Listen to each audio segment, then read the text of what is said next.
And a pleasant good afternoon to everyone out there in Irish Breakdown land. I'm Vince, that's Brian, and somebody in the chat already said it.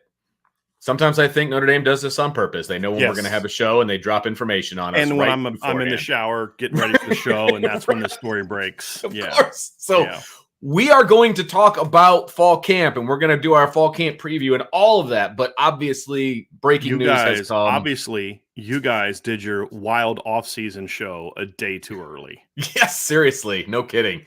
This is definitely a curveball, as M Rent 520 says. So we are going to talk about it, and we're going to let you kind of know what we know. It's not much more than you guys know, but I'll kick it to Brian. We're going to find out more here in the next couple days. The only thing that I'm comfortable saying right now is he's not leaving for another job. My understanding, again, I could this part. Well, actually, I won't say this part because I don't know for sure. But I don't believe this was something that was done because of anything nefarious, a forcing out, or anything like that. It was also something that I've now talked to a couple sources on that said this is not something that was unexpected by Notre Dame. Right. So my biggest thing is this is a day before fall camp and you're scrambling, trying to figure out what's going on. My understanding is that's not the case. That's about all we're comfortable saying right now. Everything else is just kind of rumors and innuendos. This is all kind of flying in at once. This is news to us. Right. So Vince and I aren't pretending like, oh, we've known about this since spring. No big deal. We just didn't tell you. No, this is news to us. I'm simply saying all I've really been able to gather so far that I'm confident in saying is this is not new to Notre Dame. This is not unknown to Notre Dame. That's really all I'm comfortable saying at this point in time, for sure. And that he's not taking another job right now. That I don't believe those two things, meaning like somewhere else. Right. As in he's not picking up shop and moving and all of that stuff. Right. So beyond that, I don't know that there's a whole lot that I'm comfortable saying that would be anything more than rumor, innuendo, and that kind of thing. That's really all I can say at this point in time. We'll continue to dig. We'll be on campus tomorrow for practice. We'll certainly maybe we'll find something else. We'll be talking to people about it. All I'm going to say is, like I said, I don't think I don't believe this is a forcing out situation, but we'll find out more for sure. But I am confident saying that this isn't something that Marcus Freeman walked in today and like, what the heck? Right situation. So that's the only good news in this. They've had time to prepare for it. I don't know that the players knew it was coming, but I understand that some people around Notre Dame did. So that's all we know. That's what we got.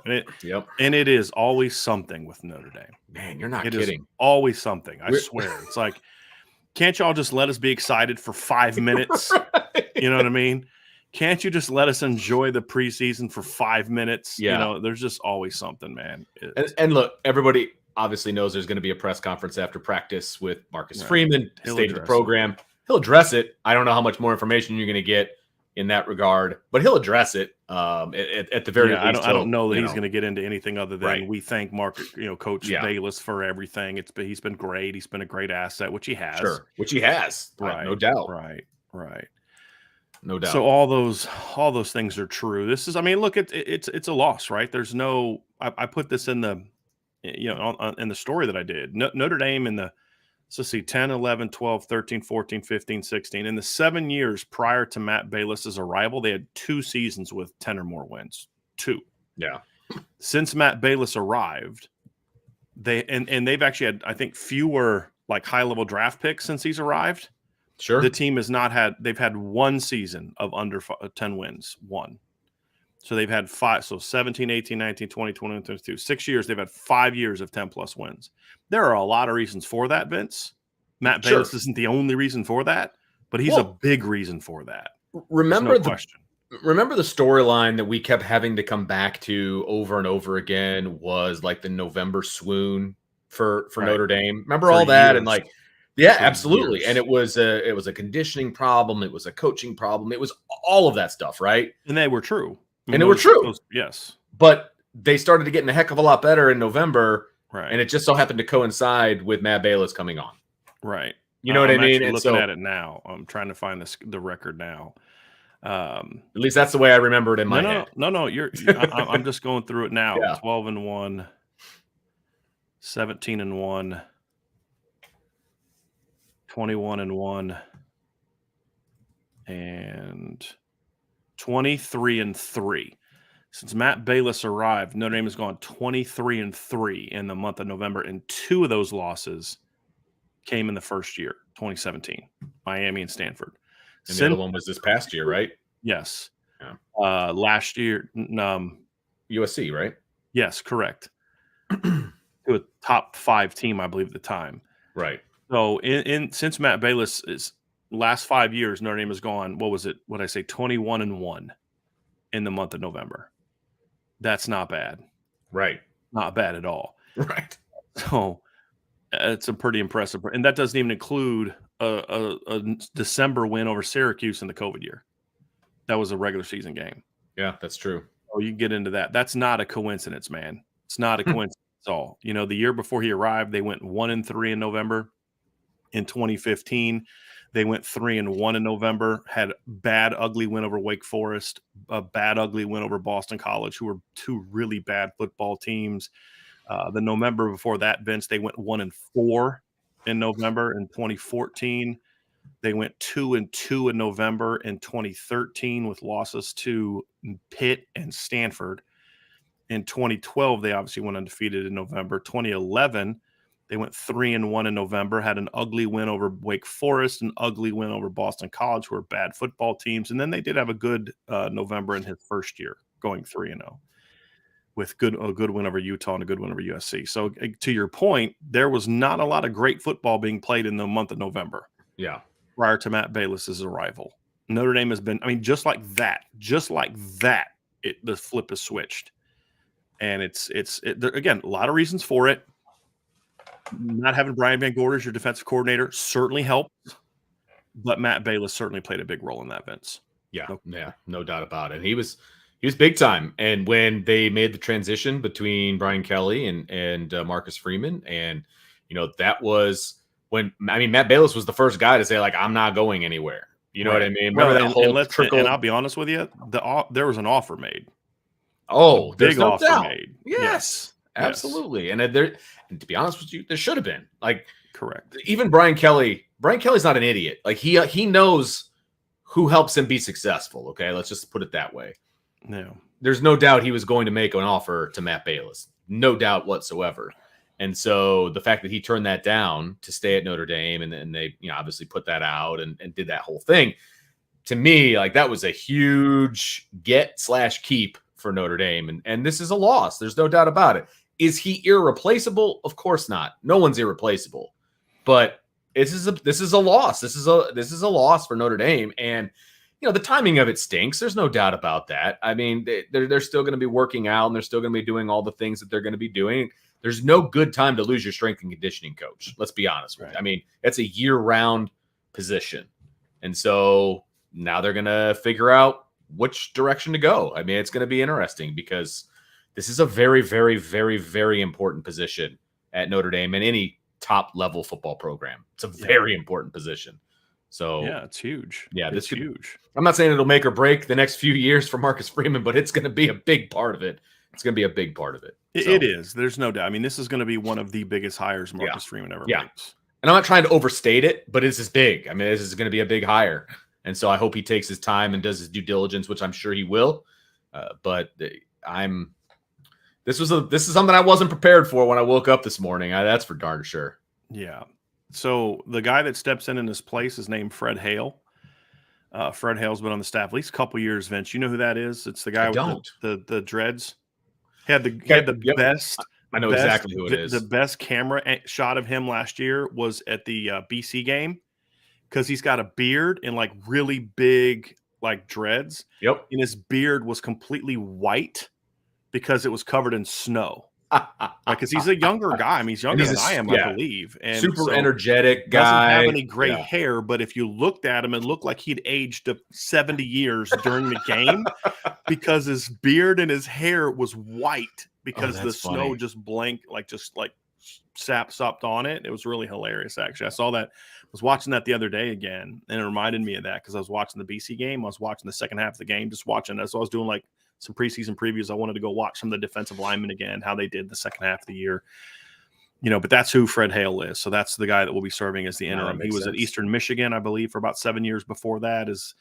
Reading through his bio, has served as an intern with the Buffalo Bills for a while, with University of Tennessee. So, relatively newish to Notre Dame last couple of years. Last 2-3 years new to Notre Dame. So, but he's don't know much about him about man. that. He's right. I always see him as the hype man on the sidelines. I was wondered what his position was. Now I know. Yeah. All right. Now you know. Right. Yeah. And obviously he's worked under Coach Bayless the last couple of years at least, and that's important. Yeah. So hopefully he'll have one of those mentalities of, let me just keep doing what he did and try to make things as normal as possible for these kids. So that'll be the big thing. I mean, the program's there. It's just about implementing it, right? Sure. And so hopefully he'll be able to do that. But certainly not an easy thing to deal with, Vince. And just I think the thing for me, the timing of it, especially because like the impression I got talking to a couple parents today is this isn't something that the players, at least the ones that I spoke with, were anticipating. Yeah.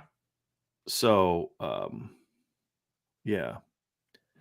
No, that's for sure. I mean, I feel like if the parents and some of the players and things like that would have known, that you would have known, you know what I mean? 100%. 100%. That's how I feel about it. And so the fact they kept us pretty close to the vest. There's no doubt about that. And the fact that we're hearing that this is not a surprise to Notre Dame. And I'm very curious to hear the backstory on that one. Right. Exactly. So, I'm not quite sure what's going on. Stay tuned. We'll do what we do. And I don't even know that it happened today.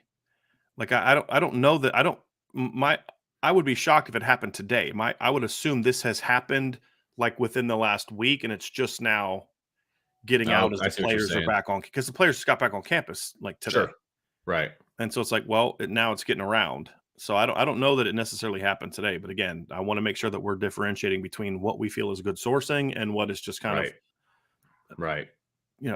What makes sense and kind of what we're hearing. So it's never a dull moment covering Notre Dame football, Vince. There's no question about that, man. It just there's always something, right? And look, Matt Bayless is a phenomenal strength coach. There's other really good strength coaches out there. It's just going to be up to Marcus Freeman to find that right guy, and up to Notre Dame to pay what it takes to get that person here. Because I would argue this job is right up there along the lines of importance with coordinators, head coach. I mean, this is one of the very most, and when you think about it in the offseason, nobody in the program spends more time with players than the strength coach. Exactly. Nobody, not head coach, not coordinators, not position coaches, nobody. Right. The strength staff is. They can't go cheap on this one, right? They can't. They have to go out there and find the best of the best and make it happen. So we'll see, but we won't find that out until we get closer into obviously the offseason. I doubt there's a move that they make right now. I don't know that there's a strength coach that's going to bail on his team right before the season to take another job. Right. I just so this is opinion time, right? So this is let's just share a quick brief opinion, right? So we told you what we know. I have a hard time believing that this is something Matt Bayless is just doing just because. Like everything I know about him, Vince, everything you know about him, and we know a lot. This is not a guy that's just going to walk away from the team just because he's like, I'm done. I'm done.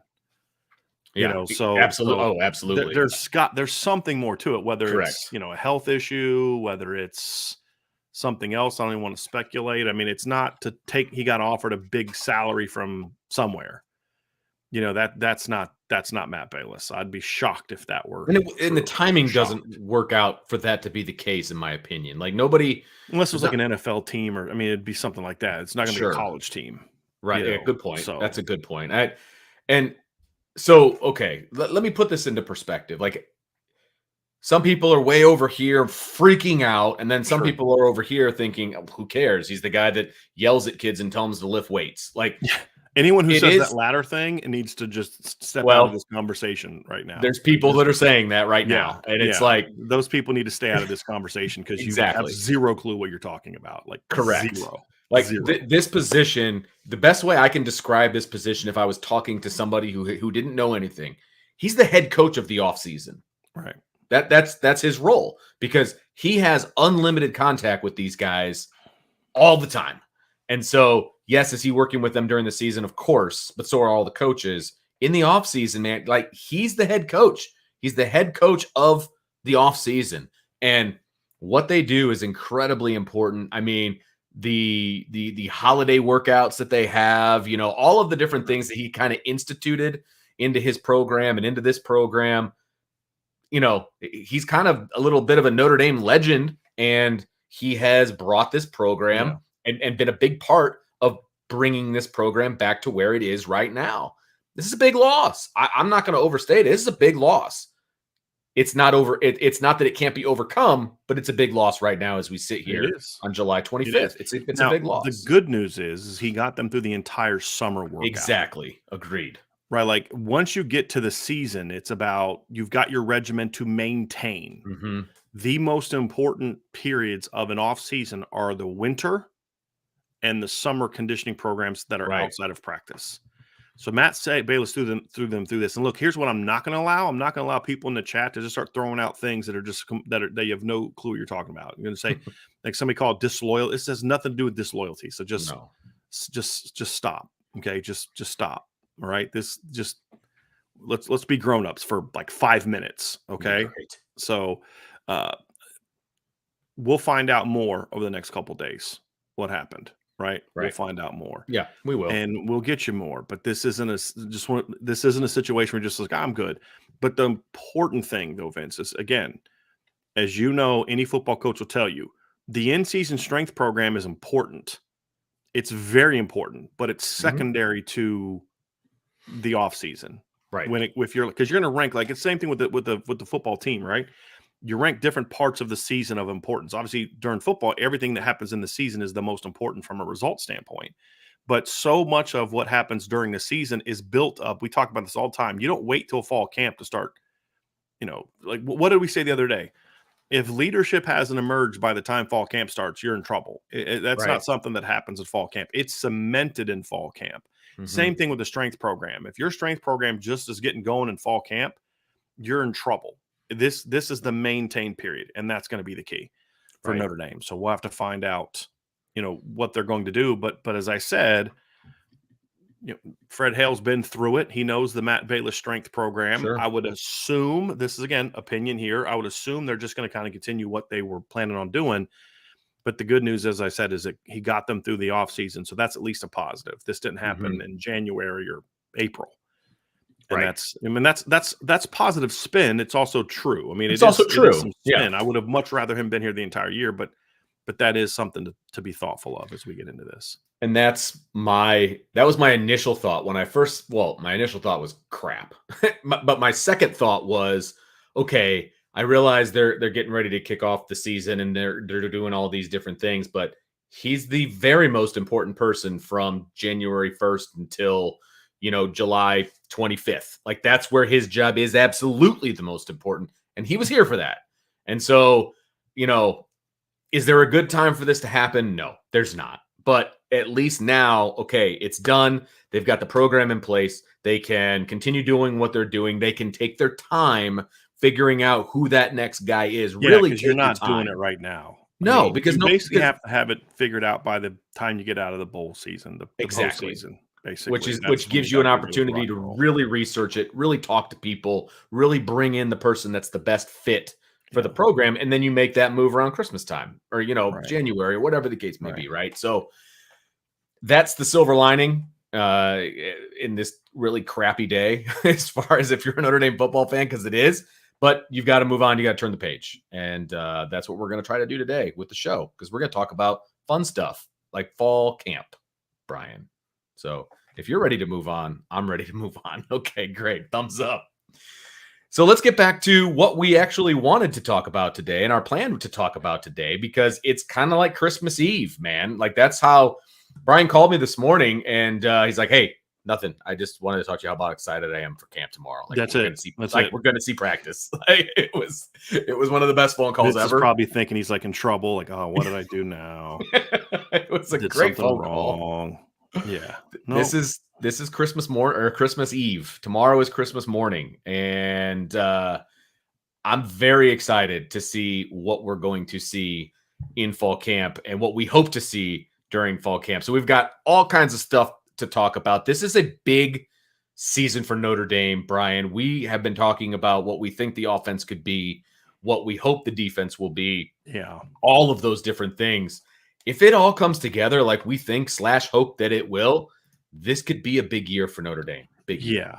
This is like we just got done talking about the Matt Bayless stuff, but honestly, for me, it does not suck away. Like, it's a gut punch at the moment, right? But it doesn't change my excitement about what this football team is about to get into. I partly because of what we just talked about is that things were, he got them through the offseason, which is the big part. There are so many. This camp is so intriguing, Vince, because there's so much excitement. There's so much talent. There's so many new faces. There's so many guys that have been here for a while. It's like just yesterday, Joe Alt was the babyface freshman, and now he's like a junior All-American. Right. It's just so wild to think about. There's excitement. The quarterback situation. I mean, think about where that is compared to was. I mean, the entire quarterback room from last year. There's two faces that are familiar. It's Steve Angeli and Dylan Devizin, right?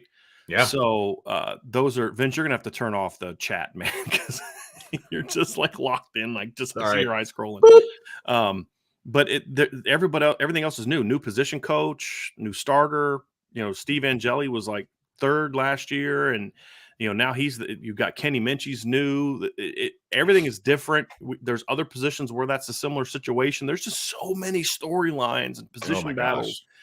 But at the end of the day, it's one of those things where I look at and I say, Vince, this is a situation where with two exceptions, I feel like they're in a position to be able to handle some stuff going bad at a lot of spots because of the depth of this team too, right? Sure. And obviously quarterback and left tackle would be the two. And I think they'll be okay at left tackle. I just don't, that's obviously a big drop off. Toss Baker's had a good offseason, and we heard good things about,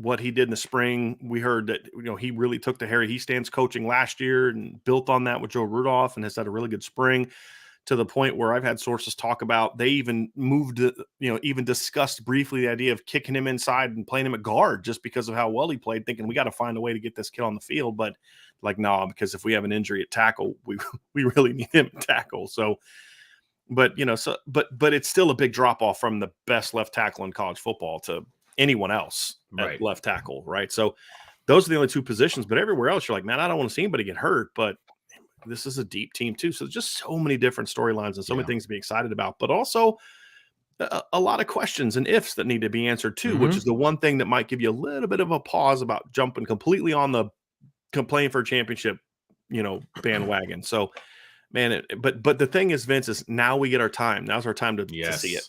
Because we've had these questions, a lot of these questions and a lot of the storylines and a lot of the things that we're going to talk about today, they've been festering, and we've been talking about them since before spring or just post-spring, all summer, all of those different things. And we finally get an opportunity to hopefully, if not get the questions answered, get a lot closer to an answer than we've been in June and July, right? I mean, that's the big, because we're not going to get all the questions answered until we see some games being played. I mean, that's the be all end all. It's not just about practice, but we're going to get a lot of things answered by what we see and what we hear about fall practice. And that starts tomorrow, which is the exciting part, right? So how we're going to do this, Brian, we're going to talk about first the storylines going into fall camp. So if we were newspaper men and we were coming up with the storylines, the big typeface, what are the storylines going into the fall?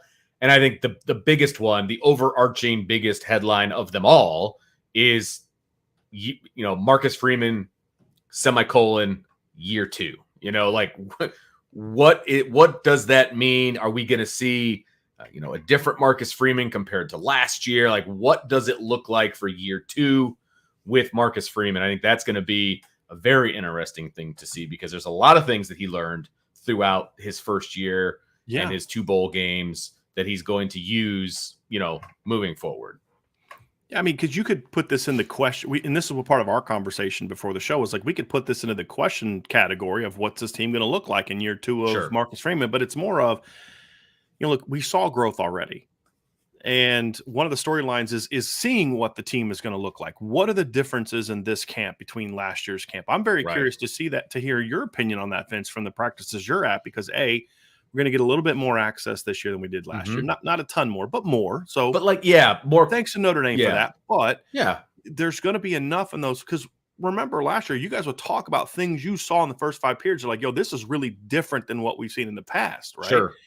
And that's when a coach can really put his stamp on things, is how we attack practice from the get-go. Right. And that's something that you guys notice. I want to see what differences you guys see this year, because I wasn't at camp last year. So I'm very curious to see what I see. Forgot about that. But I want to see what you guys talk about from it being different standpoint, and how does he implement? Thank you. How does he implement the lessons that were learned? My wife made me a hot tea because I didn't have time to do it with all the craziness, and she's sweet.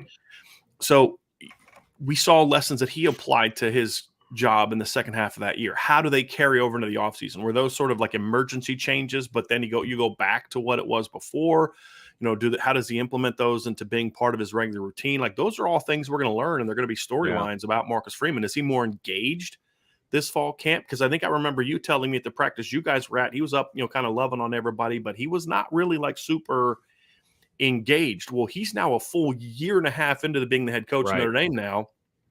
Is that different now? Because he's even said this. He said this in the interview with me, Vince, this summer, is like, I'm looking at this as a situation of like, look, I didn't even know where to stand sometimes. Like, I'm still trying to figure out where to stand. When you're a coordinator, position coach, defense, it's easy. Right. And so you get back to all those things, and how's that comfort level from an experience standpoint going to impact him in year 2? It's going to. I'm just looking forward to seeing how it does, and how this football team looks different in year 2 under Brian Kelly, under Marcus Freeman, having transitioned out of Brian Kelly. Because like when we've seen, like, there's this narrative, like, year 2 coaches don't really thrive, especially guys that are younger or haven't had head coaching experience before. And I'm just like, Bob Stoops won a title in year 2. Larry Coker won a title in year 1. He was an older guy. Okay, fine. Bob Stoops was like 39-40 when he took over at Oklahoma, won a title in year 2. We've seen coaches do this plenty of times. And so he's got to come out and show that, hey, I've learned from those mistakes. I've got the chops to be what everybody hopes I can be. Now let's go do it. Because he's got a really good football team. And he's got to make sure he's not the reason this football team doesn't reach its full potential. Well, yeah. And from a pragmatic standpoint, do they change the way that they've been kind of going after practice? Do they do some things like that? Is he different with his coaches during the time that, practice is going on? Because, is he more hands-on with those guys? Is he moving from group to group? Is he coaching up different positions? Like, all of those different things, right? And that's the tangible stuff that we can actually see. Because remember, in the Brian Kelly era, there'd be like these years where, like, okay, we now know what position Brian Kelly's most worried about. Because he would be right there. He would just be following. Like, remember that one year, was like following the receivers around everywhere they went? Yep. Well, I thought CJ Prosise had a great story about that on Lucky Lefty. If y'all didn't get a chance to listen to that last week about how he would it wasn't always the best thing that he was jumping and trying to get involved. But you see that with a head coach where you can kind of tell, and that's not a shot at Brian Kelly. That's true of all head coaches. Like, you kind of know what your areas of concern are, and you're going to make sure that you've got your eye on it. And last year with Marcus Freeman, it's kind of like, what's your area of concern? Well, I'm the biggest area of concern because I don't like, this is new. Now it's like he's got that year under his belt. You can kind of be more prepared to say, okay, now he's more comfortable to be in those things, and it's going to be interesting to see what that looks like. What position groups does he kind of? Oh, wow, he's got his eye on this a lot. He's got his eye on that a lot. Where last year, he kind of, from what you guys have said, he, once practice started, he'd kind of hover and just like let the coaches coach and all that. It was a big picture take on things. I have a feeling we're going to see a lot more engaged Marcus Freeman in practices. I have no reason to believe that other than just kind of a gut feeling and just kind of how he was later in the year. Because even if you just look at games, Vince, how he was a different dude on the sidelines early in the year. Like, no doubt. A lot of people got like, oh, he's just no emotion. I'm like, so what? Like, that, if that's who he is, that's who he is. Right. He's got to be himself.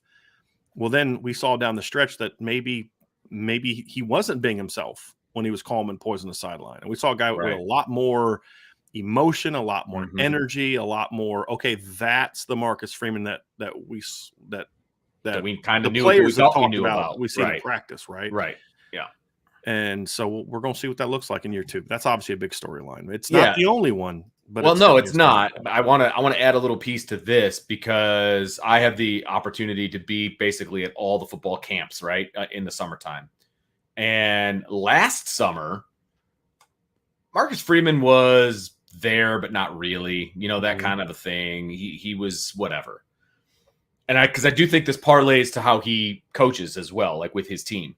This summer, he was like getting involved in the position drills. And I mean, he was right in there. And like at the kicking camp, he was like right in the face of some of the kickers, it's like, hey, am I bothering you? Am I in your face? Is this more pressure for you? Like, you know what I mean? Like he was just more personable and more involved in the day-to-day like camp stuff, which he just looked looser to me. How about that? He looked looser and he felt looser with the kids and things like that. That's how I think he's going to be at practice. I think it's going to be more like that. Now, of course, he's going to know when to turn it up and do all of those different things as a coach does.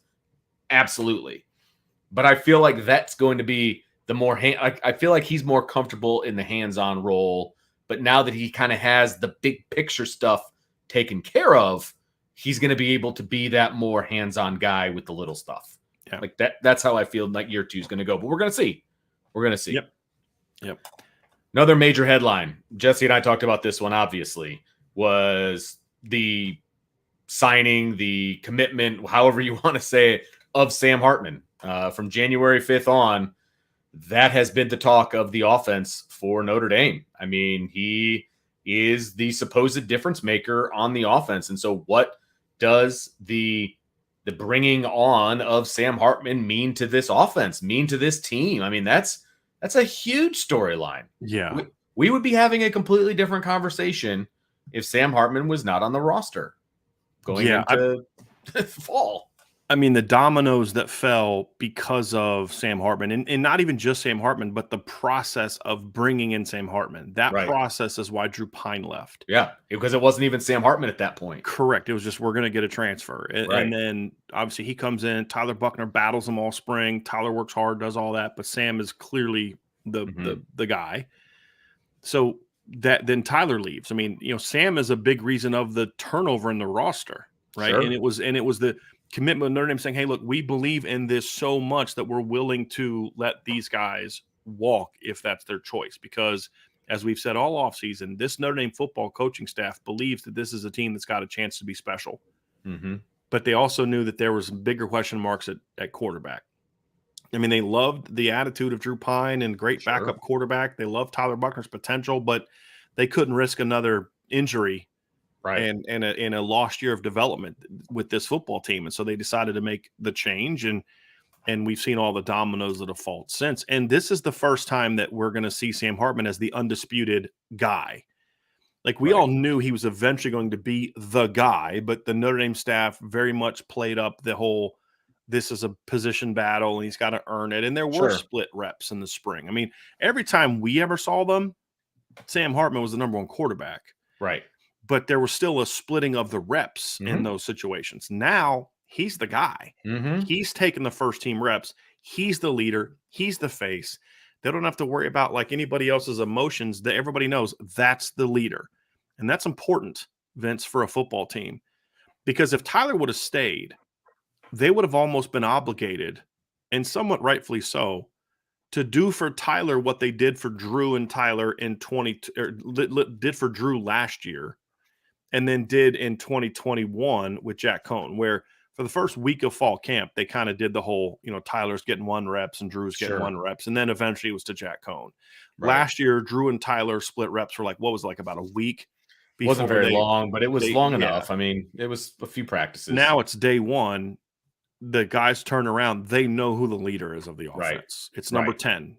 That's it. The quarterbacks know it. The players know it. The quarterback knows it.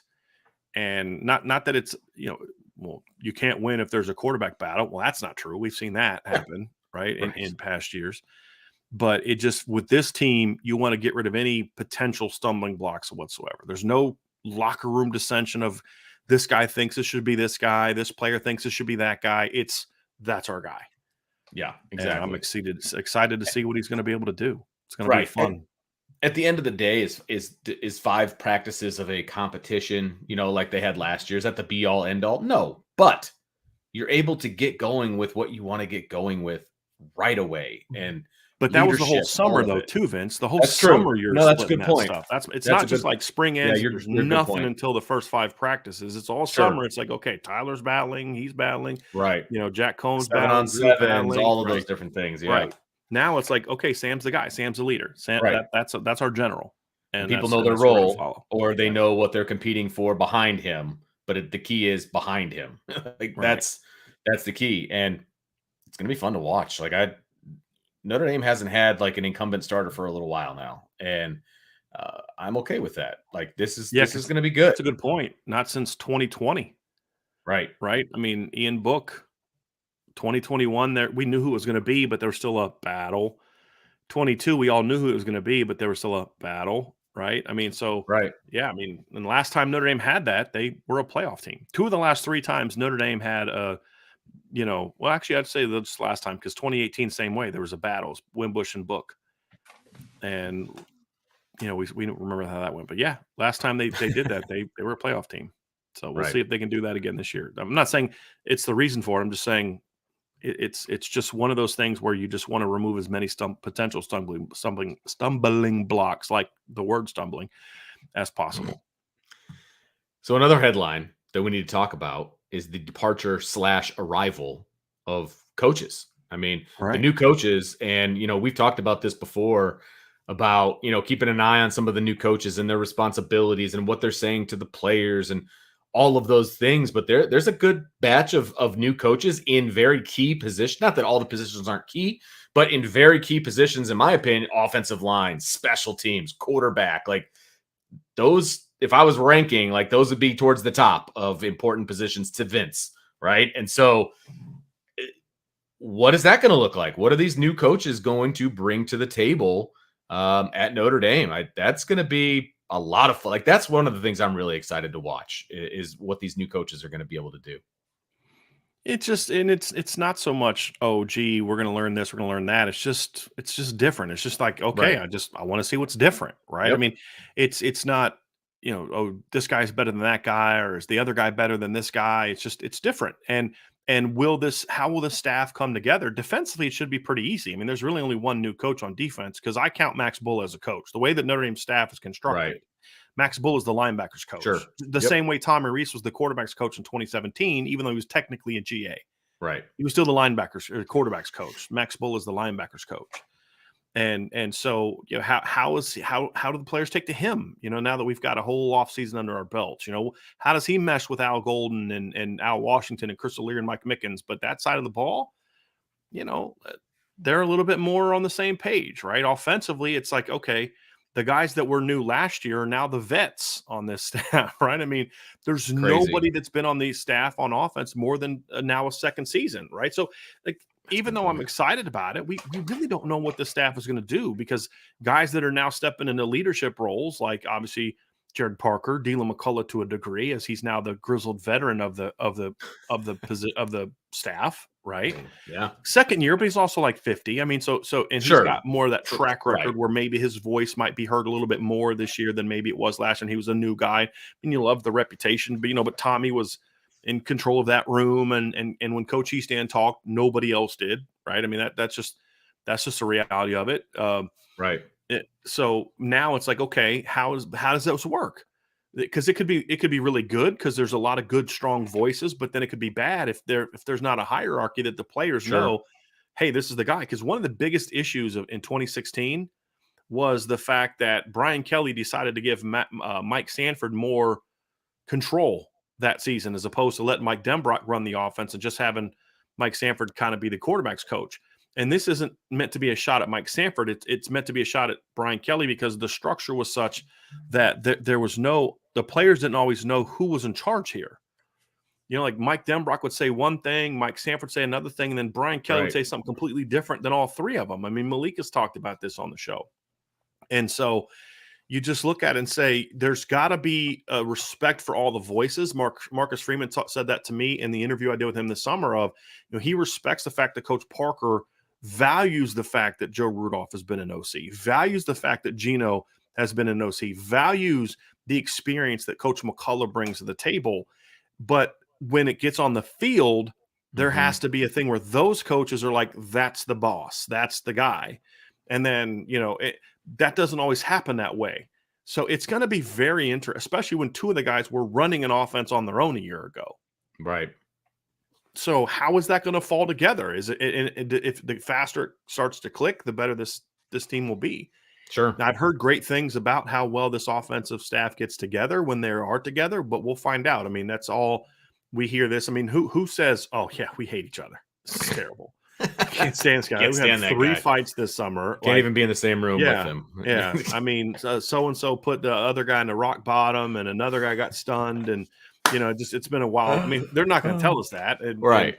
So we hear all the right things, but now we get to see if it gets put to action. And that's going to be a thing. And I think that's also why having Sam Hartman is important, because that when you're on the field, you know who the leader is. It's number 10. Right. You don't necessarily have to look at the coaches all the time for that, because number 10 is like, okay, I'm speaking now. Right. And we're going to go. And that's why it's important when you do have a coaching situation like Notre Dame has, where there's uncertainty about this guy, that guy, the other guy, that the players kind of know, yes, but we know when that ball gets placed and it's time to go to work, we know who we're following. It's not Marcus Freeman. It's not, Gino Guidugli. It's not Jordan Parker, Dylan McCullough, Chancey Stuckey, or Joe Rudolph. It's Sam Hartman. It's Joe Alt. It's Zeke Carell. It's Audric. It's those guys. And that's an important piece. And that's why the leadership is so important. The team leadership is so important, because it can mask that. What killed them in 2016 is they didn't have that. Right. Because the best leader they had, they decided to make the number 2 quarterback that year. And the worst leader they had, they made the starter. Is the number 1 quarterback. Yeah, exactly. And, so you're not going to have those kind of issues. Yeah. Another headline that has dominated, I would say, on a lot of headlines, if you're not talking about Sam Hartman, is the defense and what they're going to be able to do. I mean, if anybody has question marks about this team, we hear linebacker, we hear safety, we hear Al Golden, we hear Al Wash. I mean, it's like pick a defensive topic, and then we're there, right? And so I think that this defense can put a lot of things together and be a very good. I mean, they were a good defense, good to very good last year. They were terrible in the red zone. They were good to very good everywhere else. Now, they got to clean up the red zone. We know this. Can they take the steps to become a very good to elite defense? That is a major question going in. That's for sure. Vince, it's one of those things where I'm just, it's not even a question for me anymore. I just want to know. I just want to see it. Right. Because we've been talking all off season. We went through our periods of grief after the season, right? Our points of grief. And what that is for a football analyst is it's the emotional reaction to a disappointing season, which last year was. There's no ifs, ands, or buts about it. When you lose, when you go 9-4 at Notre Dame, that's disappointing. Absolutely. When that 9-4 includes losses at home to Marshall and Stanford, that's disappointing. Yep. When it includes an 11-point loss to your rival, no matter the context of how it happened, it's disappointing. Now, you ended up with a good win in the bowl season. That's all fine and dandy, but 9-4 is not good enough. And I don't know anyone in the program that will tell you that. And if they do, they need to no longer be part of the program. And that's just the way I look at it. And then it gets into, okay, now let's go back and look at what happened and say, boy, this has got to get better. But usually when you're doing that, Vince, you'll start to say, you know what? This part was actually a little bit better than I thought it was. Mm-hmm. And it starts giving you a little bit of optimism. If they can address A, B, C, and D, that this thing has a chance to be pretty good. And that's kind of where I'm at with the defense is there are certainly things that need to be addressed. Sure. And we'll have some questions that, some of the big questions are on defense, the defensive side of the ball. However, there's also a lot of really good things we saw last year that you can build around. And that's something I'm very much looking forward to this season is just, but it's just like, okay, it's just time to see it. We've talked about the linebackers and the defensive line and the safeties, and we've talked about it to death. Now it's time to see it. Right. What are they going to be? Right. And what that answer is going to be one of the dominating stories of fall camp. It just is what does this unit look like? Like, I'll be honest with you, as much as we are, and this is a little bit of a sneak peek into sort of the what to look for. I'm just going to give you a little glimpse into that. Some of y'all I hope that some fans in here are freaking out after the first week of camp. And here's what I mean by that. I know exactly where you're going with this. Yep. The offense is going to struggle. This is going to be a bad year because the offense is getting dominated in practice. They win some one-on-ones, but whenever they go to the team, the defense dominates. This is not good. No, that's actually great. Yes. Because if your offense is dominating your defense in the first week of fall camp, your defense is going to suck. That or you've got the 2019 LSU offense. Right now, I'm talking about in team. One-on-ones is a different story, Vince, because it's just man-to-man. It's I'm better than you and whatever. But when you get to like 7-on-7, but especially team, you want the defense to be ahead of the offense at least for the first week of fall camp. And, that's going to cause people to freak out about how the offense is not, as good as it needs to be or whatever. But that's a good sign for the defense. Yes. And that's, that's kind of what I'm looking to see. So we're going to see how that all plays out. Yeah, I'll save my comments about what you just said for the what to look for, because I've got plenty to say about that, and it'll be fun because that stuff doesn't make it onto the highlight reel usually. So but it's very telling. So yes, the defense is a headline, no doubt about it. Final headline that we're going to talk about in this particular segment is the wide receivers, and I think that's the biggest question mark going into fall camp for the offense. And if you're you or me or a lot of the people that follow this team, they're very confident in what the talent level is like in the wide receiver room. If you're looking at this team from a national standpoint, they got nobody to throw the ball to. There's nothing there. It's all a bunch of kids who don't know what they're doing, et cetera, et cetera, et cetera.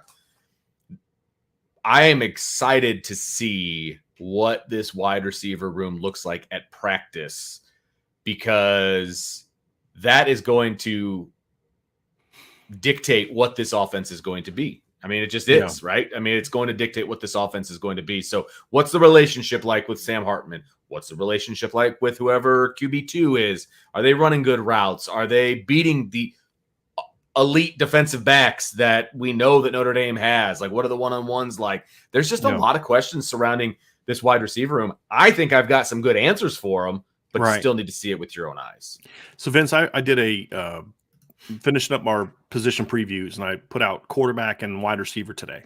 Okay. And here's a couple things I wrote in the quarterback preview, and I think it sums it up: the excitement, but the questions, because there's no group that, and this is why the storyline is going to be so important, because it's a very important position group, but there's still a lot of unknowns. And I said this. I said, look, this is how I started the article, and then I'll read another part that I kind of had at the beginning. Notre Dame has a chance to be a much improved offense in 2023, but if the Fighting Irish are going to reach their full potential, the wide receivers have to produce at a much higher level than they did a season ago.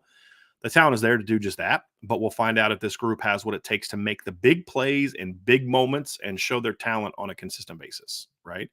And I talked about how we're going to find out about Chancey Stuckey, and this is one of the key storylines of the receiver position. My number one key storyline is can Chancey Stuckey push the group forward? Sure. And I wrote this: there's no doubt the position coach Chancey Stuckey has showed he is a big-time recruiter. Now in his second season with the Irish, he must show he is also a big-time position coach. His wideout showed good progress in year one, but his biggest test comes now. There is talent at that position, but it must be developed, and that's up to Stuckey.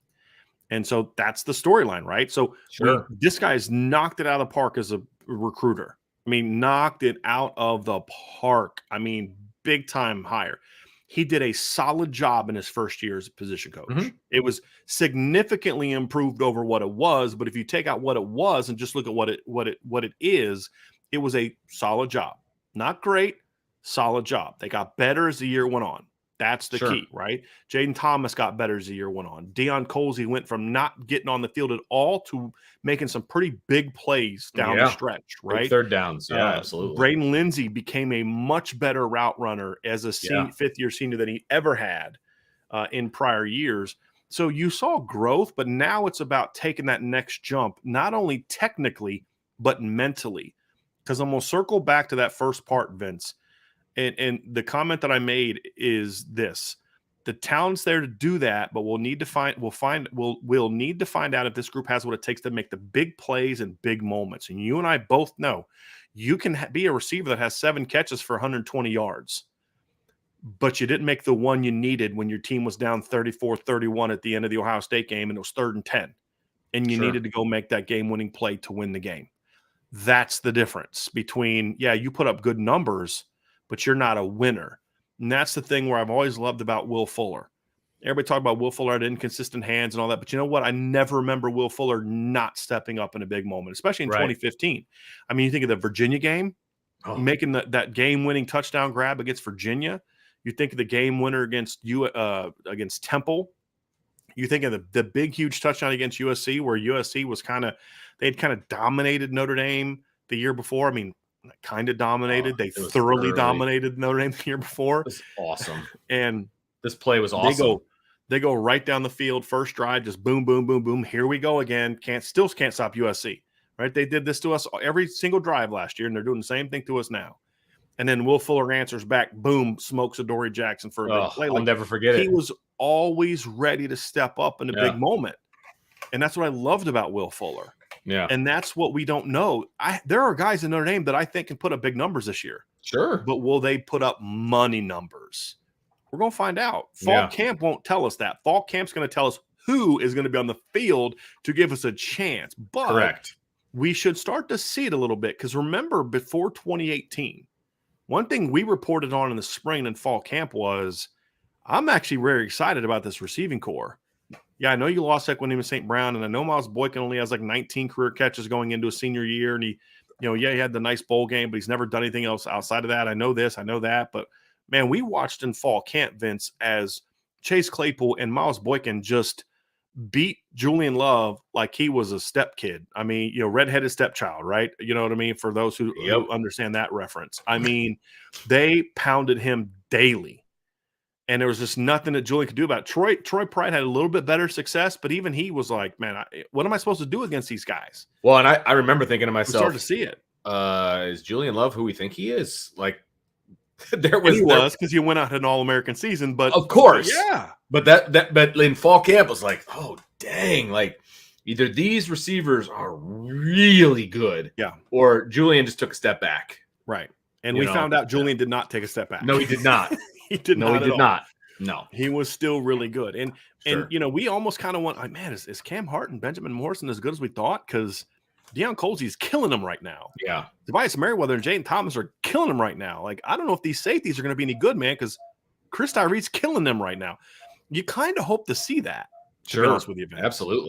Absolutely. Yeah, no doubt about that. And so it's going to be very interesting to see how the wide receiver core does. And one-on-ones is going to be a big part. Team's going to be a big part. All of it. Speaking of one-on-ones and team and all of those different things, we're going to move on to a different topic here, and that topic is position battles. And that's the best part about fall camp. I mean, let's be honest. I mean, that there's position battles that take place in the spring. Sometimes things are settled. Most of the time, not so much. Fall camp, you got to settle some of these positions. You got to settle all of them, right? And so there's going to be some fun ones, and we've talked about all of them, but we're gonna highlight them and let you know the position battles that are up for grabs. So number one, obviously, the guard spots, and let's just say the first set of battles we're going to talk about are ones for actually a starting job. Okay, I actually think some of the more interesting battles are actually like number two jobs, but we're going to first focus on the ones where a starting position could be up for grabs. I look at those number two jobs as like those are battles, man. Who steps up as the number two back? Yeah, like, we do got starters. We got to figure out. I know, but like some of those are more enticing to me than the starters. But whatever. Okay, so let's talk about guard. We think we know that one guard spot is pretty much locked down in Billy Schrouth. I mean, I don't want to give people a false narrative. As long as he builds on what he did this spring, there's no question. Yeah, right. So that's left guard. Right guard is a different conversation. So you've got Andrew Kristofic, you've got Rocco Spindler as the two main guys battling that out. And then I know there's a couple of other guys that they're going to give a shot to see where they're at. But I think it's those two guys primarily, right? Yeah. I mean, like, I'm trying to think, like, I could convince myself of Charles Jagasaw and maybe Ashton Craig. I mean, there could always be some breakout player. Sure. Right. But I'll say this. If they get into a situation where they're thinking about moving somebody else there to battle, that's a problem. It's probably a problem. Now, let's say Michael Carmody is finally healthy and has put on 15 pounds. I could see him then all of a sudden thrusting himself into this conversation because Michael Carmody's a talented kid, but he's 280 pounds. Yeah. And he hasn't been able to stay healthy. Right. But he's a talented kid. If the light goes on and he can put on the weight and keep the weight on and stay healthy, he could all of a sudden force himself into that conversation. Charles Jackasaw could do that. I think right now it's Rocco and Andrew Kristofic. And then here's the question, Vince: is it just a battle for the starting right guard job, or is it a situation where because here's this? Okay, somebody's got to start. There's three scenarios. Well, somebody's got to start. Nobody really won the job, but I got to start somebody. We can't. I know Lou did that once in practice to prove a point, but you can't throw 4 linemen out there. Right? Somebody doesn't win the job. You still got to put somebody out there. Correct. So are you putting somebody out there just because that would be the least desirable? The worst of the guard. They were the best of the bad guard play this spring. Yes. Is it a situation where one guy clearly seizes the job because of how well he plays? That's option 2. Mm-hmm. Here's a third scenario, and this is the one I'm hoping that we see, Vince, actually. The third scenario is the guys in the battle. Right now, we anticipate it being Rocco Spindler and Andrew Kristofic. Andrew Kristofic has the experience. Rocco has the size and power. We're going to see which one wins. My hope is that they get to the end of the spring, and it's kind of similar to what Coach Easton went through in 2017, which is, it's not that I don't have confidence in Tommy Kramer or I don't have confidence in Robert Hainsey, but they're just both playing like starters. Yeah. And so I'm going to play them both to where maybe you get in a situation where you say, hey, love what Rocco's doing. He's earned the right to start.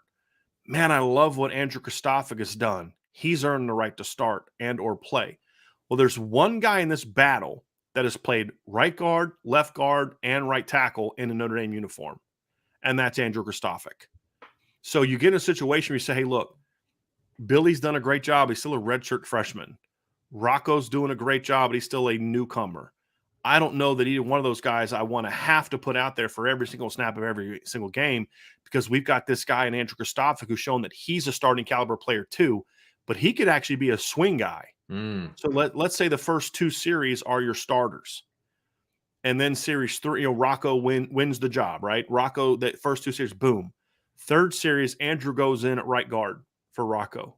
Fourth series, Rocco comes back in and Andrew goes over to left guard and gives Billy Strouth a spell. And then series 5, you're back to your starters. And then you kind of go that way. Bit of a 3-man rotate, 3 for 2.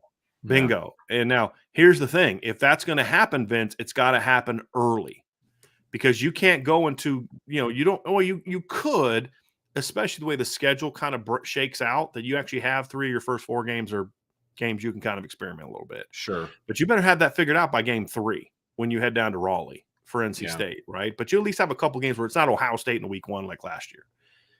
But you need to figure it out sooner rather than later because you need to practice that. If you're going to do that, you need to practice that. Right. Absolutely. Joe Wall, you don't decide that week 1. Okay, well, he hasn't done it all spring or all fall camp, but we're just going to throw Andrew over there to left guard now and get ready for the Navy game.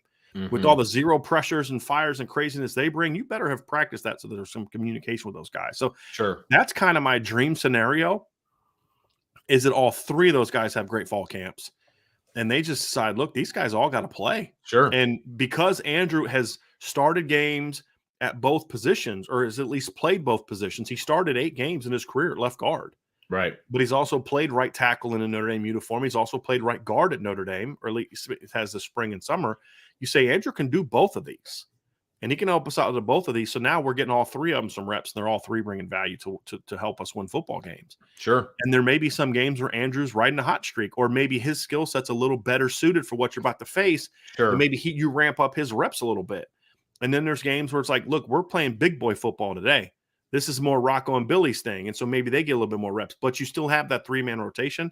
I think there'd be some value in that. I'm not usually a guy that likes rotating linemen, but if one of them's a veteran player, you can do that. Like you can rotate 2 guys of the same position. I'm talking about a guy rotating in at multiple spots is what I'm referring to. I'm not in love with that unless you got the right kind of guy. And I think Andrew Kristofic can be that kind of guy. Smart. He's experienced. He's started 8 games.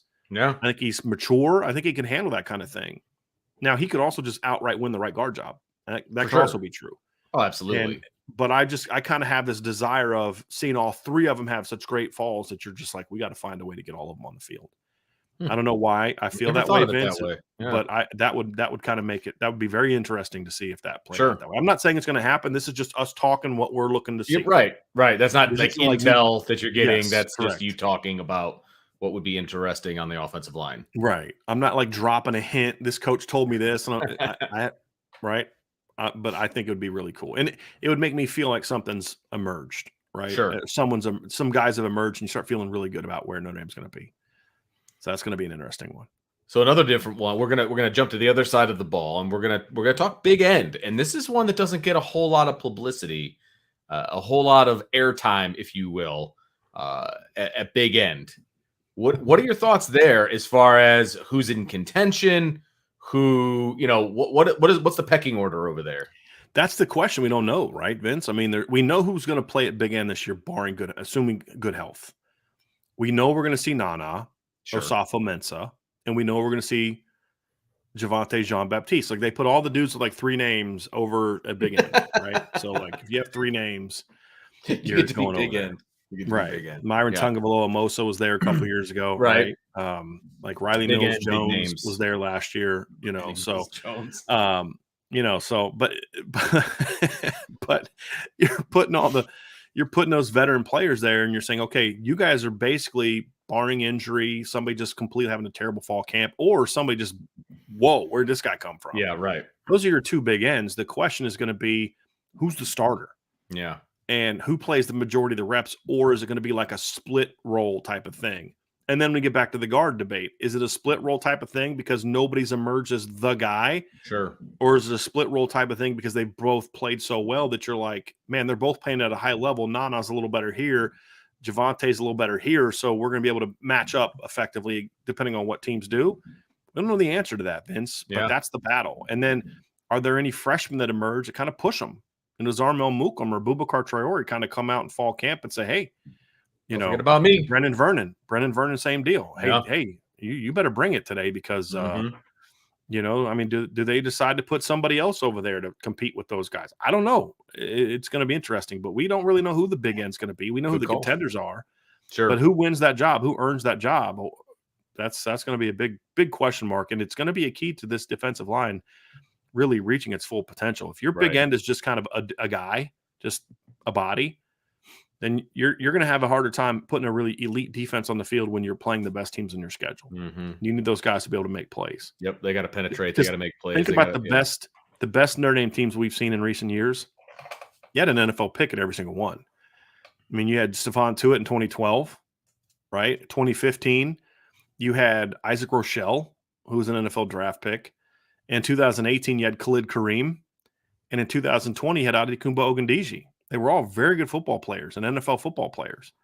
Is Nana and Javonte an NFL player right now? No, they're not. Can they work themselves into maybe being that kind of guy? Possibly. So we're going to see. We're going to see who can step up. That's going to be a very interesting position battle. It's going to fly under the radar though a little bit too. Like I don't see that being a headliner for a lot of the outlets that are paying attention to this. You know what I mean? I just feel like big end is going to be something that's not brought up very often. But a position that is going to be brought up a lot is will linebacker. Yes. That one is going to garner some headlines. Here's the biggest question, Vince, about the will linebacker position. Is it even going to be a position battle?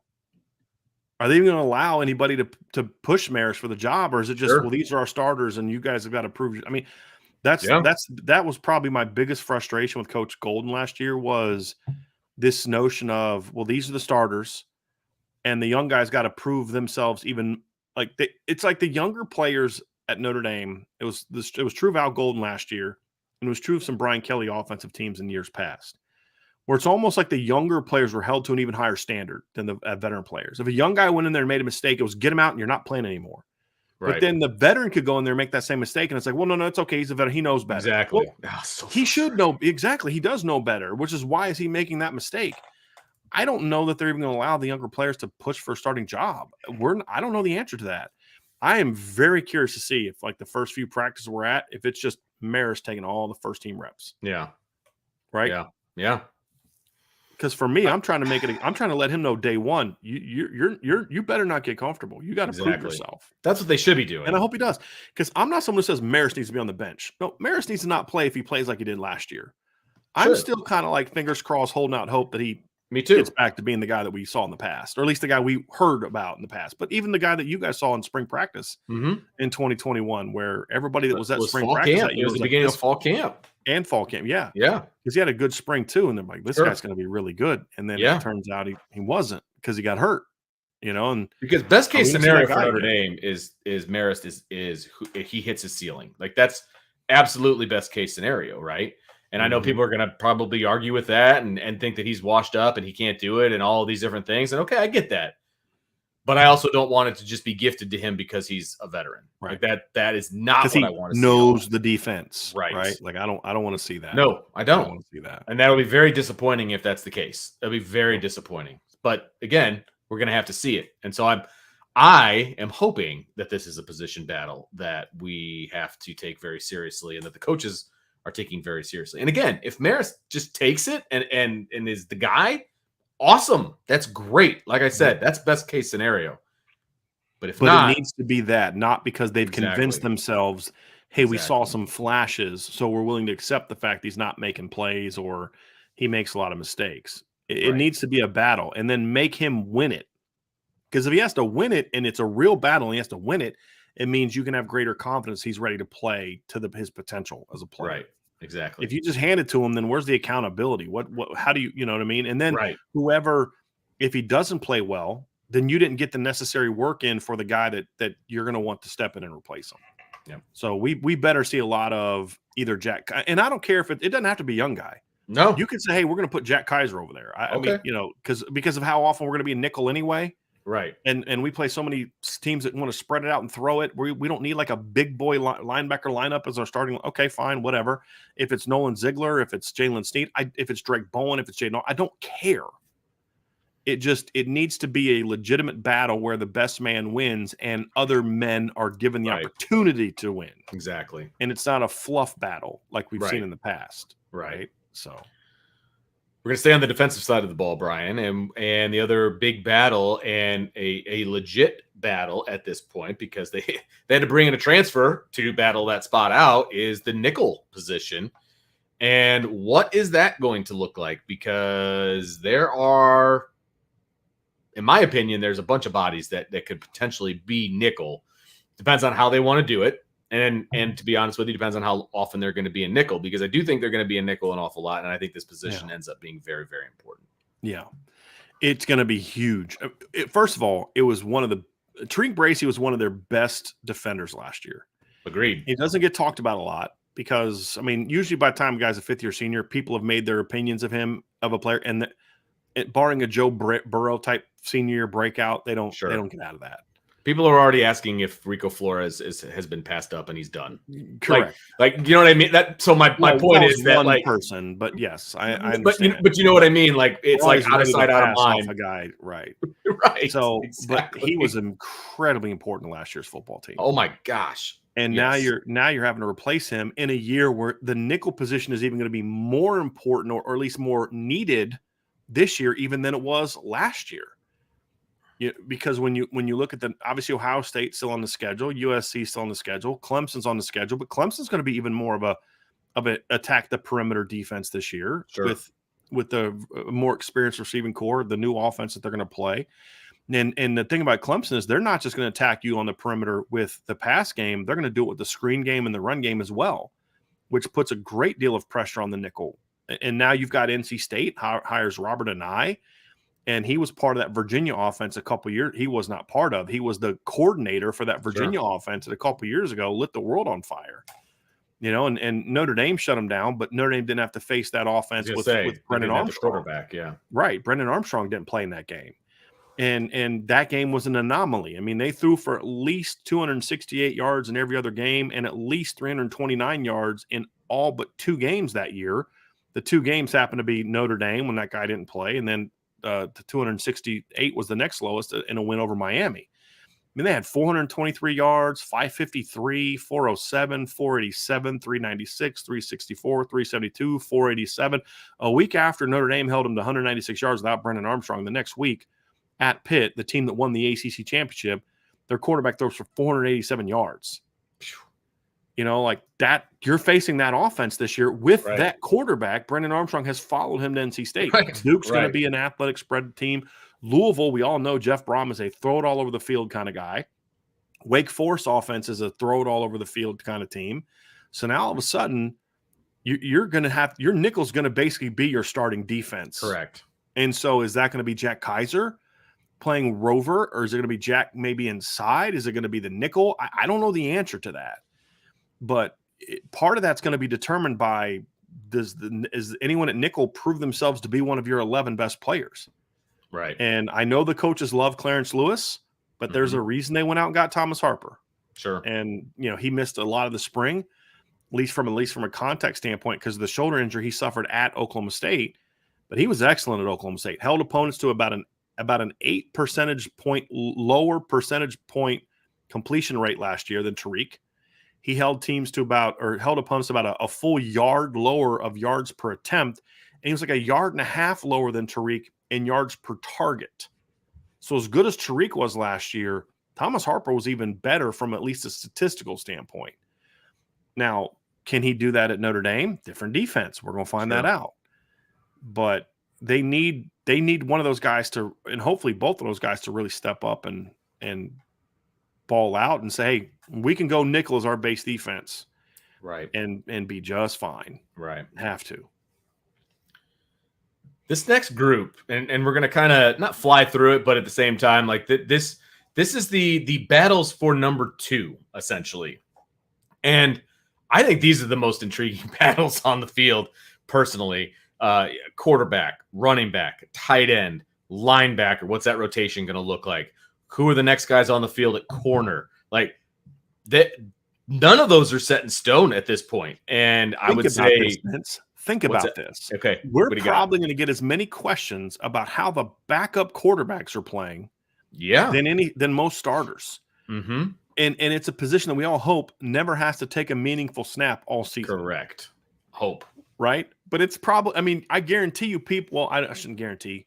I hope that our fans have learned enough about the game that they have a greater appreciation for guard play and things like, and I think our chat has evolved a lot. And I think it's the quality of the football minds in our chat that we get people asking those questions more and more and more. And so, but in most years, the backup quarterback job in a situation like this is going to get more discussion than starting at other positions. And certainly the way that Notre Dame plays in the positions that we're discussing, who steps up as number 2 is very important. Oh my gosh. Because at a lot of these positions, Vince, it's not like quarterback, because quarterback will get a lot of the discussion. But hopefully the starting quarterback or the backup quarterback doesn't have to play a meaningful snap all year. It's just nothing but a bunch of mop-up duty. It'll get a lot of pub, but not a lot of snaps at the end of the day. Hopefully. Well, I hope they get a lot of snaps, but I just hope they're all starter snaps. How about that? Yeah. But who wins the number 2 running back job? That's the most intriguing. Who's the number 3 corner? Yeah. Who's the number 2 on the defensive line? Who's the number 2 Viper? And does that guy force himself onto the field? I mean, there's all these very interesting questions about these position battles. Who's the number 2 tight end? Mm-hmm. I mean, these are going to have a lot more impact as far as the number 2 running back, the number 2 tight end, the number 2. I say number 2 corner, but it's really like number 3. It's like the twos. Like right. Who are the twos? Right. Who steps up as the starter at safety, and then who becomes the rotation guy? Those are some of the who steps up as the number 2 at linebacker, because the number 2s at linebacker are going to play. They're going to be part of the rotation. They're not just going to sit the bench all year. Who are those guys? I'm not going to be intriguing. Yeah, I'm not trying to be hyperbolic here or make some crazy statement or whatever. But you're gonna. Yeah, of course I am. So who wins these backup jobs, these number 2 jobs, these rotational jobs? Yeah. Whoever wins these jobs and how they're won will determine how good this team is, though. It's going to determine whether this is a championship level team, because that's just the way college football is these days. You've got to have depth And you and I have had this conversation on shows before. Notre Dame's had top level talent before. They've had it. They just haven't had the depth. And that kills them in big games. Okay. They've got the depth, and who's going to win out in those depth, battles is going to be huge. It's going to tell the tale about who this team is. I'm telling you, that is going to be the difference between a championship caliber team and just, you know what? These guys are really good. It's the depth, and it's going to be fascinating to see who wins these jobs. Absolutely fascinating. Very much so. And also, Vince, here's the reality. I'm just preparing y'all for this. Someone's going to get hurt in fall camp. Someone's going to get hurt in September. Right. It's just football. I know. I mean, I don't like it. You're not wrong. It's not necessarily going to be a starter. Maybe it's a backup. Last year, Avery Davis goes down again. It's a huge blow. That was huge. Huge blow. Yeah. And then Joe Wilkins gets hurt again. And all of a sudden, look, I don't know that the pass game would have been a whole lot better, but I promise you that it would have been better early with Avery. I mean, Avery Davis could have been the difference in maybe beating Stanford, maybe beating Marshall, because he was no doubt. Because what is the one thing that we knew about Avery? He may not catch a lot of passes, but when a big play was needed, a 3rd and 5, late in the game, he had a track record of stepping up in those moments. We know that about Avery. Well, when he went out, you didn't have that guy. You're now hoping Lorenzo Styles can be that guy, and he proved that he wasn't. Right. And so those are all going to be part, because, like, look, y'all can say don't say that, but it happens. It literally happens. Right. It's going to happen. And look, Brian's saying it, and that correlating to something happening. Like, let's be adults here. Like, I think people get that. But the reality is it's going to happen. And here's the thing: it's going to happen to Ohio State. It's going to happen to Bama. It's going to happen to Clemson. It's going to happen to Georgia. It's going to happen. Somebody's going to get hurt. Hopefully, you get in situations where it's not major injuries. Sure. It's maybe not a starter or a top guy, whatever the case may be.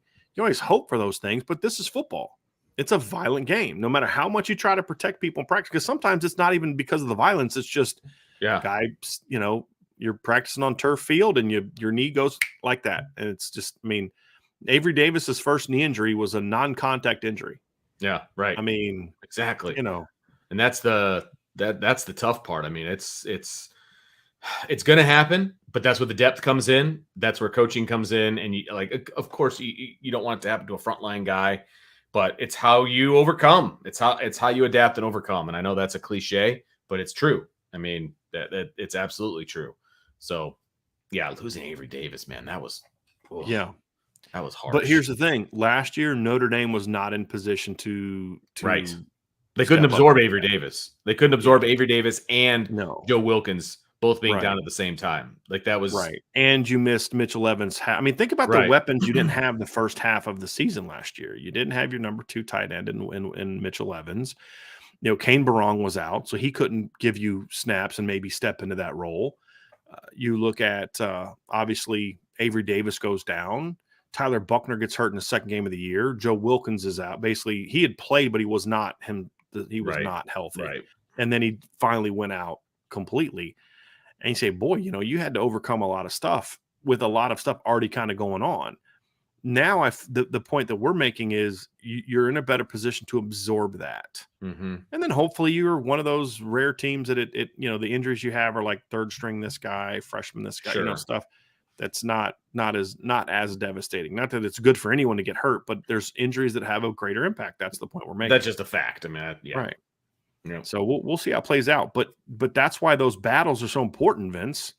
Mm-hmm. So that when, and sometimes it's who was sitting there thinking a year ago, like, man, well, actually, we kind of were thinking about that because he was always kind of threatening to leave. But, when Logan Diggs, you look and see what happened there. You don't really know what happened. You just kind of get into some of those different things. But you gotta have the depth to be able to handle those things. Right. And, in 2015, we saw that, right? I mean, Jerron Jones goes down. Jerry Tillery steps in and plays pretty well as a freshman. Yeah. Durham Smythe goes down. Alize Mack steps in and plays as a freshman. Torian Folston goes down on the second carry of the game. And I was expecting big things from Torian. Oh, yeah. CJ Prosise steps up. Then CJ goes down. Josh Adams steps up, right? I mean, John Crawford gets hurt in fall camp. ACL injury. They don't have him. Sean Crawford steps up and has a really good 2017 season. I mean, Sean Crawford had basically that was 2015. Who stepped up as the nickel in 2015? I'm trying to remember. But you lost Sean Crawford and you ended up, having to replace him, and you ended up being okay, right? That team ended up being pretty good. Now you're in a much better situation to – I was confusing 15 and 17 because Crawford got hurt, but Crawford was money in 2017. So you just look at these different things, Vince, and you say, man, you've got to be prepared to absorb those, and that's why these camp battles are so important, because if an injury happens during the season and a kid had a great fall camp, there's a level of, hey, that sucks for our teammate. We hurt for our brother, but – I got confidence that this guy's going to step up and play. Right. Why did the offensive lineman knew, like, man, we sucks losing Torian Folsom, but we know what CJ can do. We've seen this freshman rip off 70-yard runs in practice, Josh Adams. We just keep doing our job. We're going to be all right. And this team is better positioned for that than some of the past teams. But it's going to happen. It's going to happen, man. And you can't just go into a fall camp just holding your breath on injuries either. No. You got to coach, you got to play, you got to do, and you got to just roll with the punches, literally, figuratively, when they come. So, another question that we've got going in, and this is going to be an enticing one to figure out the answer to. But what does the offense look like under the new tutelage of offensive coordinator Gerad Parker? Right, because we really don't know. We don't. We really don't. We can hope. We have some ideas. Right. We can hope, and we can extrapolate information that is given. But we kind of have a somewhat of idea of what the play calls are, the concepts they're going to run. Sure. But that's that's the byproduct of all the other things that make you an offense. Are they going to be disciplined, right? And here's the big question I have is, like, people say, well, Gerad Parker, the last thing I'm worried about with Gerad Parker is what he does on Saturdays. It's the least of my concerns. I mean, most coaches are pretty good on Saturdays. I mean, if you're at a place like this, more often than not, you're not a bad coach. You know football. You can design up plays. You can call plays. Here's what sets the really good coordinators apart. It's what they do in the preparation phases of the season. Sure. The perfect example is Charlie Weiss. I mean, Charlie Weiss is a brilliant offensive mind, but once he lost all the veterans that had already been taught by somebody else how to line up, block, and tackle and do the little things, his teams were terrible, despite having a ton of NFL talent. Right. And they would always lose these games by like 3 points, 7 points, 6 points. I mean, in 09, I think every loss they had in 09 was by a touchdown or less. They went 6-6, and every game was by a touchdown or less. That's what those little things can determine if you win or lose those football games. Sure. Right? You lost a football game in a game where your quarterback threw a pass and hit your receiver in the back, and it got picked off near the goal line because your team just was never on the same page. And so what's Gerad Parker going to be in that regard? And we're not saying he's not going to be good. We don't know. Right. What is a Gerad Parker offense going to look like on a day-to-day basis? What is their preparation going to be like? What kind of demeanor do they take? Are they going to be kind of laid back and chill and let's just run our plays? Or are they going to kind of have a little bit of an edge to them? Sure. That's coaching, man. Mm-hmm. And that's got to start at the top and then bleed down in the assistant coaches. Like, are you guys playing with a little chip on your shoulder? Are you battlers? Do you play with a little bit of P&V every day? How do you bounce back from your bad days? Because every unit and every side of the ball and every phase of the Notre Dame football team is going to have a bad day or two in practice, if not a bad week. Right. That's going to happen at Georgia. It's going to happen at Alabama. It's going to happen at Ohio State. It's practices. I mean, in the heat, and if one side of the ball dominates every single day, that says more about how bad the other side is. So the point is, but you learn a lot about your football team in those days. Right. Do your players sulk?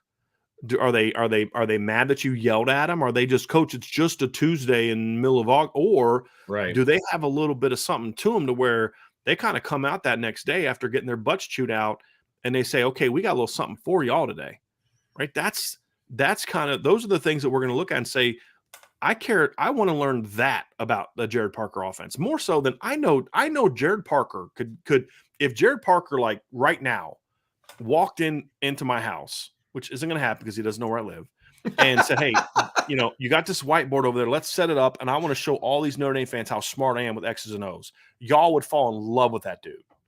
I promise you would, because he's smart. He knows football. But I've said this to you a million times, Vince, and this is broadly true, not about Jared Parker.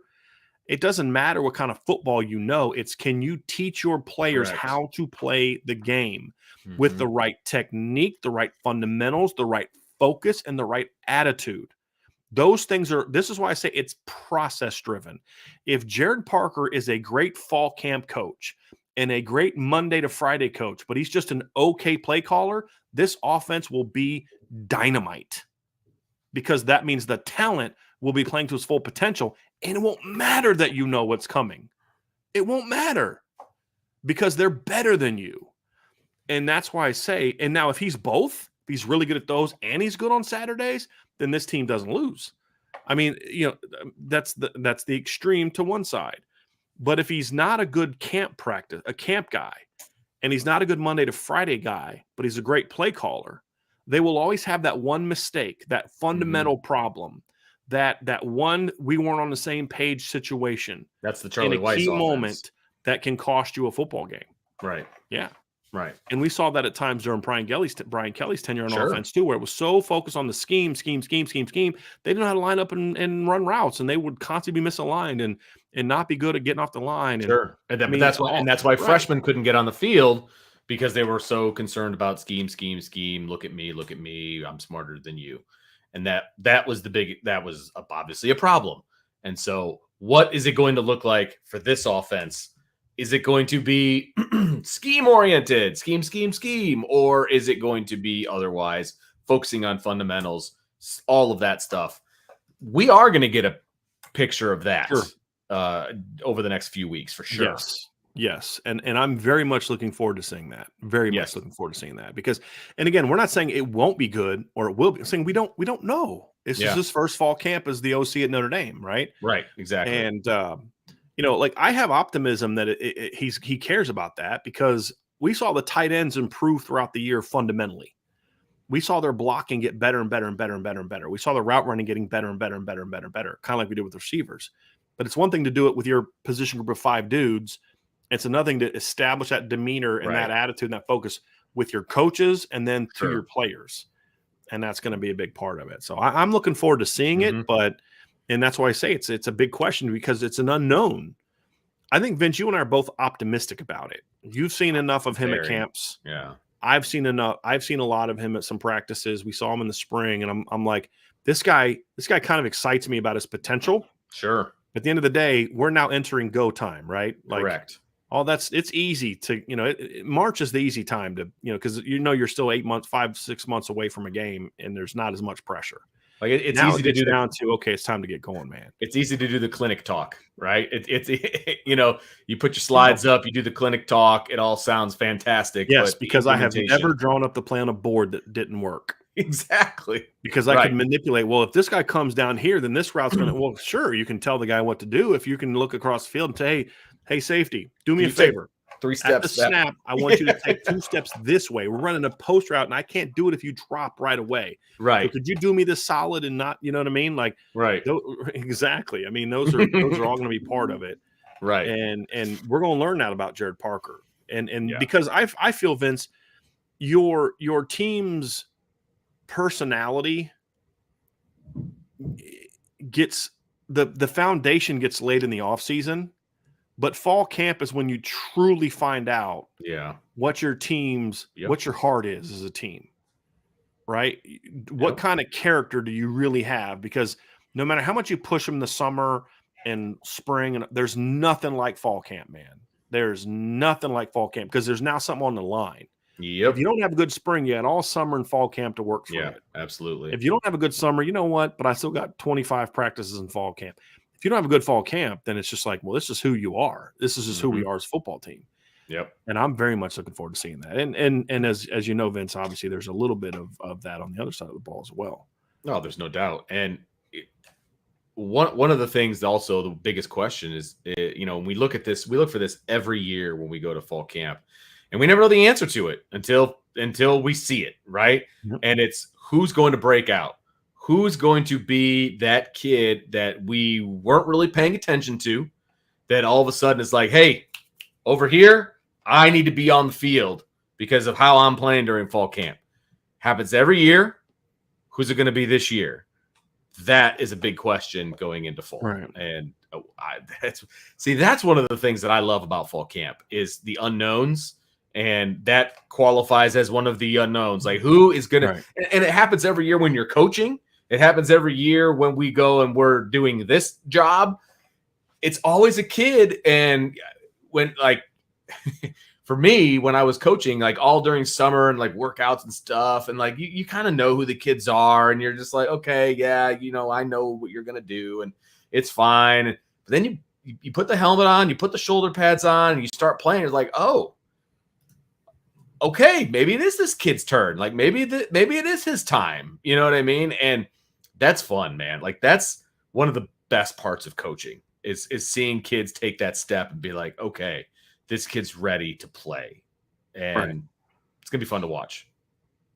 Yeah, it is. And we see it every year. It's just about who is it? Who is that guy? And sometimes it's the guy you expect it to be, right? Sure. Like I think you and I both, I have to go back and read or listen to some of our shows, but I remember being kind of excited about what Audric Estime was going to bring to the table, right? I mean, he didn't play a whole lot, but man, I like this guy. I remember thinking Logan Diggs can be a really good football player if he just gets the chances. So I wasn't surprised by their breakouts last year. But you know who we else thought was going to break out? We thought, hey, this is the year. Lorenzo Styles is going to break out, baby. Yeah. Sometimes the guys you think are going to break out aren't. Yeah. And it's somebody else. And that's all part of the fall camp, man. Well, and here's one for you. 2021 fall camp, JD Bertrand. I'm going to throw it out there because he was Maris' backup. Who was this guy? Where'd he come from? And Maris was just dominating. I mean, he was dominating, and he was the talk of the camp.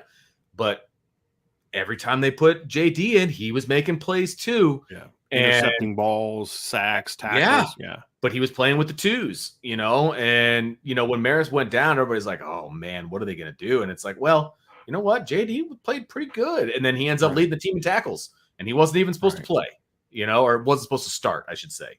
Mm-hmm. So just another example of a kid that kind of came out of nowhere, and now he's led the team in tackles 2 years in a row. So, and for some people, is the most hated Notre Dame football player ever. Probably the best team Notre Dame had on offense in the last 10 years was probably the 2015 team. And I remember a lot of people saying going in, like, man, Deshaun Kaiser, man, if Malik goes down, you're screwed because Deshaun based on the spring. And then Deshaun comes out and he plays really well. I mean, I remember thinking, like, man, Torian Folk's going to be really good. CJ Procise, he's going to bring you some big play potential, but there's no way he can be an every down back. He's never played running back before. Well, he was an every down back. He was a 1,000-yard rusher and then only played 11 games. You know what I mean? So there's always those guys that kind of emerge and break out, and you're like, hey, this guy really stepped up and was a big time player for you. So I mean, Quentin Nelson as a redshirt freshman comes out and starting lineup. You knew he was talented, but how good is he really going to be in his first year as a starter? Well, he was really flipping good. You know what I mean? So, how good's Mike McGlinchey really going to be at right tackle? He started the bowl game and all that, but how's he really going to be? And he was really flipping good. So there's always those questions about we might see some potential, but man, we gotta get rolling, man. You need somebody to step up. And who are those guys? Who are those breakouts going to be? Somebody's going to break out. Who are they going to be? Right. That's a big question. And you hope that it's at the right positions. Because if it's all like breakouts in one position, you may be really good there, but you're not going to be good somewhere else. Yeah, exactly. And then you're like, well, I can't get this guy on the field. And then you're looking at transfers and all kinds of other stuff. So not the area I want to get into for sure. So what are we going to look for, Brian, when we step on campus tomorrow morning? What are we looking for? We got some things that we got written down. And what we mean by this is when we say, what are we looking for? It's not what are we looking at? What are we looking for? Meaning, what are some of the things that we're going to see that's going to make us say, yep, this team is what we think it's going to be. Right. Right. And there's things like, depth emerges and all that kind of stuff. And we talked about the breakouts and Jared Parker's, what we think he's going to be and all that. But there's 5 other things that we're looking for that we think are going to help us feel really good about where this football team is. And we will do a mailbag after this. So if you have some questions, go ahead and get those in. That's right. MB, baby. MB at the front. Because we're going to address this blue blood conversation that's going on in the chat right now as well. Really? Man. So, yeah. Oh, brother. UConn basketball. It's no. No? Okay. This is a football channel. Right? At least this is the football show. This is the big show, right? That's the new name we came up for this show, like the big show, right? It's the big show. I don't know if you all saw the new card and all that. We're now naming all of our shows. Got Recruiting Hour. You have Ivy Nation Sports Talk. We didn't have a name for this show. It's the big show, baby. Right? It's the big show. We could have called the OG show, but like that would have been lame, and you're not always on it. So yeah, right. Right. That works now. Yeah, these are the 5 things that when we come back after the practices, that after the end of fall camp, if these are the things we see, then I'm going to feel a lot better about, okay, this team is ready to be pretty good. Yeah, and this first one is a big one, and it's the defense tackling better and playing more sound football. It's massive. It's absolutely massive, because I feel like this team has been in position to make plays, but they don't make them all the time. And in key moments, like the tackling has to be better. The soundness of the not routes, but the paths that linebackers are taking, and all of these different things. It just all has to come together. It's all got to be better in year 2 of Al Golden. It just has to be. Mm-hmm. Has to be. Yep. Look, and this doesn't mean they can't be aggressive and can't attack. It just means when you do it with some rhyme and reason. Be sound. Right. So if you come up with this great blitz and you get a guy to run free, but he comes in out of control at the quarterback and whiffs, guess what? That guy's now running through a hole that was just vacated by the blitzer, and he's running for 25 yards. We saw that in the spring in the second half of the Fiesta Bowl. There were several plays where Notre Dame guys got through and had a chance for a sack and didn't get it done. Next thing you know, they're running 30 yards. We saw this in the USC game last year. You had 5 or 6 times Notre Dame had a chance to bring Caleb Williams down to the backfield. In moments it could have been game-changing plays for Notre Dame, and they couldn't do it. Right. And sometimes it was about him just being really good. And sometimes it was about you took a bad angle, you didn't come to balance, you fell for a pump fake, fundamental stuff. Yep. And so this team has been a very bad tackling team for a few years now. Right. This isn't an Al Golden problem. It wasn't a Marcus Freeman problem.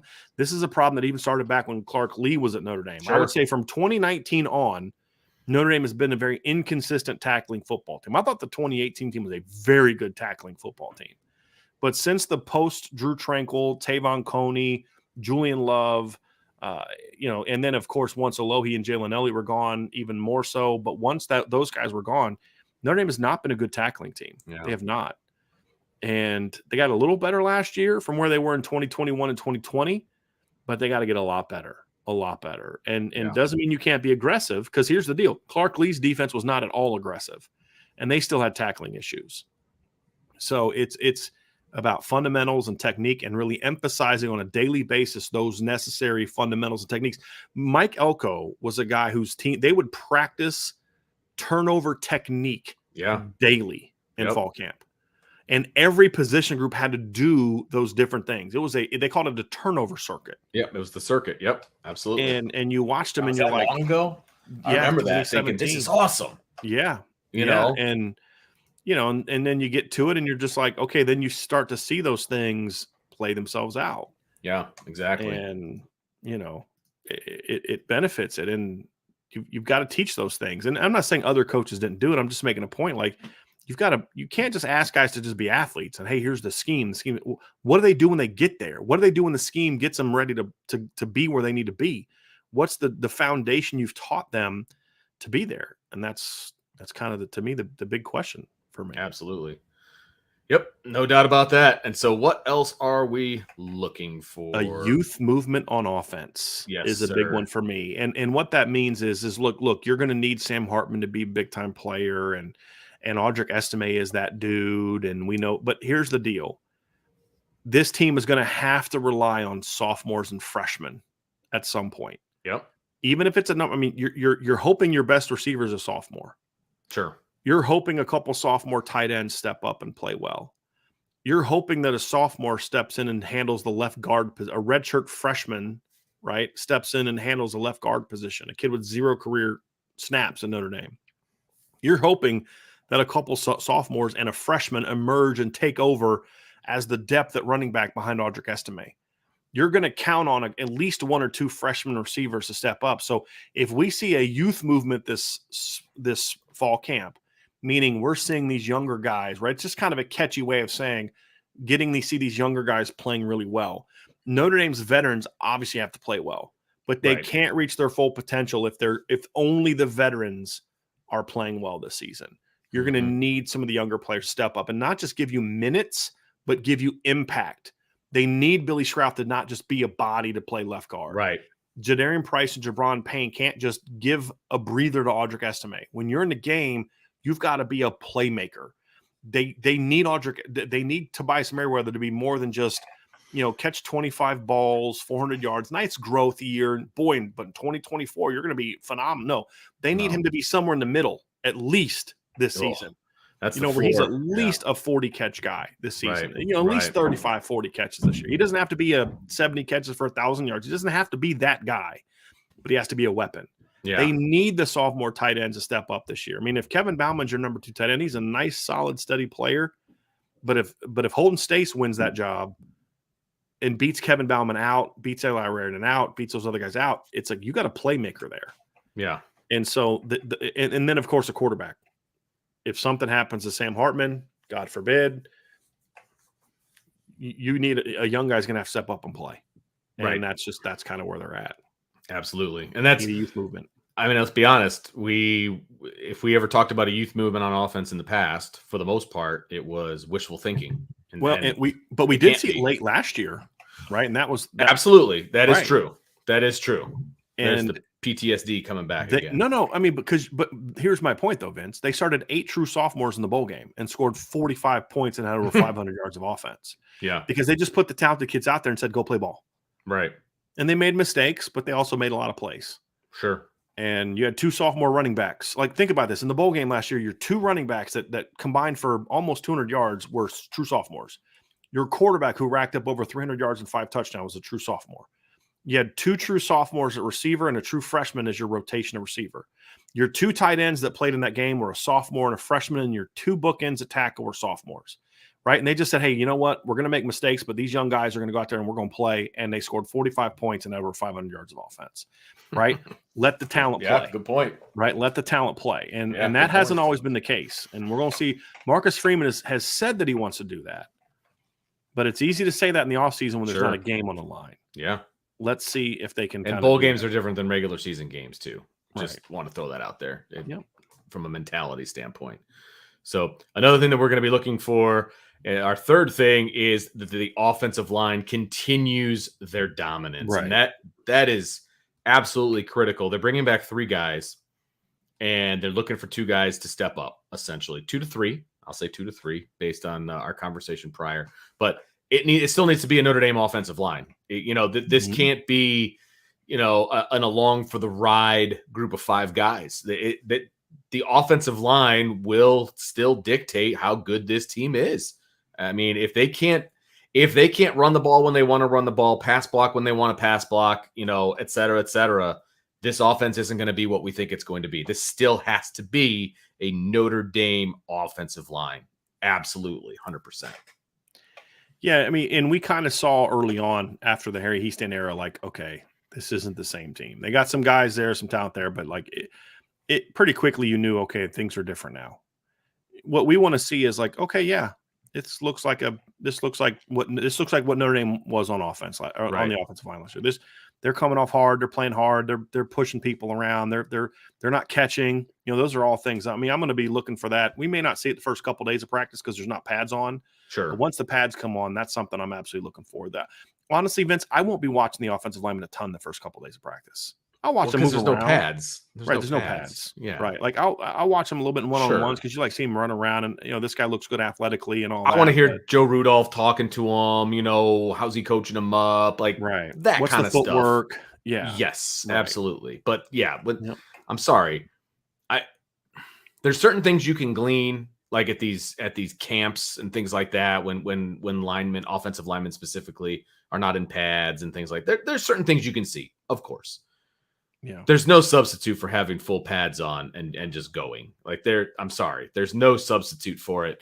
And that's what I want to see from these guys. And I know they're not even going to be in full pads probably till next week, I would think, because it's usually 2 to 3 practices before. So we're not going to see them in full pads for a little while. So you're right. They're going to be lower on the list of things to look at. But at the same time, still a very important piece. I mean, they have to be a Notre Dame offensive line, Brian. Yep.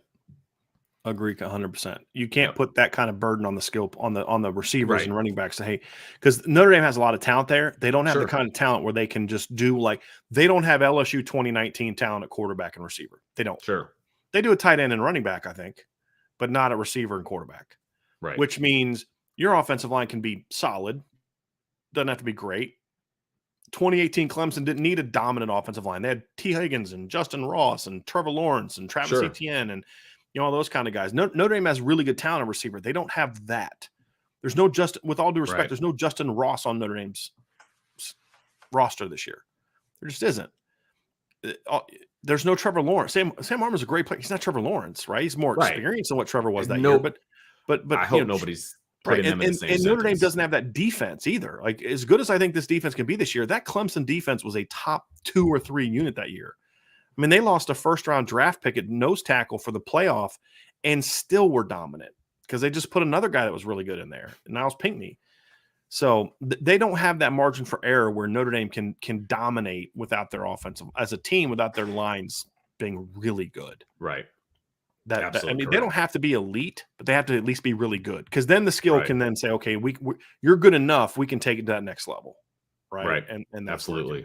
And then, of course, Vince, number 4 is on the other side of the ball. The other side. Yeah. The defensive line has to produce. I mean, they have to be, if this team is going to play championship level type football, if this defense wants to take that next step, the defensive line has to produce. I mean, they can't just be space eaters and, they have to produce. They've got to get in the backfield. They've got to produce against what we think is going to be a dominant offensive line in fall camp. Like that's what I want to see. And I know that's going to kind of go into our next point as well, but we need to see production out of these guys up front. Yeah. Again, talent's there. Got to step up and do it. Right. Yeah, right. The offseason is the time to talk about potential. Fall camp is when the potential word needs to stop being used and it becomes about production. And are we going to see that? With the O-line, it's like, okay, just live up to what you were at. Just keep that standard going. With the D-line, it's kind of like this is where some breakouts have to happen. Right? Like the D-line can't play big-time championship caliber football without breakouts. Mm-hmm. If everybody plays the way that they did last year, the entire year, then this D-line is going to be flashy, but not good enough to really be anything better, 10 and 2 at best. Right? Guys got to get better. Guys got to grow. Guys got to develop. And we've seen that. I mean, Jerry Tillery went from being a solid guy for 3 years to an All-American. Sheldon Day went from being a good player for 3 years to a great player as a senior. We see this all the time. Sure. It's not abnormal, but now's the time. Okay, Riley, now's your chance. Right. I'm sitting here talking about how Riley Mills has got a better, disruption productions numbers on a per snap basis than Sheldon Day or Riley Mills. I mean, Sheldon Day or Jerry Tillery. Okay, great. But now you're going to get those same number of snaps. Right. You've got to maintain that ability to play. Right. Right. Jordan Patel had a great bowl game. He had a great game against Syracuse. He's shown flashes. But when you're the number 1, you can't be flashy. You got to be good. And good means you're there every week. Yeah. Your flashy games still happen, but when you're not flashing, you're still good, right? It can't be 5 pressures, 3 sacks 1 week, and then you get dominated the next. Right. No show. I'm good. Okay, I was great. I'm good. Okay, I was great. I'm good. I was great. That's what you need to have.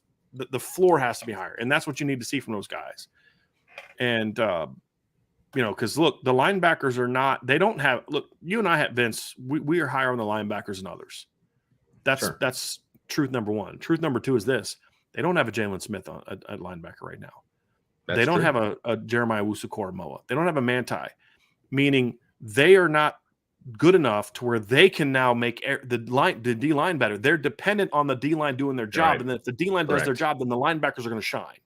Correct. Right? But the D-line has to do They have to work together. It has to be a group effort from the front 7. It absolutely has to be, because their stars can emerge from both of those levels if they work together. It's not going to be one or the other. Like like you said, there's not going to be one guy on the D line that's just going to outshine and outdominate everybody, or one guy at the linebacker level that does that. That's not going to happen. But if they work together, there's going to be some serious production from the front seven because there is talent across the board.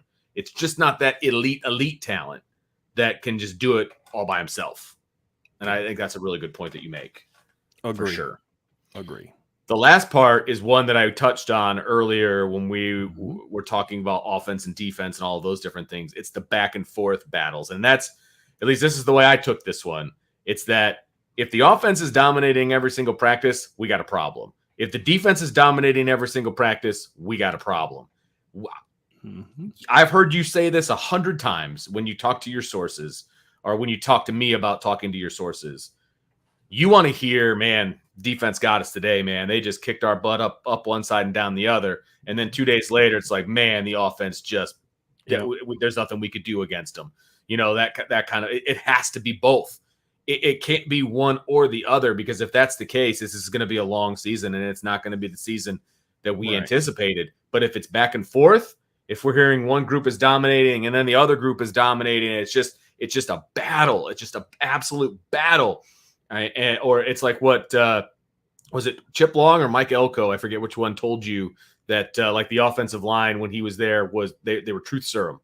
It was Elko. It was Elko. Yeah, because we were concerned that fall camp because Notre Dame was like ripping off 50-yard run after 50-yard run. I mean, it's like Josh Adams would go through whole practices and like barely get touched. Right. Like this defensive line sucks. Yeah. Like that's our concern. Because I mean, remember we had a little bit of PTSD because they sucked the year before. Oh yeah. In 2016. But yeah, it was but it was just like his kind of thing was like, no, we're actually better than you guys think.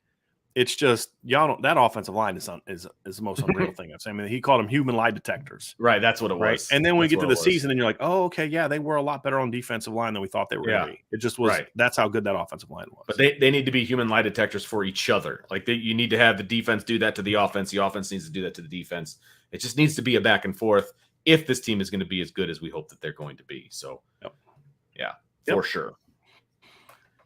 All right, Brian, that's going to do it for our fall camp preview. Yeah, Stick around. I want to around. ask you this, Vince. Is there anything else that you're just like, man, I'm really looking forward to this that we didn't really get into? I'm excited to see it. I just, the receivers for me are definitely, I'm going to be watching them. Like, what are you watching? Like, not what are we looking for, but I'm going to be watching the receivers early on. Receiver quarterback is going to be big for me. Yeah. Like just the connection between them. Like my eyes, like, look, this is not a surprise to anybody. My eyes go to the quarterback and the receivers. Sure. Like that's just my natural situation, right? So there's no doubt that's what I'm going to be looking at.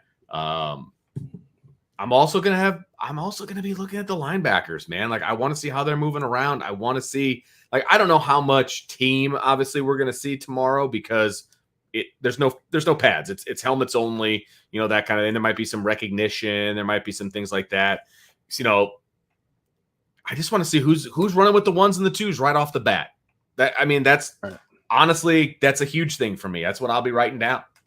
I want to see with the ones, who's running with the twos. And I mean, we'll have that down. I don't really care about that on day one. I mean, usually you're putting the veterans out there. Sure. I want to see like, okay, how are they doing in one-on-ones? Like I want to see, I'm going to probably watch more D-line one-on-ones in this fall camp than I ever have. Because if is Jordan Patel able to get wins against Joe Alt and Blake Fisher, right? Is Josh Burnham getting wins against those guys? Is Javonte getting wins against those guys? And why? If it's like, man, Blake's feet look slow and they're kicking his butt, then I won't care. Man, Joe looks like he's been eating cheeseburgers all summer. And then I won't care. But it's like if Joe looks like Joe and Blake looks like Blake, but man, these guys are winning their fair share of battles. Like those type of things. Is Riley Mills? I mean, let's be honest. He should be really good in fall camp. Mm-hmm. You're going against a redshirt freshman at guard, and the other position is an untested. I want to know that Riley's making a lot of plays, so I'm really looking forward to things like that. The D line is really just something that I'm looking for. I'm really looking forward to seeing what he can do. If I'm watching the offensive line, my eyes generally get drawn to Billy. At least it did in spring.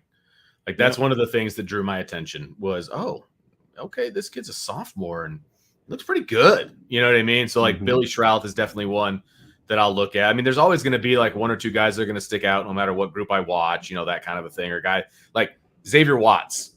What kind of leader is he going to be on the field? Because he was kind of brought along by people in the past. And that's not a knock on him. He's learning a new position like 13 different times.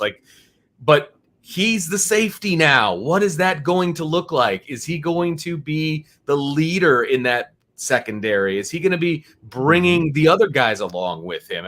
You're going to be able to see some verbal stuff, from him, whether they're in pads or not. Hey, I want to see some of that verbal leadership out of Xavier. I could go down the list, to be honest with you. We've got about 2+ hours, I'm guessing, to watch practice tomorrow. And there's going to be so many things to watch. Yeah. Hey, y'all, if you're still asking about whether or not the rumors about Matt Bayless are true or gone, first of all, we did this at the beginning of the show. Number two, just go to the front page at irishbreakdown.com. We have a story. It's not a rumor. It's literally a press release was released by Notre Dame saying it. So just go to irishbreakdown.com and you'll see the story. It's right there for you. And we're not going to rehash something that we've covered 2 hours ago. I'm not trying to be rude, but we've already talked about that.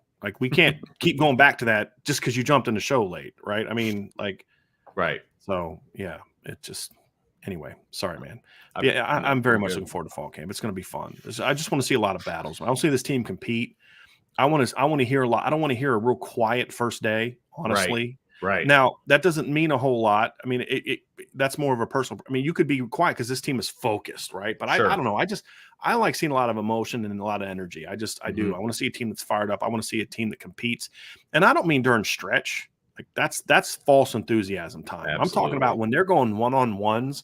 I want to hear a lot of this. I want to hear a lot of hype when your guy makes a play. I want to see a lot. Right. And we've watched teams where it's like they're just kind of going through the motions, man. Right. And it's like 2019, I'm like, man, there's a lot of talent on this team, but this team just is kind of going through the motions, right? I mean, you had some dominant players, and then they ended up just going out that year and out-towning a bunch of teams, and then the two good teams they played all year, they got whooped. Yeah.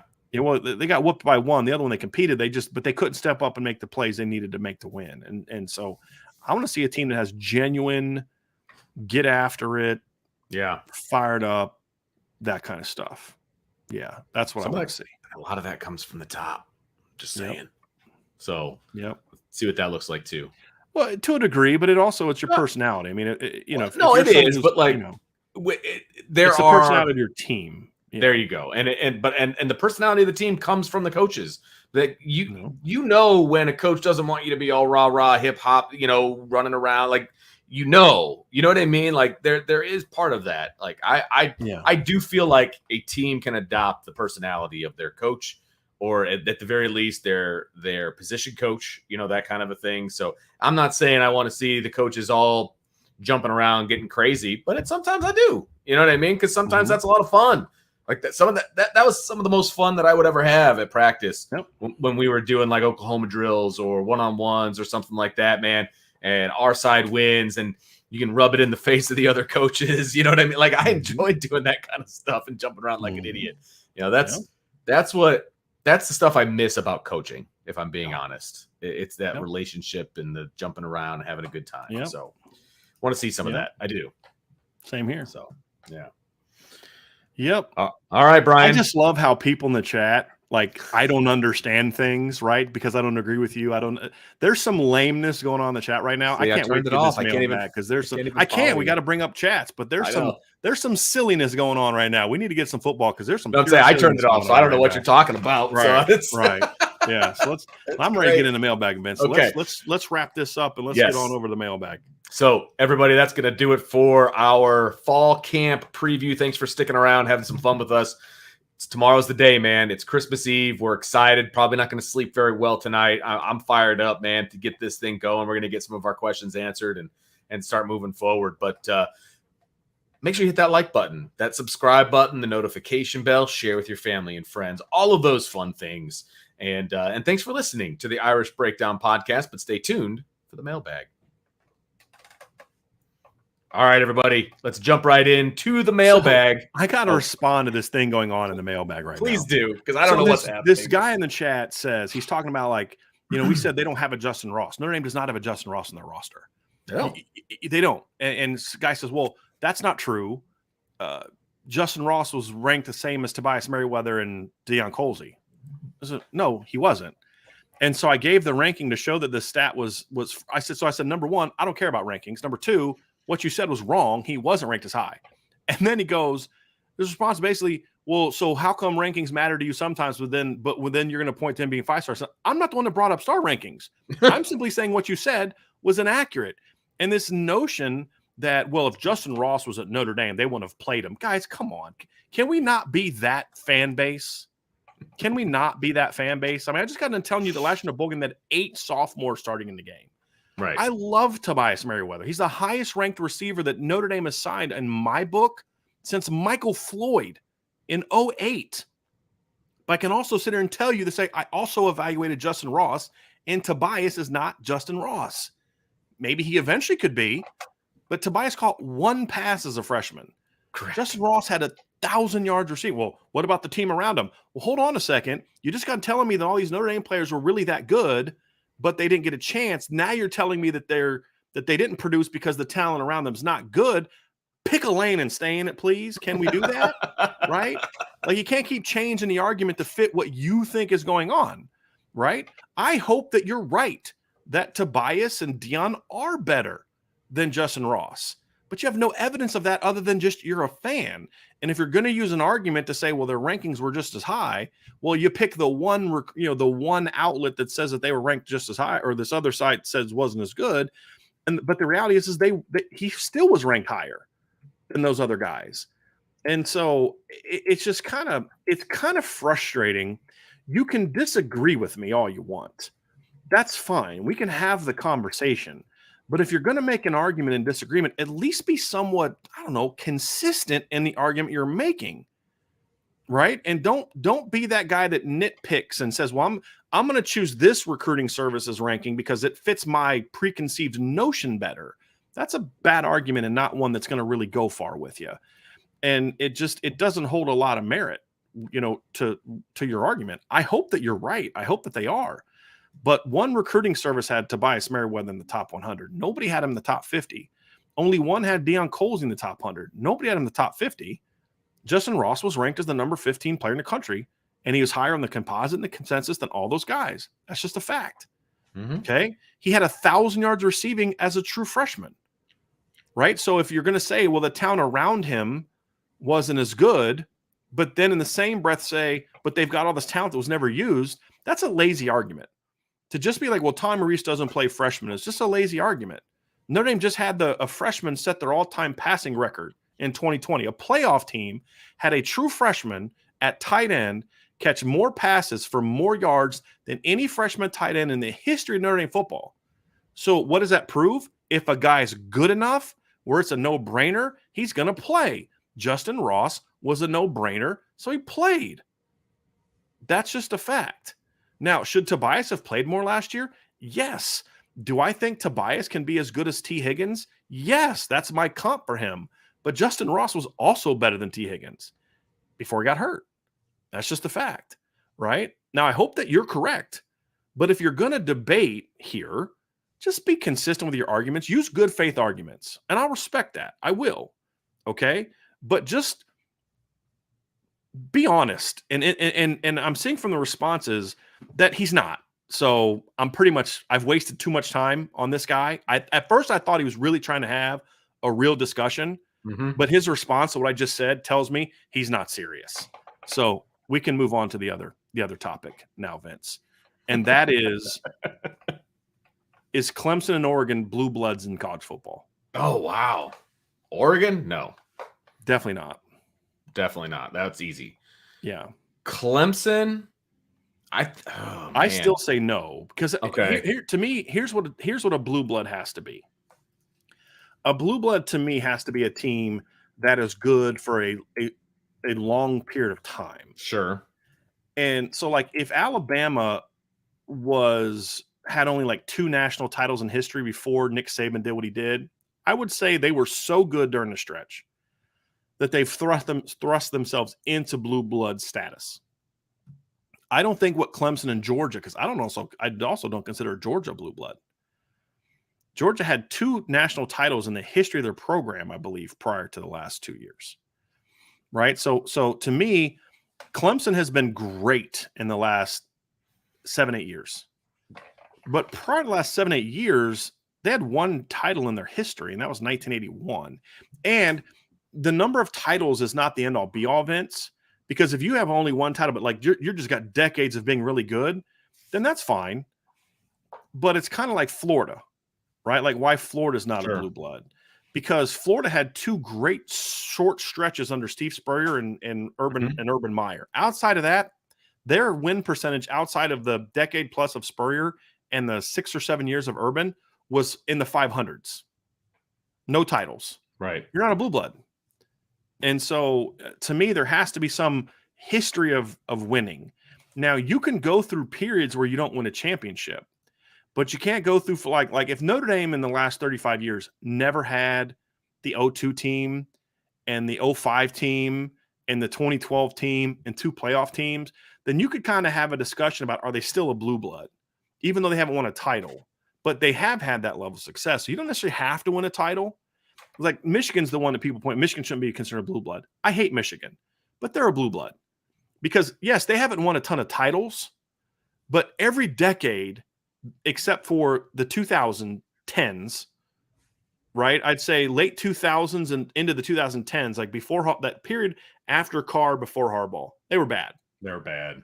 But for decades, they were a really good football team. They didn't have a lot of national championships, but Bo Schembechler played in a mess of Rose Bowls, right? Back when the Rose Bowl was honestly just about the next best thing to winning a title. I mean, from 69 to 89, it's a span of 30 years, Bo played in, 5, 6, 7, 8, 9, 10 Rose Bowls. They finished in the top 10 every year from 1969 to 1978. Then they had a year where they about a year stretch in 79 where they were ranked 18th, then they were 4th, then they were 12th, then they were unranked, but then they were 8th. They had 2nd, 8th, 4th, 7th, and then Lloyd Carr comes in, or actually next was Gary Moeller. And then Gary Moeller had some good teams. And then Lloyd Carr comes in. He's got some very good teams. So there's never been a stretch where Michigan was the dominant program. I don't think there was ever a stretch, in my opinion, even in the 40s, even though I think ESPN had them as the dominant program in the 40s. It's nonsense. Notre Dame was. Total nonsense. But they were always in the top 5 or 6 for a long time. And to me, that's kind of like you can be a Hall of Fame quarterback without having ever won a Super Bowl. Right? Just like winning a Super Bowl doesn't make you a Hall of Fame quarterback. Sure. But it requires you to be great for a long period of time. Right? And that's the point. And that's where I think Michigan kind of gets in there. Now, Clemson has had more national titles in the last 50 years than Michigan. 3 to 1.5. Or, 3-2.5. Right? But for a long stretch of time, Michigan has still been the better program over the period of time. Agreed. And so to me, a blue blood, I do think you need at least a title or 2, but you just need a long history of dominance. And Clemson to me just doesn't have that. They've had a stretch under Dabo, and they had that 1 year under, I think it was Danny Ford, won the title in 81.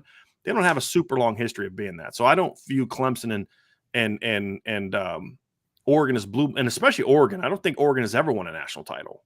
I don't believe. Let me go check. Maybe like in the like Minnesota, they won one like in 1930. Let's see, no claimed championships for them. Their all-time record is 5. They have a 574 win percentage all time.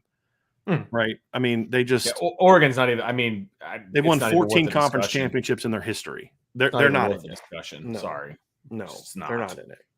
Clemson, I think you could at least make the argument about. Yes, because they've been a dominant program over the last 15 years, 10 years. 10 years. Yeah. And they have been. I mean, they've been in the conversation for 10 years. There's no doubt about that. But does that make you a blue blood? I don't think so. Yeah. What is their winning percentage before the last 10 years? I know that's a loaded question and probably something you can't figure out right Clemson? away.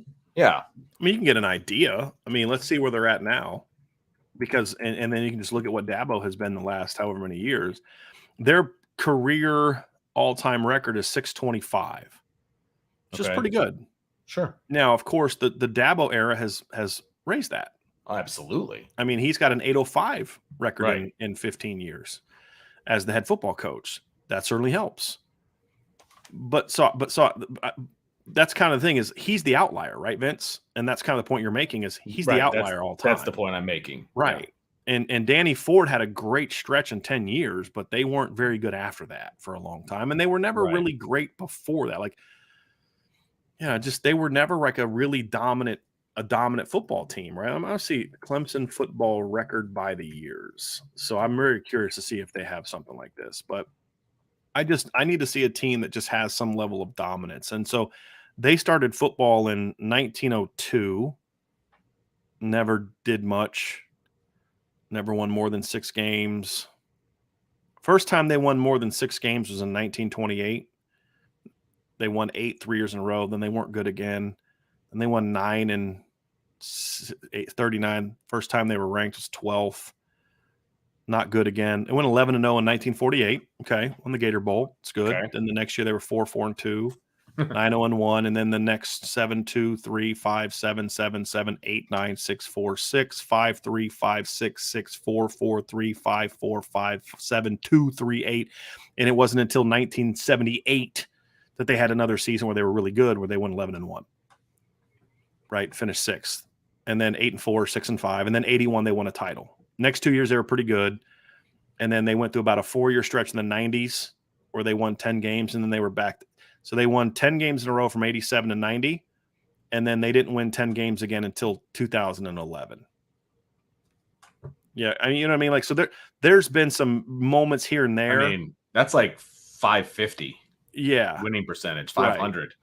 You know what I mean? So that's not blue blood. I'm sorry. Like, no, it's not. You can't change your program. You can't change your historic program into a blue blood in a 10-year span. Right.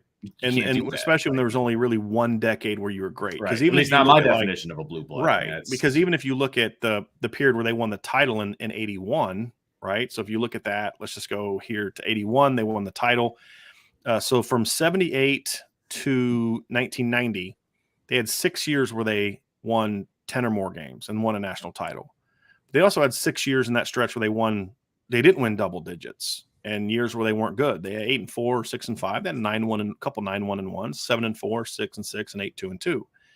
That's their second best stretch. Is that right there? That's it. So no, they're not a blue blood. Now, if let's say Coach Sweeney still wins 10 plus a year, and then they have some other coach that comes in and they're still good into the 2030s. Now we can say, okay, we can at least have a conversation. Have they earned their way into it? Right. Right. But right now they're not there. Right. They're not there. Now there was some discussion in the chat about losing your blue blood status. Okay. Would you say, I think you can. Right. I agree. Yeah. Would Army. You say, that was going to be my next question. Would you say an example of that would be like Army, Navy, like the service academy? Well, Navy was never like Army. Navy never won football. I mean, Army was a dominant national title winning football team. Like they were the only team. Like if it wasn't for Army, Notre Dame would have a lot more national championships. Oh, no doubt about it. Back in the 30s and 40s. Yeah. Navy's not that. Navy only has one claimed national title. That was in 1966. Army has 3 claimed and 2 unclaimed. And so, of course, now Army's dominance was during the 40s, but they were good for that was when you look at when they were good in the 40s, they had been pretty good for a good chunk of the history of college football at that time. At that time, exactly. At that time. And they were a blue blood at that time. Correct. At that time, yes. Right. And things were different back then, obviously, but they have not been that for a long time, a very long time. And so, yeah, I mean, they're like, if you look at the coach Charles Daly is the guy that won all those titles excuse me, let me repeat that. Earl Blake is the guy that won those titles, and he had a 768 win percentage. He won the 3 titles, right? But they had another coach in the 30s that went 35-11-1, a coach in the 30s that went 25-5-1. They had a coach in the 20s that went 38-1, a coach in the 20s that went 18-5-3. They had another coach in the teens around the Newt Rockne era, like not Newt Rockne as a player and then coach era, that went 58-13-1. They had a coach in the 1900s that went 15-5-1, and another guy that went. I mean, it's like there's a lot of years where Army was really good in football. Yep. Right. They haven't been for 60 years. I mean, and they not only have not been good, they've just not been good at football. for a long time. So it's not even like they haven't won a title. It's not the title drought that bothers me. It's that Army just hasn't been good at football for a very long time. Right, exactly. So, I just listed you all those coaches that have been good. The only other, so since 1974, they hired Homer Smith as their coach. Since then, they have had one coach prior to their present coach who had a winning percentage in the 500s. That was Jim Young from 83 to 90, who had a 566 win percentage. Their coaches after that, so actually let's go from the guy that 73, 391, 227, 333. These are win percentages. 566, 445, 122. And a guy that went 0-6 as an interim guy in 03, 265, 250, 328. And then their current coach is getting them back, and he's 566. Right? So a program that was consistently in the 6, 7, 800s is now in the 3s and 400s. Right, exactly. Right, for longer than I've been alive. Right. You've lost your blue blood status.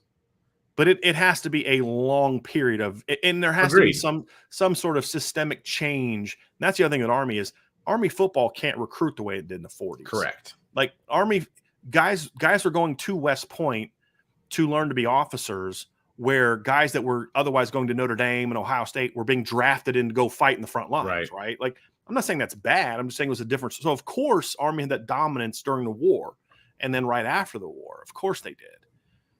And so they had it. So, like, there's like Miami's a program that people want to point to as a blue blood. They're not. They weren't even anything until the 80s. Correct. And then they had a brief stretch. In 2000, 2001 or whatever. Well, they had the 80s stretch. The late right. Well, 80s, yeah, right. Stretch. I mean, in addition to. And then you had that other 2-year stretch, and then they've been nothing. So Miami's not. So who are the blue bloods to me, Vince? Obviously, Notre Dame's a blue blood. Correct. If you look at the Big Ten, I think there's only 2 blue bloods in the Big Ten, in my opinion. Ohio State and Michigan. It's Ohio State and Michigan. I don't view Penn State as a blue blood. I don't either. They had some periods where they were really good under Joe Paterno. They also were a team that notoriously played weak schedules, and it's not a coincidence that they've not won a title since they joined the Big Ten. Because when you're forced to play consistently every single year a tough schedule, and you become a regional program, that's kind of who you are. So, ACC, I don't really view any of those schools as being blue bloods in football.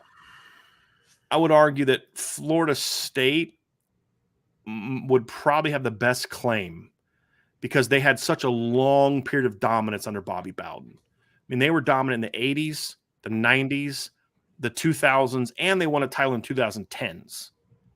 That's 40 years. But outside of Bowden, they had that one Jimbo year. But outside of that, Vince, they haven't been that good. So I don't know that I'd put anybody in the ACC in that conversation for me. Okay. So anybody in the ACC you'd want to pound the table for? I mean, Clemson would be the only person that the only team that I would even have a conversation about. Yeah. But yeah, I mean, it's the Big 12. Oklahoma's a blue blood to me. Okay. Texas is a blue blood to me. Now, Texas is somewhat people could debate that, but Texas has been dominant for a long. I mean, they were dominant for a long period of time. Sure. Now they weren't quite, I think, what Texas football fans think that they were. Mm-hmm. They are still a great program. They have 936 career wins.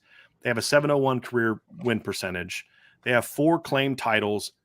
They had a stretch in the 60s where they won 3 and from 63 to 70. They have 5 unclaimed titles. And of course they won the 05 one. So to me, 32 conference championships, I think they're a blue blood to me. Okay. Oklahoma and because Oklahoma's they had the stretch in the 50s under Bud Wilkinson. They had the stretch under Barry Switzer where they were a title team, and then of course Bob Stoops and Lincoln Riley has made them that. So I think Oklahoma and Texas are the blue bloods there in the Big 12. Big 10. Here's a team we forgot to talk about in the Big 10. Nebraska. Now, to me, a lot of people are going to disagree with this, especially younger people, but I do consider Nebraska blue blood. I do. I don't think they've lost it yet. You're talking about a team that's got 5 claimed titles that span 2 different decades. They have over 900 career wins in the program. They have 46 conference championships, and they have 5 unclaimed national titles. Now, you could argue and say, well, a lot of their dominance came in the 90s, and I would say there's some truth to that. but they also had some great years under Bob Devaney as well. And Bob Devaney won a couple titles as well. So they had 2 great periods, but they've had a lot of good football in between. I think you could debate that Nebraska's whether they are or not, but if you go back and look at Nebraska from like when they started playing football in like the 1800s, they were a pretty good football team for a long time, a really long time. And of course, they were great in the Big 8 and then in the Big 12. So, they won conference championships in the 1910s, the 1920s, the 1930s, the 1940s, the 1960s, the 1970s, the 1980s, the 1990s. So, Did they really? They won that many championships? I didn't know that. Conference championships. Conference championships. Yeah. So they're consistently good. They have a 681 win percentage. Yeah. And a lot of that's because of recent failures. For sure. Now so they could potentially be a team in 10 to 20 years if they continue to just be bad that you could say, you know what? They've kind of lost their blue blood status because things have changed. But right now I still put them there. I would say, and this is a very broad stroke, but pretty much anybody with over a 700 win percentage, you're pretty much automatic. I mean, you're in the conversation. Like that's pretty much. I would have a hard time saying no to a lot of those types of teams because you're talking Ohio State, Alabama, Michigan, Notre Dame, Oklahoma, Texas. That's it, right? That's it. Yeah, that's it. Yeah. So let's see, outside of that group, we're going by conference, so I don't want to jump the gun. So right now it's okay. We did the Big 12, the Big 12. Okay. Pac-12, I would say there's only one blue blood in the Pac-12, USC. in my opinion. It's USC. USC. Yeah. Because they got a bunch of titles. They got a bunch of titles. They've been competitive. I mean, they're in decades of dominance. Correct. I mean, and they're 696 by the way in win percentage. So and honestly, you kind of got to give USC partial credit for some of Alabama's titles, if we're being honest. So, because let's be real about this, right? The SEC was really, really slow to segregate football, and it wasn't until Alabama just got dominated by USC, who had big time segregated, like the way that the South viewed Black people was a little different than the way people in California did in the 50s and 60s. Let's be real about that, right? That's a fact. And so USC integrated way before Bama, and that was sort of making a very complicated story very condensed, right? Sure. But that was the catalyst that Bear Bryant used to say, hey, we need to integrate. And then, of course, when they did, then Alabama got a whole lot better. Right. So, USC changed the game in a lot of ways. I mean, they had teams that kind of you had to change how you played because of how USC was building winners. Sure. Right. And let's be honest about something else. Notre Dame would have at least 6 or 7 more national titles if not for USC. And Eric Parseghian would have 2 by himself, just 2 I can think of with Arrow just by himself, if not 3, where they would win a title if it wasn't for USC. So you're talking about a team, Vince, as you said, their all-time record is 702. Mm-hmm. They've got 11 claimed titles. You have 1 in the 20s, 3 in the 30s, 2 in the 60s, 3 in the 70s, and then 2 in the 2000s. Yep. So you have several different decades. Yep. That you were a team that was a 39 conference titles. I mean, there's no debate. USC is, to me, without question, agreed, fits all the hallmarks of a blue blood program. Absolutely. Nobody else in the Pac-12 is. By the way, is also what makes the Notre Dame USC rivalry so friggin' good. Okay, because they're just it's always a game, man. Right. I mean, it's just what makes that rivalry good, and it's what makes the Ohio State and Michigan rivalry good. Because to me, I would argue, and then Texas, Oklahoma, I would argue those are the only 3 rivalries that are between true blue bloods. Yeah, Alabama Auburn is not a blue blood rivalry. It's not. Auburn's not a blue blood. Alabama Tennessee is not a blue blood rivalry because I don't think Tennessee's a blue blood. I think Tennessee's a team that you could make a case for. I think even the LSU guy in the chat is saying LSU's not a blue blood because they're not. I mean, LSU is a good program. Every program has history, sure, but there's one thing about history, and they're just having decades of dominance. And so, to me, Tennessee has claimed titles in the 430, one in the 30, one in 1940, 2 in the 50s, 1 in the 60s, and then 1 in the 90s. Okay, they are in the conversation for me. Tennessee has a better win percentage than Georgia and has way more championships than Georgia. Yep. Tennessee would be in the conversation before Georgia would for me. Yeah, no, I get that. Right? Yeah. Because I look at history, not the last 5 years. Right. And so, yeah, that would be the other SEC team to me that would be in the conversation. No other Pac-12 teams for me would be in it, Vince. No. SEC wise, Mississippi State, Ole Miss, A&M's not a blue blood. They think they are, but they're not. No. Florida's not. We already talked about that. Think they are. Georgia to me is a team that if over the next 10 to 15 years can be sort of what Bama was, like if what we see now is the beginning of Georgia going through a 15-year stretch like Bama does, I think that's good enough to kind of launch them into blue blood status. But they're not now. They're not now. Right. They're just not. They'd have to sustain it for a long time. Just winning back-to-back, that's great and everything, but you can't tell me that Georgia's in it now because they're back-to-back titles, but then in the same breath tell me Nebraska's not in it. I mean, they have almost 100 less wins than Alabama. You know what I mean? Yeah. Overall, I mean, and they've played almost the exact same amount of games. Yeah. Actually, Georgia's played more. Georgia's played 1,350 games, if the list I'm looking at is accurate, and Alabama's played 1,331. And Alabama has almost 100 more wins. And somebody said, would LSU be a blue blood if Saban stayed? No, because they won 2 titles without Saban. Right. So, I mean, it's not like LSU won that title in 2004 and then sucked the next 20 years. I mean, they've got 2 titles since Saban. But no team has launched into the blue blood status recently, Vince. Alabama was already there. I was making a point that if Bama wasn't a blue blood, if they were like Tennessee and Georgia and then go through the stretch where they have 6 titles in like a 14-year period, that's so good that it launches you into that, right? I mean, to me, it does. But no others are. Those are the blue bloods to me. It's not a very big list.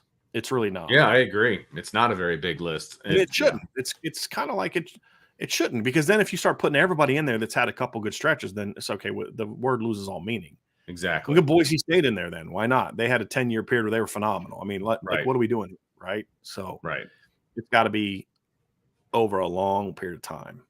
So, yeah. So what do we say, Vince? Texas and Oklahoma, Michigan, Ohio State, Nebraska, Notre Dame, Alabama. Is Alabama the only SEC school that we consider a blue blood in football? Yep. And Georgia's not, Florida's not, Tennessee's not, LSU's not. Because win percentage wise, you went down to Nebraska, and the only teams that are above Nebraska that are win percentage wise that we did not put in that conversation was Penn State. Yeah, that's it. It's just Penn State would probably have a good argument, but again, they didn't dominate the way they needed to. Like, it's not their independent status that bothers me, because Notre Dame's been an independent the whole time. It's that for so long they played just a weak regional schedule. Sure. And just beat it up. And they won 2 titles in a very short period of time, and that's it. You know, where Notre Dame is independent, won titles in the 30s and the 40s and the 60s and the 70s and the 80s. You know, there's 5 different decades that Notre Dame was a title team. You know what I mean? Yep. So, yeah. So, really fun way to start this one off, Vince. No kidding. We spent like half our mailbag time on that question, which is great. All right. Fun.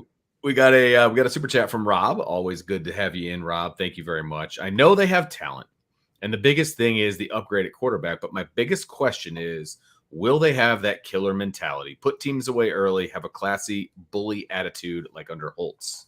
Yeah. Well, we'll find out. I don't know. A physical football team. We don't know the answer to that, right? I mean, that's one of the things we're going to have to find out by watching this team play. Yeah. So somebody just said my Boise State comment was hyperbole. Like, yeah, I thought that was clear. I thought my point was like, well, if you're just going to do over one stretch, then why not put Boise State in? It was kind of the whole point of the comment, was to show the absurdity of it. Right. Like, it's got to be a long period of time. So sometimes I think I'm pretty clear with my sarcasm. I mean, I'm usually, except when you're making fun of me, I never know if you're actually right or not, or if you're not right, but like being serious. I never make fun. Well, I guess I do something, all in good fun. But you do the same for me. Remember the fiasco from yesterday's show and your little comment beforehand? You're not going to live that one down for me. No. All right. M Sleep says, is there anyone who has the pedigree as Bayless and would be able to keep the strength and conditioning on a similar level? Who is the first guy on the list? Oh my goodness. I mean, I haven't had a chance to process this one. Yeah, we went straight from the announcement to 5 minutes later being on a show. So unless you've got a list of strength and conditioning coaches in your back pocket, I don't have that answer off the top of my head. Yeah. I don't. Yeah. So that, again, I said this before, when we were talking about this at the top of the show. The silver lining to this situation is they don't have to make a move anytime soon. They've got Marcus Freeman has all season to kind of figure this out, talk to the right people, do the research. He's got plenty of time. Like, this decision does not have to be made. That is great. And he's like, if that opportunity ever comes up, would love to work with you. He may have that. I don't know the answer to that. And the quick intel we had was that this was not a surprise to Marcus Freeman. So it may have already been. I don't know about Marcus Freeman. I want to make sure I'm clear. Okay. People at Notre Dame. Okay. I don't know specifically that it was Marcus Freeman. I don't want to, again, I don't want to speak out of turn. I do believe it's safe to say that people at Notre Dame were aware. I don't want to definitely say Marcus Freeman. Like, specifically. Got you. Correct. I want to be clear on that. Yeah, because we don't know. We don't know. That's fair. Right. From Levi Perez, thoughts on Harbaugh's 4-game suspension for taking recruits to get burgers. Okay, first of all, there's no way it was that simple. Well, it's not that he did that. It was the lying about it. There you go. That was the problem, right? It's what they always say, right? Like the cover-up is always worse than the crime.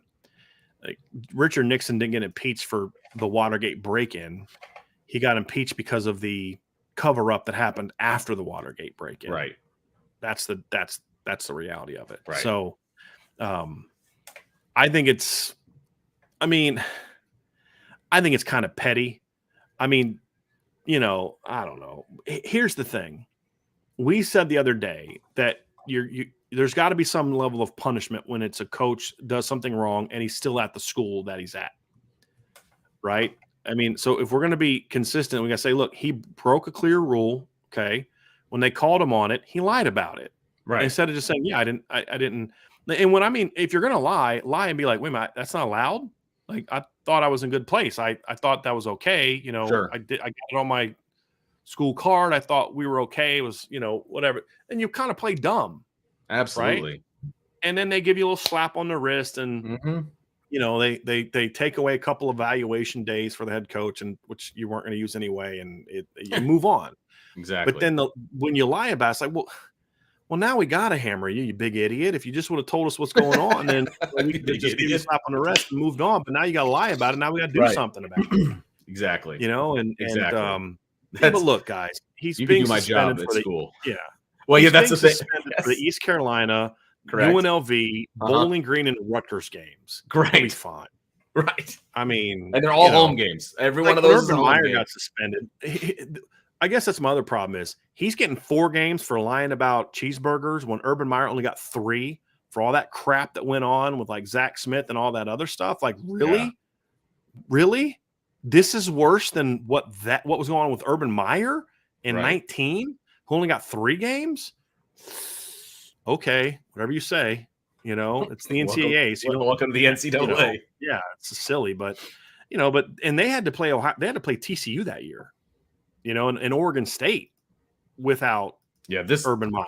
Not that Michigan's schedule isn't a joke already, but their first 4 games are a joke. Yes, they are. Okay. Yes. Ohio State had to play Florida Atlantic, who wasn't their coach Lane Kiffin? Let me look this up real quick. He was at Florida Atlantic before he was Lane Kiffin was their Ole football Miss. coach in 19. So in 2019, Ohio State had to play Florida Atlantic with Lane Kiffin, who that year went 11-3. Chuck Weiss Jr. was his offensive coordinator. Was he really? Yeah. So it was. I'm looking at it now. You are correct. So they had to beat an 11-3 Florida Atlantic team. They had to beat Cincinnati. Because it was 19 that Urban got – no, 19 was Day's first year. It was 18 that he got suspended. Excuse me. So they had to play Oregon State, Rutgers, and TCU that year. And TCU was coming off an 11-3 season. That's who they had to play. It was 18 that they had to go without him. I kept 19. 19 was Day's first full year as head coach. So apologies. It was them. So – yeah, I mean, and you're playing East Carolina, who's actually a good, power group of 5 team last year. They were better than I thought. When I was looking at it, I was like, oh, they're stunk. What screwed group? But UNLV stinks. Bowling Green stinks, and Rutgers isn't very good. Mm-hmm. So, yeah, I just whatever. It's kind of silly, but yeah, it's just like when it's something that dumb. If you're gonna lie, play dumb.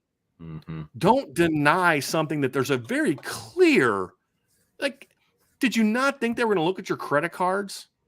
Like, seriously? Like, that's just so dumb. Like, just lie and say, man, I had no idea it was wrong. I'm sorry. That's my bad. It'll never happen again. Okay, I'll lose some evaluation days. I'll lose this. Okay, cool. There's a time to fall on your sword and just take it. Yes. You know? Yes. But So there's an amount of hubris involved when you're just like, no, I have no idea what you're talking about. You know, that's what it looks like to me. Here's something I'm interested in. Who's going to be the interim coach during that?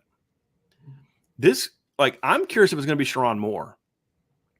Because if it's Sherrone Moore, this could be a great resume builder for him. For Northwestern? Well, I don't know about Northwestern. I mean, no, it's a rumor, but like that's, the rumors for just those things are usually just people in the media say, well, this is who I like. And so I'm going to say this person's a candidate. Well, of course he's a candidate. I mean, every coach in the country is a candidate. But if Sherrone Moore has aspirations of being a head football coach, say, hey, look, he had to get us through this storm where our head coach is suspended. And we went out there and we just steamrolled these 4 teams. Guess what? Sherrone Moore's resume, it's going to say 4-0 as a head coach at interim head coach at Michigan. Sure.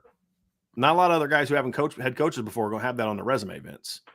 You know what I mean? Is it just the games he's not allowed to go to, or is he like banned from the facility? Question. That I don't know. Okay, I was just I that worked. I don't know. Okay. I mean, again, that was another thing that broke right before we start the show, and then as soon as I'm about to start looking into to Jim Harbaugh's thing, I get a text from somebody saying, "Hey, it's from a parent saying, hey, Matt Bayless, is leaving," and I'm like, "No, he's not. Come on now, get out of here." So, it's going to be very interesting. Very, very interesting. There was some. I mean, it was the suspension was sort of like a negotiated suspension, I guess, from what I read. Okay. I haven't seen anything in this article here. He could not be present in the facility where the contests are played and have no contact or communication with football coaching staff members or student athletes during the suspension period. Oh, wow. So for a month, he's gone. That would most likely mean he's not with the team. Right. Means suspended coach such as Harbaugh would be able to coach Okay, hold on. According to the NCAA, which gave a general interpretation of the rules as it cannot comment specifically on Harbaugh or any ongoing investigation, this means that a suspended coach such as Harbaugh would be able to coach during practice during the week during the 4-game suspension, but could not be in the stadium or have any contact on game days. Okay. Yeah. Okay. Yeah. So it's you can't have any student athletes during the suspension period, I guess, on the day of the contest. So 12 a.m. on the day of each contest and ends at 11:59 on those days, which basically means if they go into overtime and on a Sunday night game, Jim Harbaugh sprinting out of the locker room at 12:01. Suspension's over. We're going for 2. I mean, like, he would do that coming out there with the khakis on. Yeah, he would. He would. That would be freaking hilarious if he did that ever. That would be great. Yeah. The Bowling Green game, it's at 7:30. If they go to OT with Bowling Green, okay. That's a good point. It's a good point. The rest of the games are like noon or 3:30. It's a really problem. It's a big problem. Very big problem. Here I come. Yeah. I got the perfect play call for Bowling Green. I mean, but Harbaugh would do it. Sorry. I have the worst, image in my head. Harbaugh sprinting out of the locker room. Oh, gosh, that would be fantastic. He'd be high-kneeing it. You know what I mean? Oh, my God. That's going down let's not go. Yeah. Anyway, that's any other thoughts on that, Vince, you want to bring up before we move on? No, for the love of all, no. Okay, PK, with added TV and gear contracts, will Marcus have leverage with the new AD cooperation to increase staff salaries and perhaps professional nutrition programs? Heck to the yes. Yeah, of course. I mean, look, let's just say Notre Dame only gets a $50 million TV deal and only gets $15 million a year in revenue for the merchandise, which isn't even doesn't even reset the market. Mm-hmm. So that's $6 additional million that they're making per year just on the revenue. And you're talking about if they get a $50 million deal, that means their new deal is worth 60 because they have the 10 million from the ACC contract. Right now they're at 36 million, or 26 million. Yeah. So you're talking about 34 million for the TV, and that's at the low end of what we're hearing. The very low end, actually a little lower, because I've heard 55 to 70 is what I've heard. So if it's even at 50, a little on the low end, 34 plus 6, Vince, it's $40 million a year, right? Okay. And 247 just put something out today showing that Notre Dame is the third most expensive game to attend in the country. So if I'm Marcus Freeman, we look. Yes, we better flip and get a cut of that. There's no doubt we better get a cut of that. Sure, 100%. Reinvest it into the programs that brought it to you. Correct. That's absolutely what they should do. And I'm not saying that they won't do that, but that's absolutely what should happen, because we've talked about this in the past. The support staff and the nutritionists and all they have a nutritionist. She's on staff. I've seen her.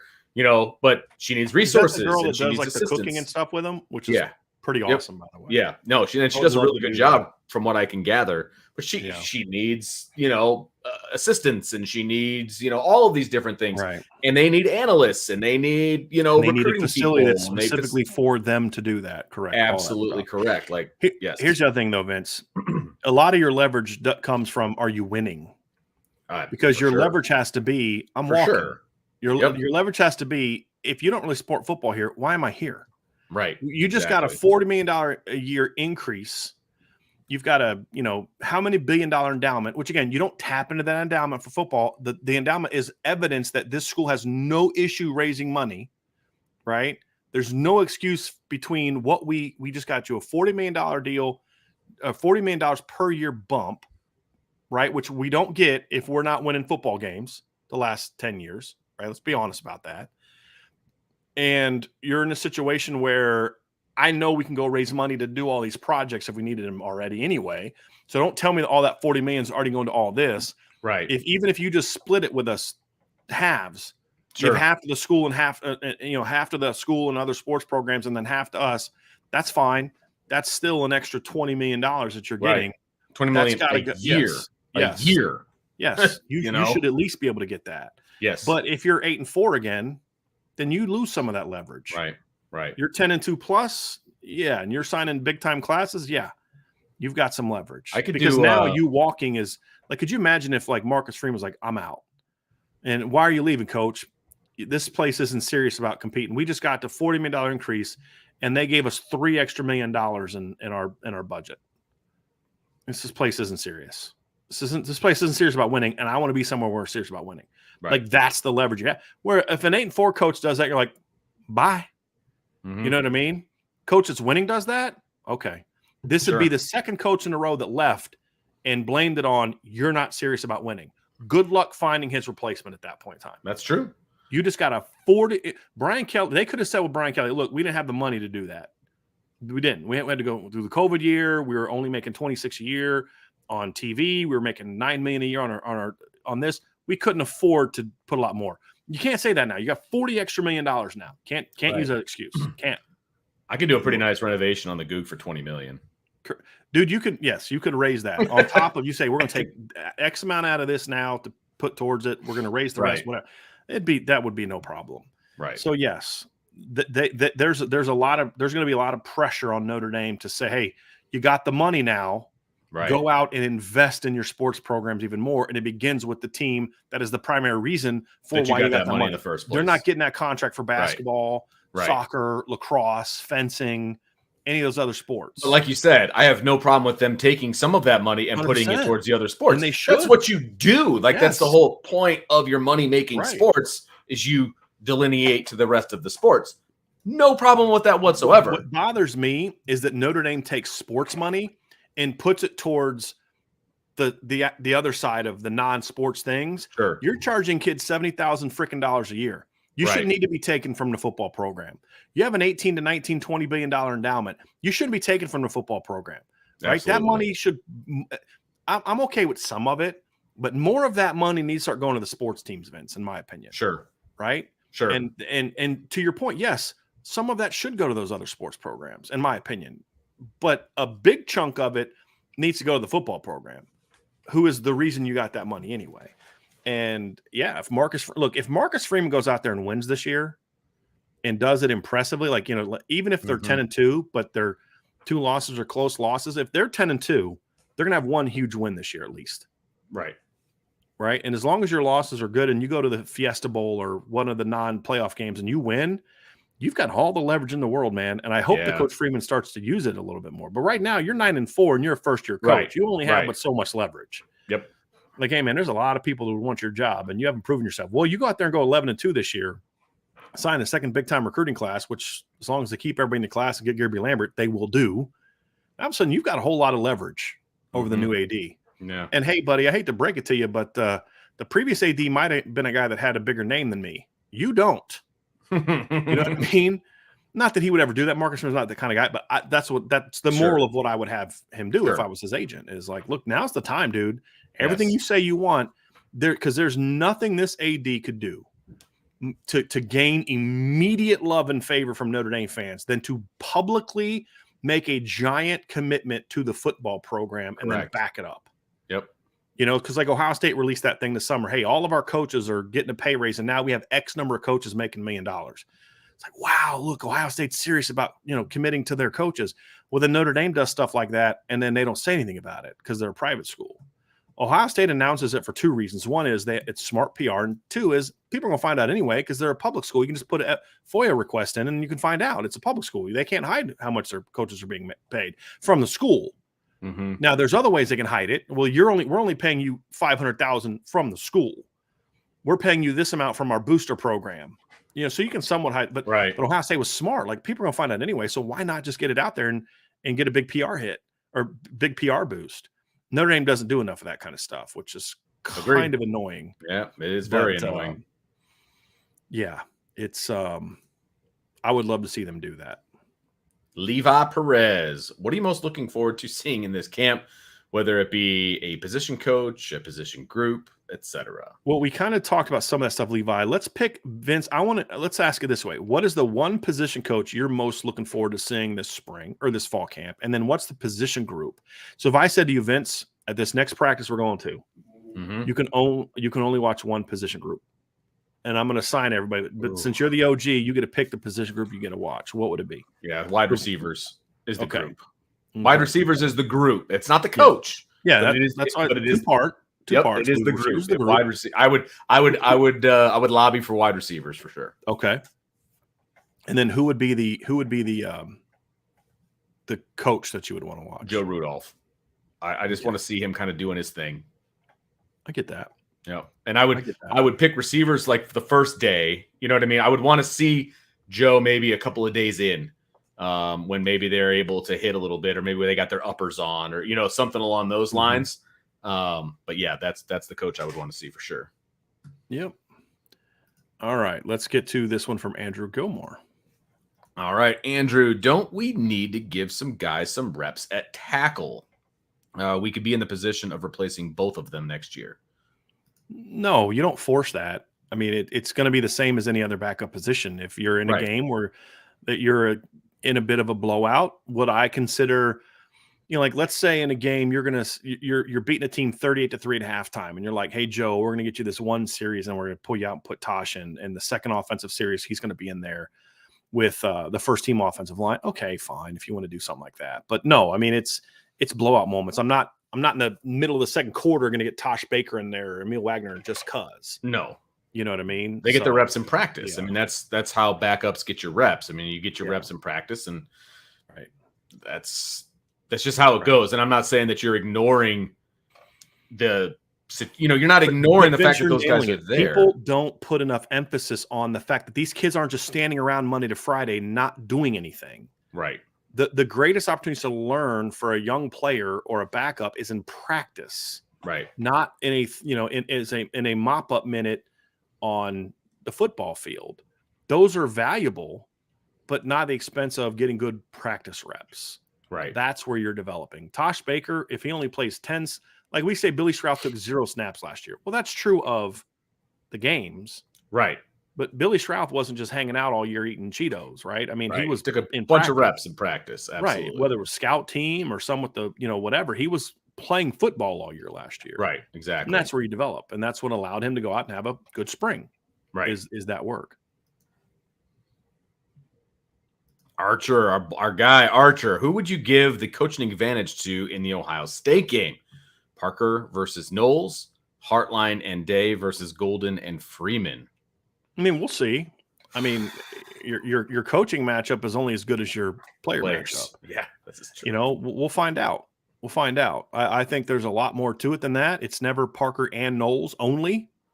If you're going to talk about Knowles, and you got to talk about, okay, well, who do I have more faith in? Dylan McCullough and Chancey Stuckey, or your DB coaches, or whatever the case may be. It's never just that. Who do I have more faith in? Joe Rudolph or Larry Johnson? That's a way too narrow way of doing it. And if I were to say right now, if I only had to pick it this way, I'd give the advantage to Knowles because he's done it before. Parker has never. And I would give the advantage on the other side of the ball to Golden for 2 reasons. I just watched Al Golden put together a great defensive game plan and execution against Ohio State last year and held Ohio State 21 points. True. Right? Yeah. And now he's going to be going against Brian Hartline. Sure. And he's got a whole year under his belt. Sure. I'll give Notre Dame the advantage because it's the guy that's done it against the guy that hasn't. That's an easy one. It's an easy one. And you say and Day. Well, the only reason he's putting and Day and Freeman in there is because he knows the answer if it's just Hartline and Golden.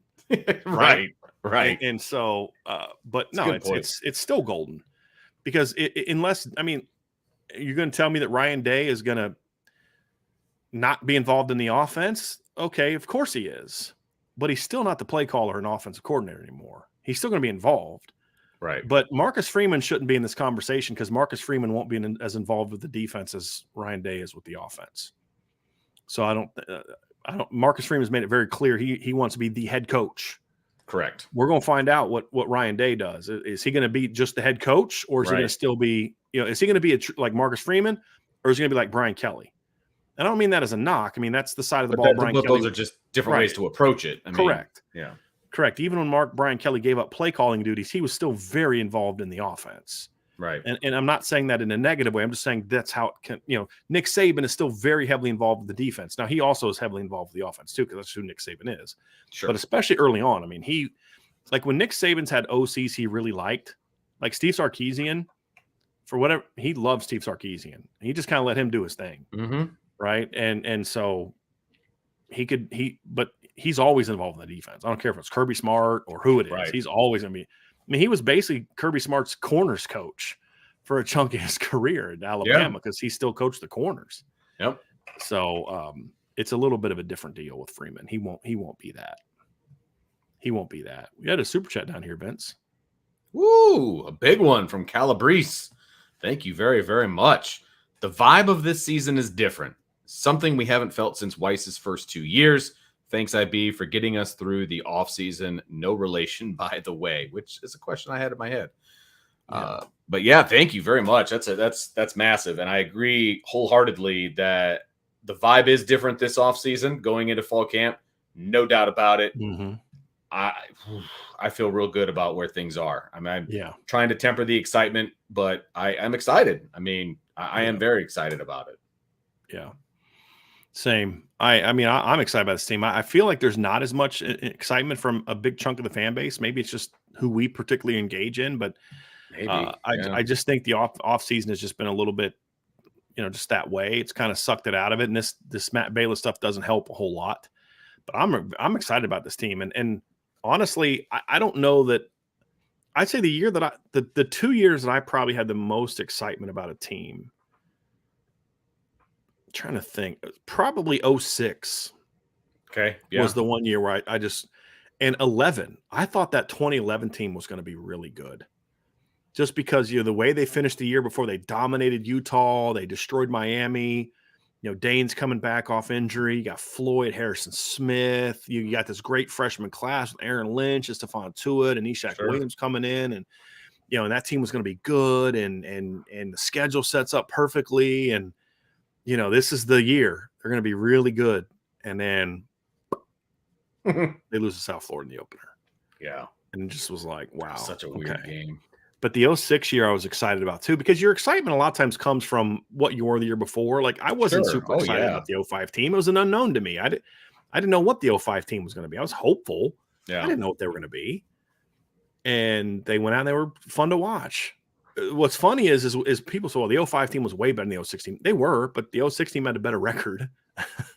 The difference is because they went 10-3, and the 05 team went 9-3. The difference is the 05 team was in every game they lost. The 06 team got dominated in every game they lost. I mean, the Michigan game was over by halftime. The USC game was over by halftime. The LSU game was over by halftime. That wasn't the case in 05. Even the Ohio State game. I mean, if Zbikowski's fumble doesn't get fumble touchdown doesn't get overturned, that's a tie ball game in the fourth quarter, I believe. Sure. And so, yeah. Had to bring that Ohio State game up, didn't you? Yeah. Well, I mean, it's better than the Sugar Bowl the next year. That's for darn sure. Okay, fair enough. Fair enough. Paulie B 27. What will you guys be looking for specifically in some of the coaches during fall camp? Much loved IB and appreciate all the great content. Thanks, Paulie. I appreciate that. For me, Vince, it's just I want to see the returners taking more command. Right. And I want to see, we talked a lot about Jared Parker and what we want to see from him, just setting the tone and how the team goes about its business. I want to see him, honestly, I want to see the OC barking at players more for not husling and not playing hard. If a quarterback misses a read on day one, you get him, you correct it. Like, just, hey, just here, let's make sure but if a guy runs a go route and he's walking off the field, I'm getting on you.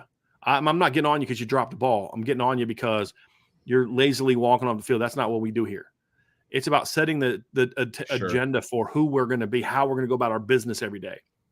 Right? You make a mistake, that's even more reason for you to hustle off. Right. You compounded the drop pass by lazily walking off the field, or you miss a block and I pull you out and you just kind of waddle over the side. Get off the field. You know what I mean? Like we're working, we're getting here. And I care more about that stuff the first week of camp than I do necessarily were you pristine in your execution on day one. That'll come. Sure. You got to set a tone for how you're going to go about your business. And that's the biggest thing I want to see from Jared Parker is, and the offensive coaches and the defensive coaches is getting on guys for that stuff. Not hustling, not playing with fire, not playing with passion, not doing things the right way. Not, if we're saying run from drill to drill, I better not see a senior be the second to last guy getting there unless for some reason he was still standing over there talking to the position coach.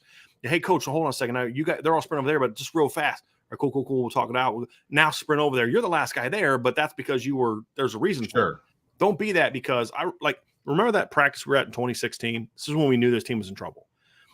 Brian Kelly, they were so bad on offense, the energy level, the emotion was so bad. He made them run a lap around the field. I've never seen a Division I team and never seen a Notre Dame team ever do that, ever in my life. Never even heard of that. Like, that's the crap you do in high school. You know what I mean? Yep. Oh, yeah. And who was like one of the last guys to finish the sprints? It's Deshaun Kaiser. And it just was like, this is not good. Right? Like, and nobody said anything to him. Nobody got on him. You're the quarterback. You're one of the best athletes on our team. What are you doing? And you just kind of are like, this is a problem. This is a big problem. Huge problem. Yeah, this is a big problem. I've said this before, and so I'll reiterate it very quickly because I've said it on other shows. But what I like to listen to what the coaches are coaching, because especially early on in camp, because I am a firm believer in what you believe is what you stress. Yeah. And if I'm hearing a lot of fundamental talk and just the stuff I want to hear as a coach, and I'm hearing toughness, it from these fire fundamentals, toughness, fire fundamentals. Yes, exactly. If I'm hearing that over and over again, and it's just boom, boom, boom, boom, boom, then I'm going to be happy with what I'm hearing. You know what I mean? Like, because that's what you're stressing, and that's what you will continue to stress throughout the whole year when we're not there. Yeah. Okay, because that's who coaches are, man. Like, you stress what you believe, and you stress who you are and your philosophy. And so, if I'm hearing all the good stuff, the good talk, and then that's what I'm going to be listening to, and I'll be happy. Yep. JU with the super chat. Thank you very, very much. Will Parker sit in the box or be on the sidelines? I would imagine the answer to that. I would imagine he's going to be on the box. I would imagine that. We don't know the answer to that for sure. Part of that's going to be how fall camp goes. Is there a lot of trust in the guys down the field?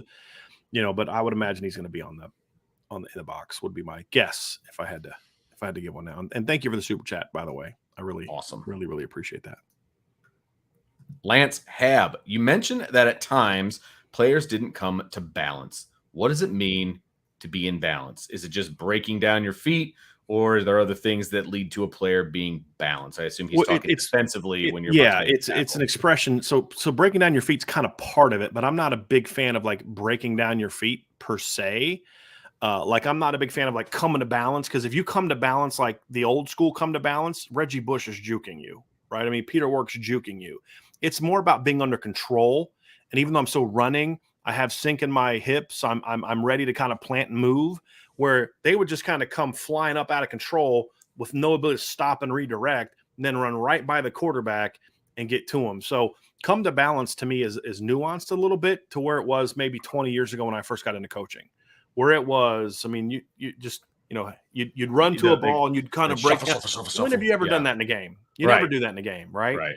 And so now it's about running to that target, but now you're kind of in a really athletic form as you're running where you can kind of plant and drive or plant and redirect, as opposed to just like a full sprint, and your legs are narrow and you're upright. If that guy makes a move, you're toast.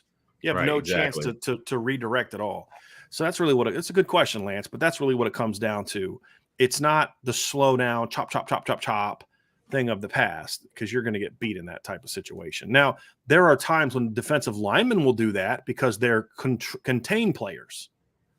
That's a different thing that we're talking about, right? So, like if you're the backside end and you see run action away, you're not screaming down the line necessarily to make that play, because you're the bootleg, you're the contained guy. I got to be chop, chop, chop, chop, chop. And then if that quarterback, then I see that quarterback bootlegging out, I'm going to him.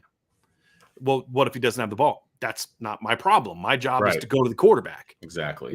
And have some sort of balance at it and take a proper angle. And a lot of that stuff too is about angles and all that. But you'll see that initially. But when you're attacking the ball, you're not doing that chop, chop, chop, chop thing. That's just a drill that we all learned when we were young. And why do you keep doing that? Because that's what I was taught to do, right? So we do. It's not super practical. Okay. Well, what do you mean? Well, name me a time in football other than when a fair catch is being made and you have to come to balance like that you actually do the chop, chop, chop, stop thing. Like you just don't do it. You play the angles. You're balanced, meaning you can cut either way, or I can still run through you if you try to outrun me. It's those type of things. So very good question. James O'Reilly, player from each side of the ball that you think will make the biggest jump in fall camp. I'd like it to be Rocco and Tyson Ford. Good choices. Yeah. They both have potential to be game wreckers, I believe. Thanks. So those are good choices. Let's pick a starter and a backup that we'd like to see. Ooh, okay. Right? I don't know who it'll be, but who we'd like to see. So who's the starter on offense that you really want to see make a huge jump in fall camp? For me, it's an easy one. Go ahead. Okay. Tobias Merriweather. Okay. I mean, needs to make a big jump. Like I said, I want him to be the alpha. That doesn't mean he has to have the most catches, but I want him to have the most yards and touchdowns. You want to be the most dangerous, yeah. Yep. He needs to be the most dangerous. I need to see a big step there. So since you went with him, I'll go with somebody else. I'm going to say Billy Schrauth. That'll be mine. Billy Schrauth. I like that one. Billy Schrauth or Mitchell Evans are the two that popped in my head. Okay. The most. Yeah. Now, here's an interesting one. Chris Tyree. If Chris Tyree becomes like a big time playmaker in fall camp, you're going to be like, oh, okay, this is going to be fun. But we'll see about that one. What about the backup? Who's the one or not backup, maybe a guy that's a number two or a guy that's in contention to be a rotation guy. Yep. I think this one's easy for me, Vince, and it's Shadarian Price. I was going to say that one too. That's a good one. No, that's a great one. That was absolutely going to be I'll let you explain it, but that was exactly going to be just pick. Because right now it's like we don't know who he is, right? So we need to see him make a big jump, which means he's healthy, which means he's shaking off the rust, right? And he's ready to go. That would be one for me. I think the other one would be, and you could kind of count it. Actually, I'll let you do because I don't want to take your other one. Yeah, I was going to say Holden Stace. That would be my second one. I want to see him. Say Dion. I want to see. Yeah, I like that one too. I just want to see dynamic play at the second tight end position. And I'm not saying that Mitchell Evans can't be dynamic. It's not what I'm saying at all. But I want that from the second tight end position to almost force the use of the second tight end in the passing game. So Holden Stays is my guy. I like that one. I like that. So defense, who's the starter you want to see make the biggest jump this year?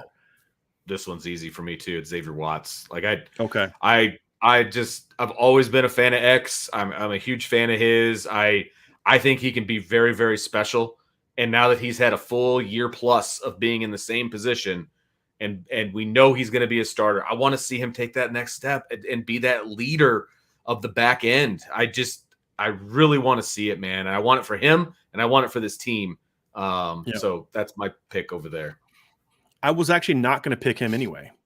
Good. I love this. There's a thing going on in the chat. Some Notre Dame fan, I think he's kind of I don't want to say it. Someone who had to constantly put on timeout is talking about how, Brian Kelly and no one could beat Trevor Lawrence. And Insured by Big, who's one of our resident LSU fans, said Joe Burrow beat Trevor Lawrence. Like, cha-ching. Love it. Well played, LSU fan. That's great. I dig it. But I was actually going to go with Riley Mills, even if I'd have gone first. I just feel like, to me, there's nothing more impactful than a dominant up the middle player.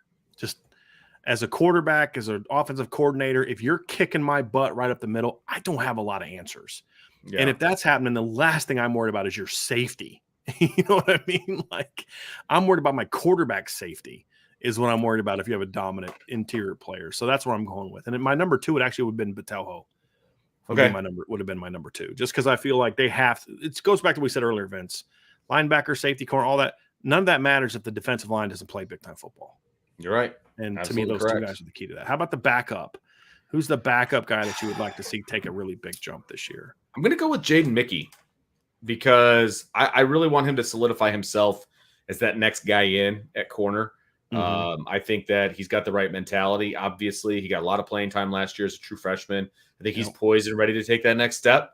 And they need to be deep. I mean, they need to have depth at the corner position, because look, Cam Hart's my guy. I'll be the first one to admit it, but he's had injuries. And Mike Mickens wants to have a rotation there. He doesn't want Cam Hart to have to play and Benjamin Morrison every single snap of every single game until they get blowout moments. He wants to be able to keep those guys fresh.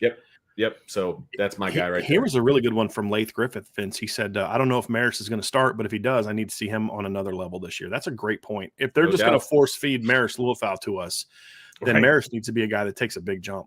No doubt. That's a good one. And he's capable of it. There's no doubt. I mean, I know we're like the opposite of where we were on Maris last year. We were on the Maris hype train last year. Oh, yeah. What we saw in spring practice and everything we heard from our sources and all that kind of stuff. And then it just, didn't turn out that way at all. Yeah. But he's correct. If he's going to be the starter this year, he has to play a lot better, because to his point, if Riley and Jordan are really good, but Maris is constantly hitting bad run fits, then you're still going to be able to run on Notre Dame. Right. The reality of it. Yep. So that's a good one. And for me, the backup that I would like to see is Josh Burnham. I want to see Josh Burnham really explode this offseason. This it'd be fun to see him coming off the edge. He's super athletic and get super low. 6'4", 240-pound twitched up kid. He gets so low when he comes around the corner. He'd be a good one. He'd be a good one. He'd be a really good one. From James, who do you foresee enrolling early from the 24 recruiting class? That's a little early for me to answer that. Ryan would have a better idea. I do know that CJ Carr plans on enrolling early. I'm not really sure about a lot of the other guys. We had that question asked in the recruiting show yesterday. Okay. What did he say? In the mailbag. And he went through the whole list on who he thought was going to be in early and who wasn't. See, I don't really want to do the thinking thing, because a lot of kids tell you that, but it was more than half. Well, that's always going to be the case. I mean, like, you're going to get at least half your guys are going to early enroll. That's just the way that Notre Dame wants to do it. And more guys would have if their school would have allowed it. Like, I don't think Brendan Vernon's high school allowed it. That's why he, Josh Lugg's high school wouldn't allow it. Some schools just don't let you graduate early. They don't let you do what you need to do. Working in a high school, I will say that over the last few years, it's gotten easier to graduate early, just with some of the accredited online courses that you can take and some different things that you can do. It has become much easier to graduate early, for sure. Yeah. But some schools literally just do not allow you. No, you're right. Yeah, no, you're absolutely right. Yeah. From Michael Johnson, I don't have Xfinity anymore. So which streaming service has NBC? Well, I know for a fact that Fubo has it. I mean, I'm just telling you, I can only tell you the ones I use, Vince. Sure. I know most of them have it, but Fubo definitely has it. And then YouTube TV has it. And you can record. The one good thing about YouTube TV is it's a little cheaper than Fubo, but Fubo has 1,000 hours is all you can do recording time. And when you're recording football games and every football game, that fills up in a hurry. Where YouTube has more unlimited, you can just record as much as you want. But they're all getting a little bit more expensive. You know what's bothering me? You get all these streaming services. Part of the reason that I wanted to go with a streaming is because I get tired of commercials. Sure. Well, now every single streaming service has commercials, and it's the most random times in the middle of a show. Like middle of a sentence. Nuts. Middle of a sentence, and they're what are we doing here? And then you always got to go back right and listen to it again. It drives me nuts. I know Dish, you can use the NBC app. I use the NBC app on my Roku, but I go through like a Dish sign in, and I can get NBC streaming. That I will tell you, because NBC on my rabbit ears doesn't come in very good, to be honest with you. Yeah. So when we watch live NBC, we stream it, and it's a couple seconds behind, which is annoying for live sports. But that's what we use here. Beefeater, would you rather? Oh, these are always interesting. Spend your whole time tailgating with and sitting next to Michigan fans during a loss to Michigan. Well, that's a definite no. Or get locked in a tailgate porta-john. Oh, God. Phone battery dead and miss Notre Dame blowing out Michigan. I mean, I'm sorry. I'm going to be a little selfish on this one. I do not, in any scenario, no matter whatever the result is of a football game, when I want to be locked on first of all, this will never happen to me because I don't use porta-johns. I just, they're gross. I'm sorry. I just, no. And since I don't drink alcohol at games, I don't, fine. I'll wait till I get into the stadium. You know what I mean? Like, I'm good. I peed before I came here and I'm good. But I mean, I'd literally go find a place on grass somewhere or hold it before I'd go on a porta-john. Yeah, that's like, definitely. I can't do porta-johns. Under no scenario would I ever. And I wouldn't say I'm claustrophobic, but I'm a tad on the I don't like being in tight spaces thing. You know, like I'm not like claustrophobic where I would freak out and have a full-blown panic attack, but I'm not super comfy in tight spaces. Sure. Right. I'm just, and especially one that smells like a porta-john. Oh, horrible. So I'm sorry, Notre Dame. I love you, and I don't want to see you lose, but I'm going to be selfish on this one. I'm not taking one for the team on this one. If I had to pick one, I guess it would obviously be the first one, but you'd rather get stuck in a porta-john? No, I would okay, do the first one as opposed to the porta-john one. As soon as I read porta-john, I don't care what the other stuff says. I'm not going in there.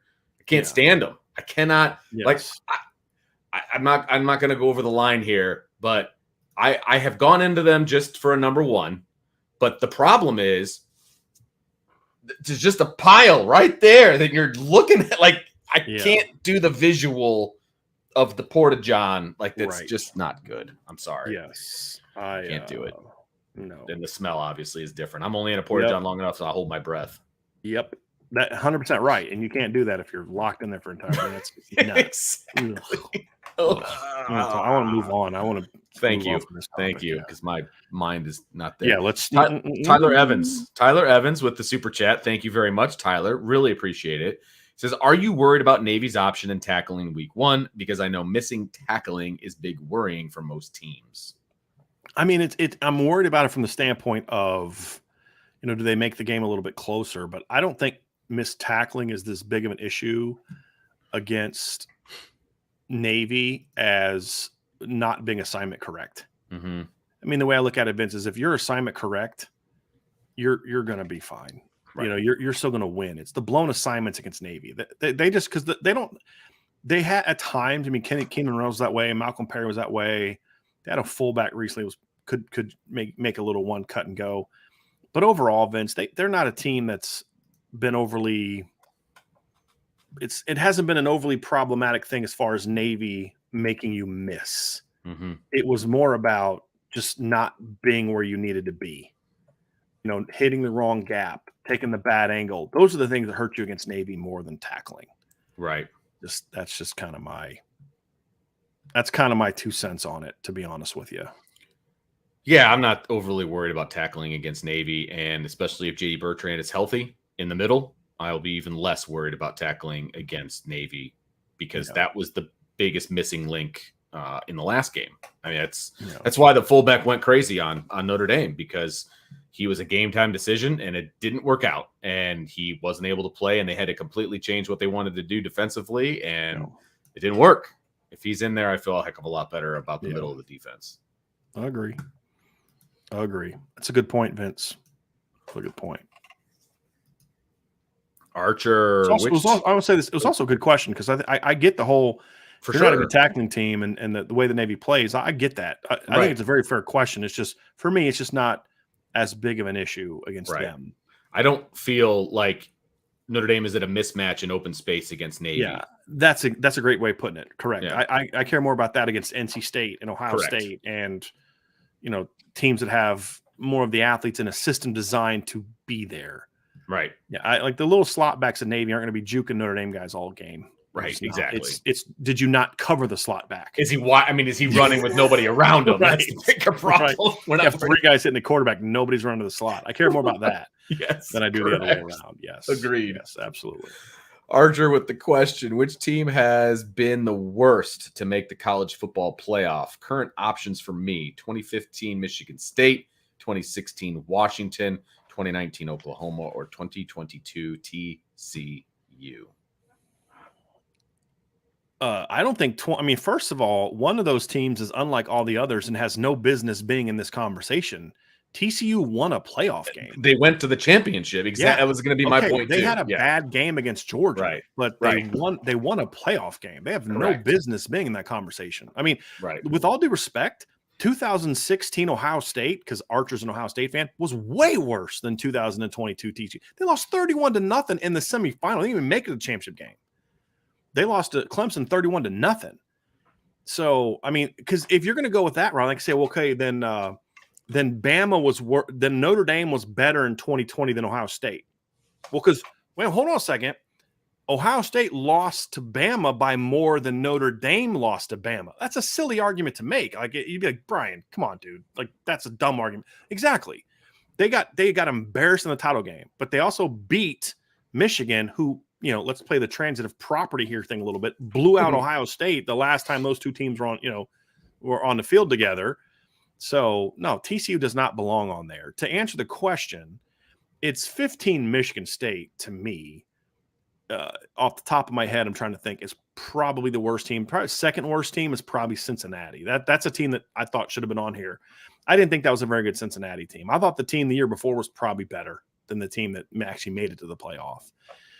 And, but that was still a good Cincinnati team. So 14, I thought they were all pretty good teams. Florida State got blown out, but they were still, defending national champs. They maybe consideration because of how bad they got blown out. 15, Michigan State team was really bad. They compared to the other, they were clearly the worst team in the playoff that year. That was Ohio State choking that game away. Ohio State should have been in the playoff that year based on talent. That was one of the 2 most talented teams in the country in 15, Vince. That Ohio State team was insanely talented. Right. But they just weren't a team. And that's why Michigan State beat them. They weren't very good. I actually think the 16 Washington team was really good. They don't belong on this list either, to me. They gave Bama everything they could handle defensively. They're just an outlier. Put points on the board. And they're just an outlier because Washington doesn't normally go to the playoffs. That was a good Washington team, man. That was a really good Washington team that year. They had John Ross. They had Dante Pettis. Jake Browning, like 40 touchdowns that year. They had a great secondary. Bama scored what? It was like 24-6 or 24-7. And like one of Bama's touchdowns, I think it was like a blocked punt or something like that.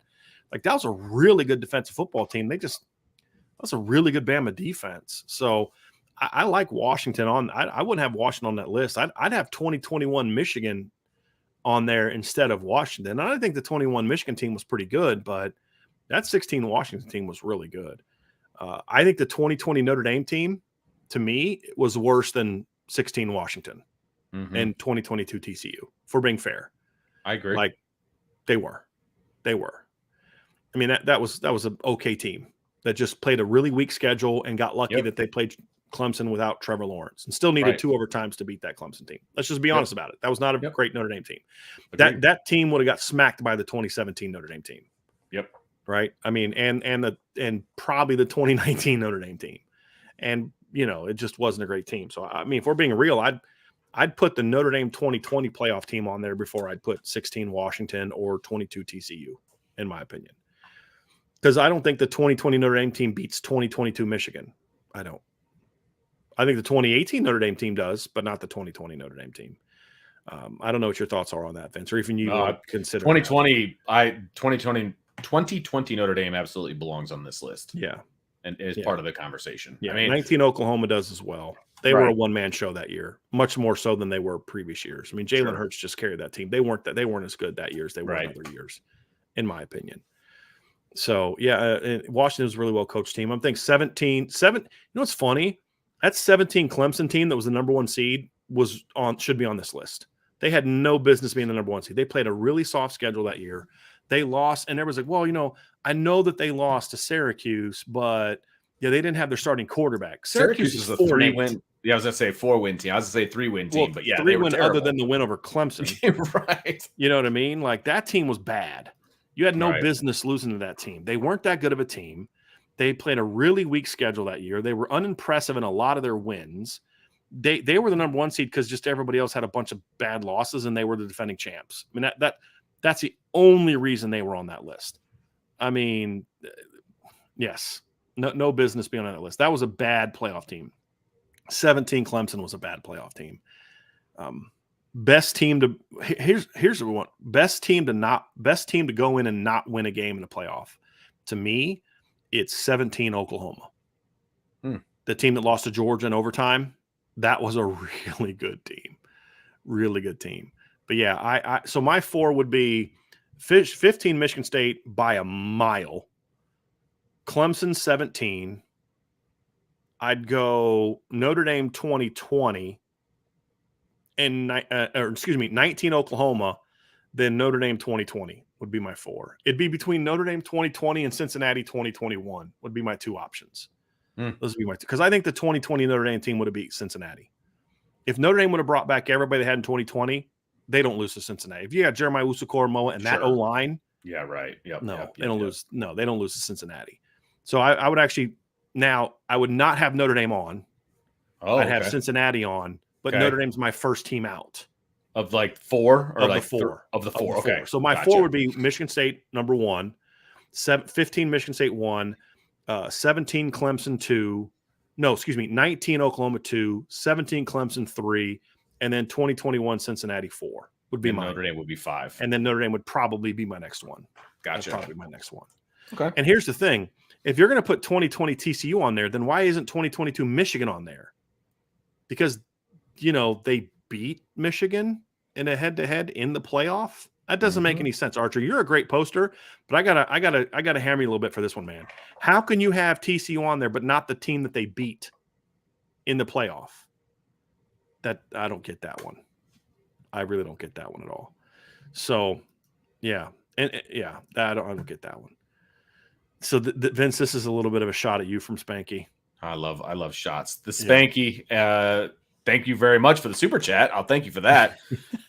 Locked in a John during a Notre Dame blowout versus Michigan, scumbags, or locked in a car with Vince making weird noises while driving after losing in Columbus. Well, there's only one person in the chat that can actually attest to one of these. It's Spanky. Oh, goodness gracious. That's harsh. And I don't even remember. Like, I think I blacked out. Like, I don't remember making weird noises, but I was in a mood. I mean, and we were stuck in a parking garage for a long time, and it was just not a good day. It was not a good night. It was just not good. It's not good. Yep. Thanks, Spanky. Yep. That was messed up, man. Thanks for bringing me back to that night. Appreciate that. Remember, Spanky was like, we won't get into that, but remember, and he was like, you wouldn't say that if we were outside the car. So I got outside the car and Spanky stayed sitting in the car. Remember that? Yes, I do. Yeah. Octavio Roca, thank you very much for the super chat. Very much appreciated. If Notre Dame puts a young linebacker in space corner versus Navy, like Snead last year, who would you want to see out there? Jaden Osbury. Yep. Speed and good tackling ability. Either him or Drake Bowen, but probably because I think Jaden's a little bit better in space. If you're going to say young linebacker, it's like, replacing J.D. Bertrand, who would it be? I'd go Drake or Ziegler. But if you're going to say, like, thinking young linebacker, I'm thinking probably like freshman. I'd put Jaden Osbury would be the pick for me. Definitely. I like that. Yeah, he's an athlete, man. Like, yep, absolutely. You put him in space against a triple option team, I like Notre Dame's chances. Yep. Absolutely. Yep. Yeah. Yep. All right, let's get to this. This should be an easy one, Vince, too. All right, from James, he says, favorite home game commentators. Mine, Tom Hammond, Charlie Jones, Mike Tirico. So is this only on the TV side? For Notre Dame, yeah. So first of all, I would TV side. I would not have Tom Hammond on there. I didn't really like Tom Hammond as an announcer. He never got he just didn't get stuff right. I actually like Charlie Jones, and maybe that's because I remember Charlie Jones doing the Notre Dame Florida State game in '93. So I just I think of Charlie Jones, I think of that game. So it's just good memory. Mike Tirico is by far the best play-by-play guy. Consummate professional, man. Yes. Like 100%. Yep. He to me was definitely the best. Definitely the best. Yeah. Now, of course, if you're going to put radio in here, I mean, there's nobody beats Tony Roberts. Right? Nobody. Like that's why I asked. As far as Notre Dame football, nobody beats Tony Roberts. That's 100%. And I'll tell you right now, the best play-by-play guy that home game commentator that Notre Dame has right now, if we're not just limiting it to TV, is Paul Burmeister. I mean, that's to me who should be doing the NBC games. Yes. He's outstanding. Paul Burmeister's outstanding. He's a pro. I mean, he's an absolute pro, and he makes the partnership that he currently has work. Yes, because it can get a little homerish at times, but he makes it work. Radio's kind of tends to, and I get that needs to be that way a little bit, but he makes it work, and you need a guy like him to make it. You can't have two homers. You know what I mean? Like, correct. He makes it work is the best way to put it. Because to me, my stance is I would much rather a broadcast be pro my team on radio than football than on TV. Because TV, the product sells it. I can look at it. I don't even really listen. Right. A lot of times. Tirico's era was, as far as doing this job, when Tirico and Mayock were together, I literally listened to every single game. I love Mayock. I always tell you, I listen to games on mute because I don't want to hear what other people have to say. Just because that's not arrogant. I'm just doing a job. I don't want, if I'm doing analysis, I don't want to have to repeat what Mike Mayock said. I don't want to know but it just got to the point where it's like, when I got done with my work, I'd then go back and listen to the game every time because I thought they did a great job. Mayock brought some knowledge to the booth. And I know that annoyed some casual fans and they didn't like him. And somebody already says, who's worse, him or Flutie. I'm like, what are you talking about? It's not even close. Like, I don't. Mike Mayock was to me the best color guy Notre Dame's had. Yes, and he was outstanding. They blew it by getting rid of him. Yeah, Flutie was terrible. Nice guy, I guess. I mean, people say I've never met him, but Mayock was out. Somebody just said he was boring. What? Oh, what? Well, no comment. What? I'm just gonna keep. I guess I'm gonna. Yeah, I have a reason why I'm not gonna be a jerk. I'm sorry, Andrew. I won't be a jerk. Right. But he liked the same person who said that liked Pat Hayden. I don't know sometimes, man. Yeah. I don't know, man. I thought Tony Dungy did a really nice job too. Because again, I like someone that actually teaches me something. Yes, he did an excellent job. But he did a really good job. Yeah. And Jason Garrett is actually knowledgeable. He's just because I've actually listened to a couple games this offseason. He's actually green. Super boring too. Like he's boring. Yeah. That's boring. Right. And he's not with a pro, and so that doesn't help. There's nobody to bring him along. Right, because Tirico knew how to get Mayock back on track, because Mayock would get a little bit like, okay, you've made the point. Let's get, he could rein him in when he needed to, because if I was ever doing a game like that, I'd need a pro color play-by-play guy. Yeah, exactly. He'd have to be willing to cut me off and be like, okay, back to action, right? You know what I mean? Like, no doubt, no doubt. So. That's why. That's the only reason that Stiers and I work, because he's a pro and he brings me along. Yes. Like that's why it works. I'm just talking about when you guys are doing games together. Yeah, when we're doing games together. Yeah. Yep. Archer, speaking of Tennessee, Jordan Rogers said, "Quote: Joe Milton is hands down the most talented quarterback in the entire country, and it's not even close, unquote. Did he ask Chat GPT for a hot take that day? That's weird. See, this is one of those ones where people confuse arm strength with arm talent. Right.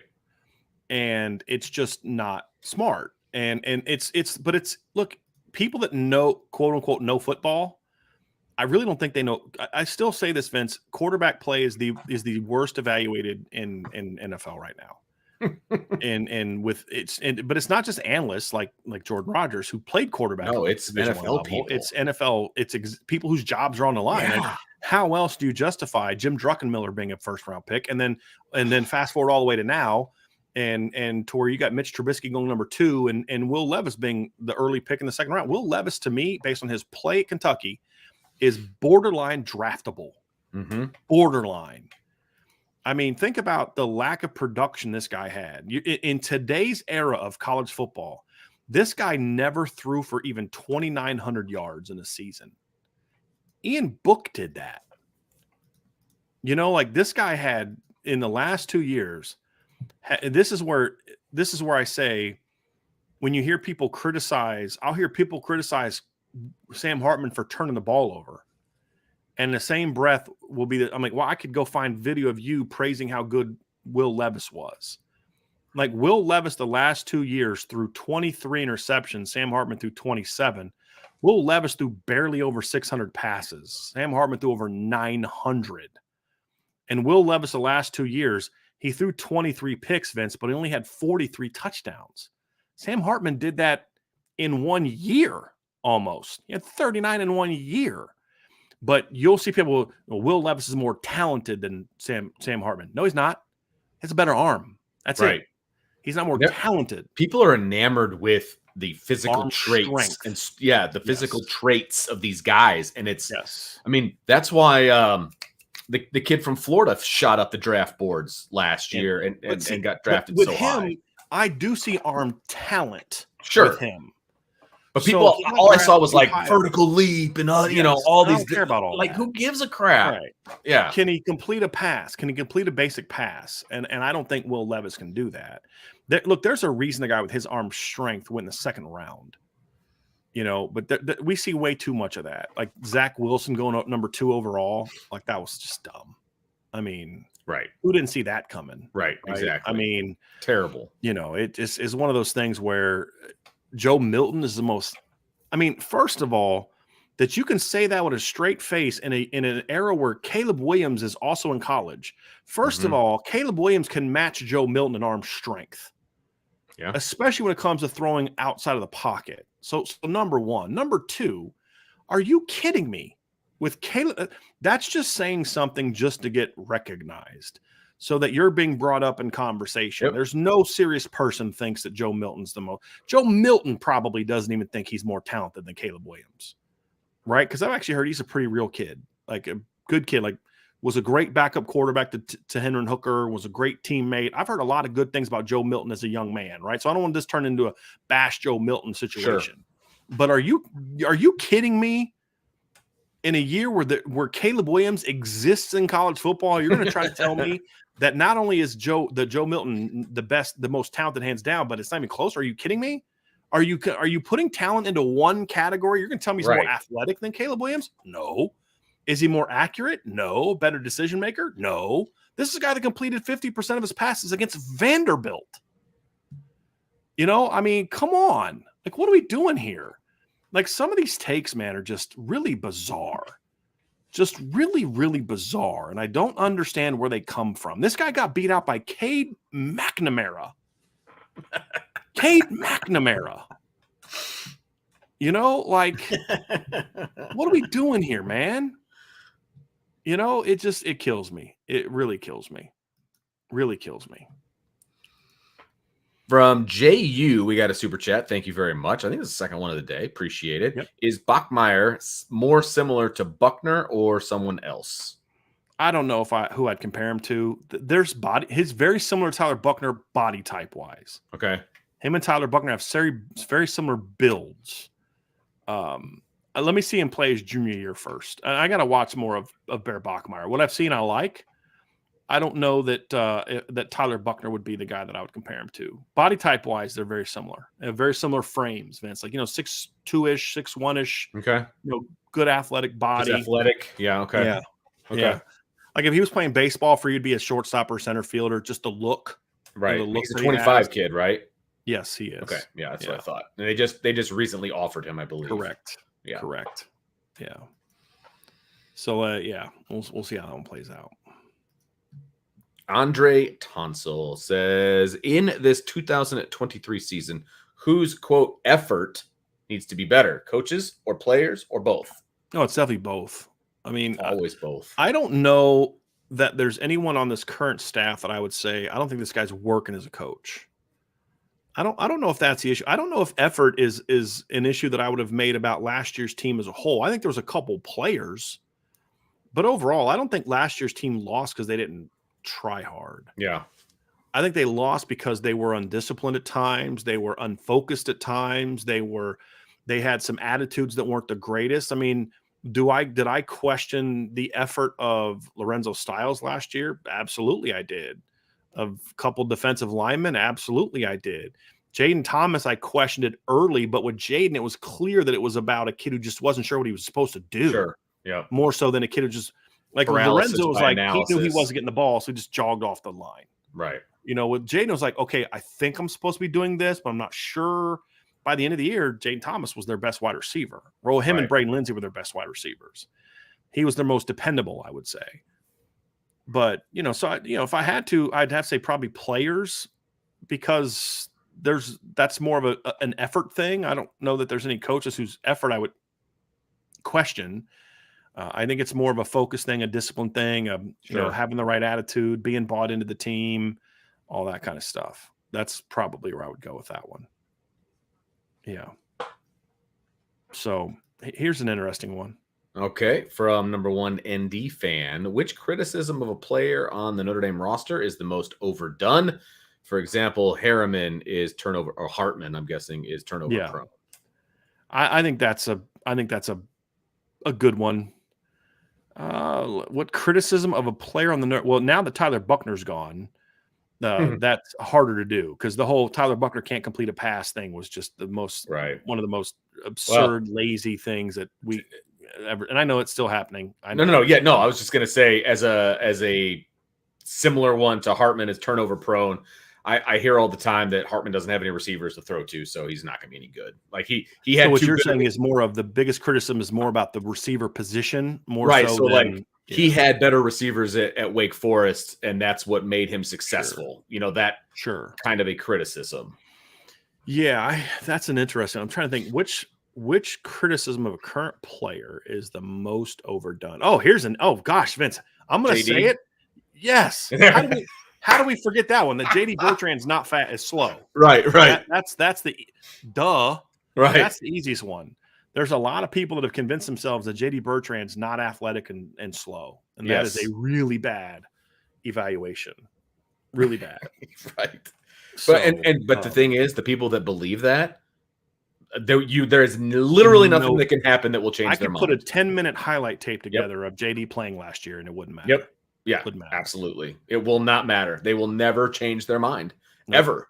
And it's going to take him chasing down a 4-3 guy from behind in the title game to secure the win. Right. You know what I mean? But it'll still be, he should have made the tackle at the line of scrimmage, so it doesn't matter, Yeah. I mean, you're right. No, that is Bill Walsh nailed it. It's overdone and unwarranted, and that's 100% correct. No doubt.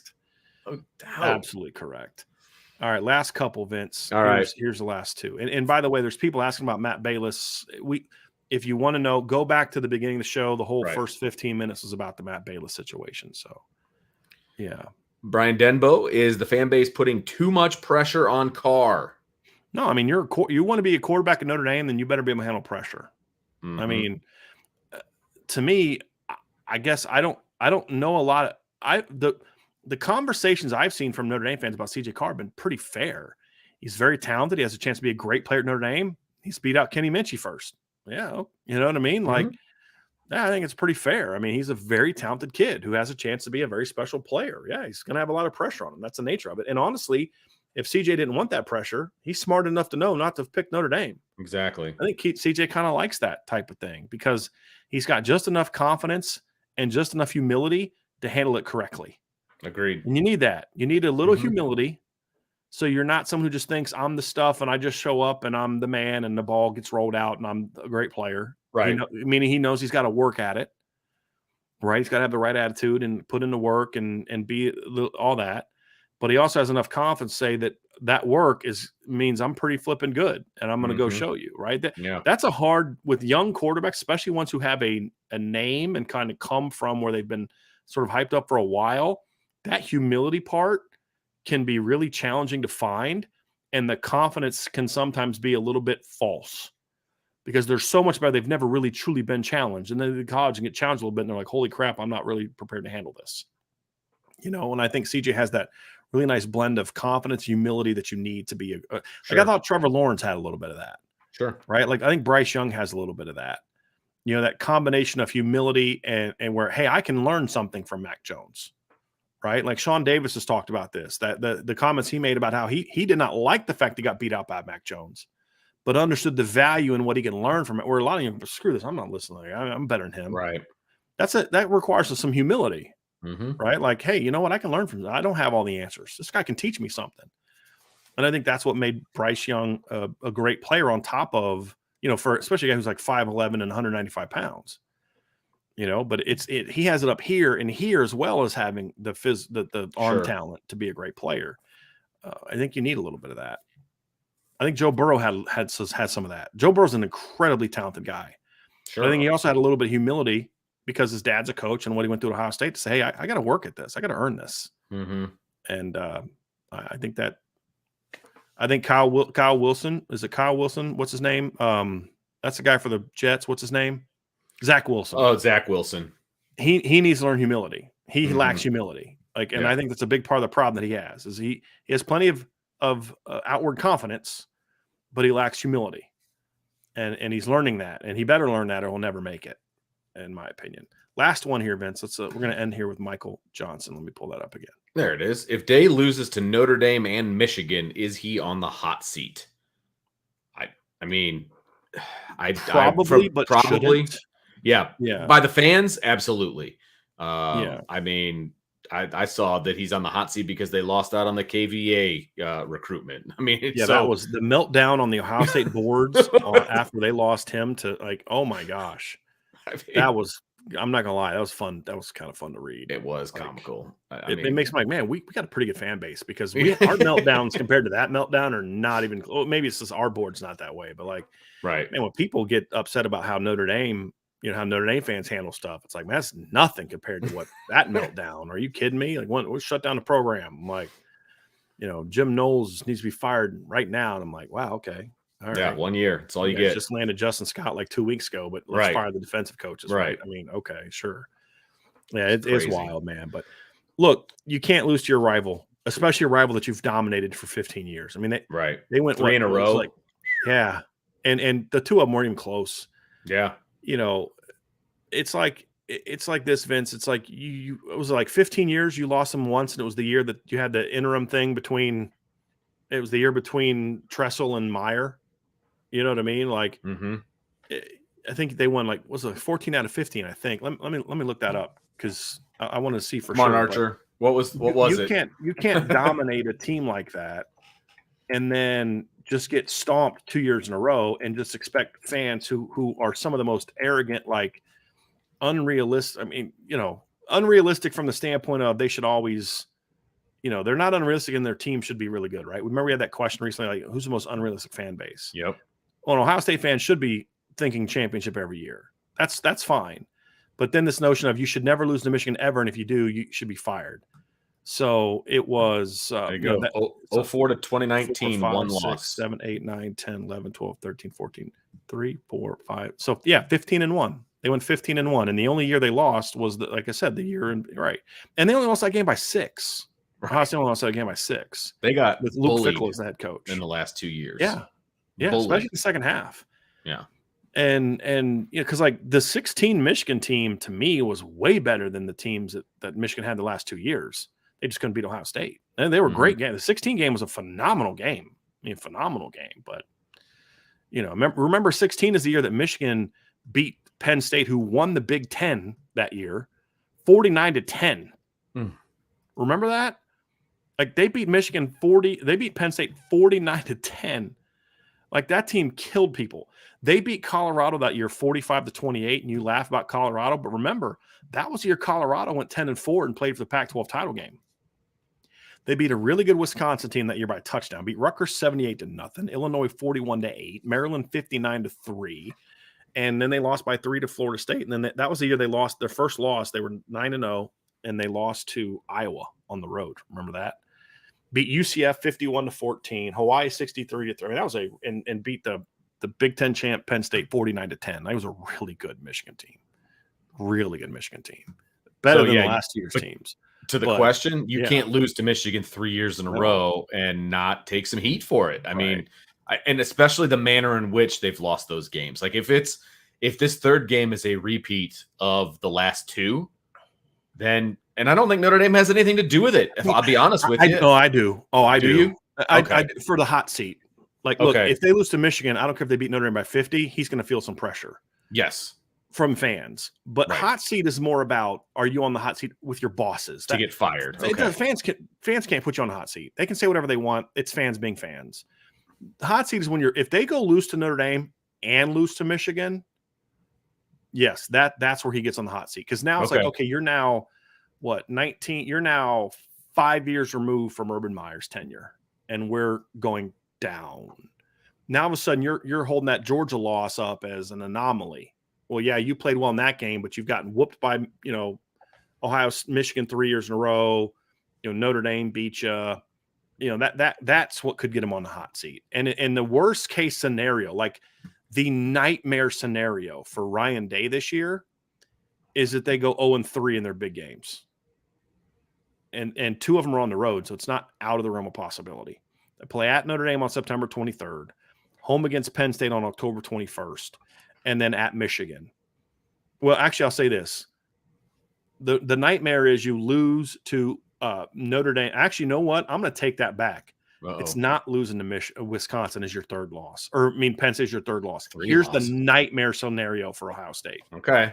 You lose on the road to Notre Dame and Michigan, and then alum Luke Fickell beats you in the middle of those. Like, that's the nightmare scenario. Now, I don't think that's going to happen. I don't. I think Ohio State's going to be a really good team this year. I do not see them losing 3 games. But if that happens, then, yeah, he could be in trouble. He could be in trouble. But just losing to Michigan, if they beat Notre Dame and Penn State and Wisconsin, no, he's not going to get fired. And if they do fire him, good luck hiring a new coach. Right? Hold on a second. Like, this guy just went 12-1. Right. Which now makes him, what's his career record now, Vince? He was 45-6 coming in. If they go 12-1 this year in the regular season, that means he's 57-7, and you're going to fire him? No, I don't want to deal with that.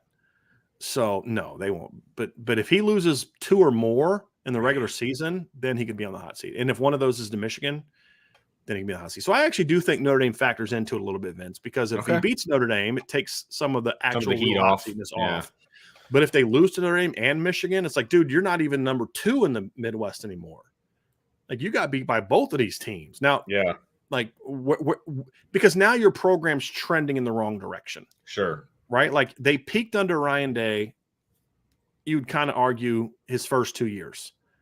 They go 13-1 in his first year, and the only loss that year was in one of the best playoff games we've ever had. That 29-23 Clemson win was a tremendous game. 2 great teams duking it out. It's just that Clemson happened to have the best player in the field that day, and Trevor Lawrence, and that and he just kind of did that Superman thing that Caleb Williams did to Notre Dame last year, right? And that was a really good Ohio State team. I mean, really good Ohio State team. And they beat a pretty decent Cincinnati team that year, 42-0.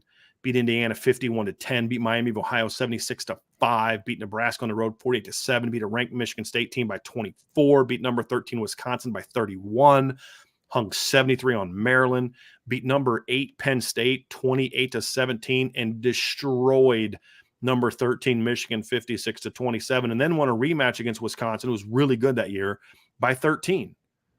That was a great Ohio State team. They just happened to run into a great Clemson team. Well, really, really good Clemson team that had a great generational quarterback, right? 2020, his second year, yeah, they were pretty good, but it's a COVID year. It was a weird year. I don't fault him for some of the sloppiness they had early that year. It's like, what are you expecting of them? The way the Big Ten handled that season, it was so weird. But you know what? They battled through.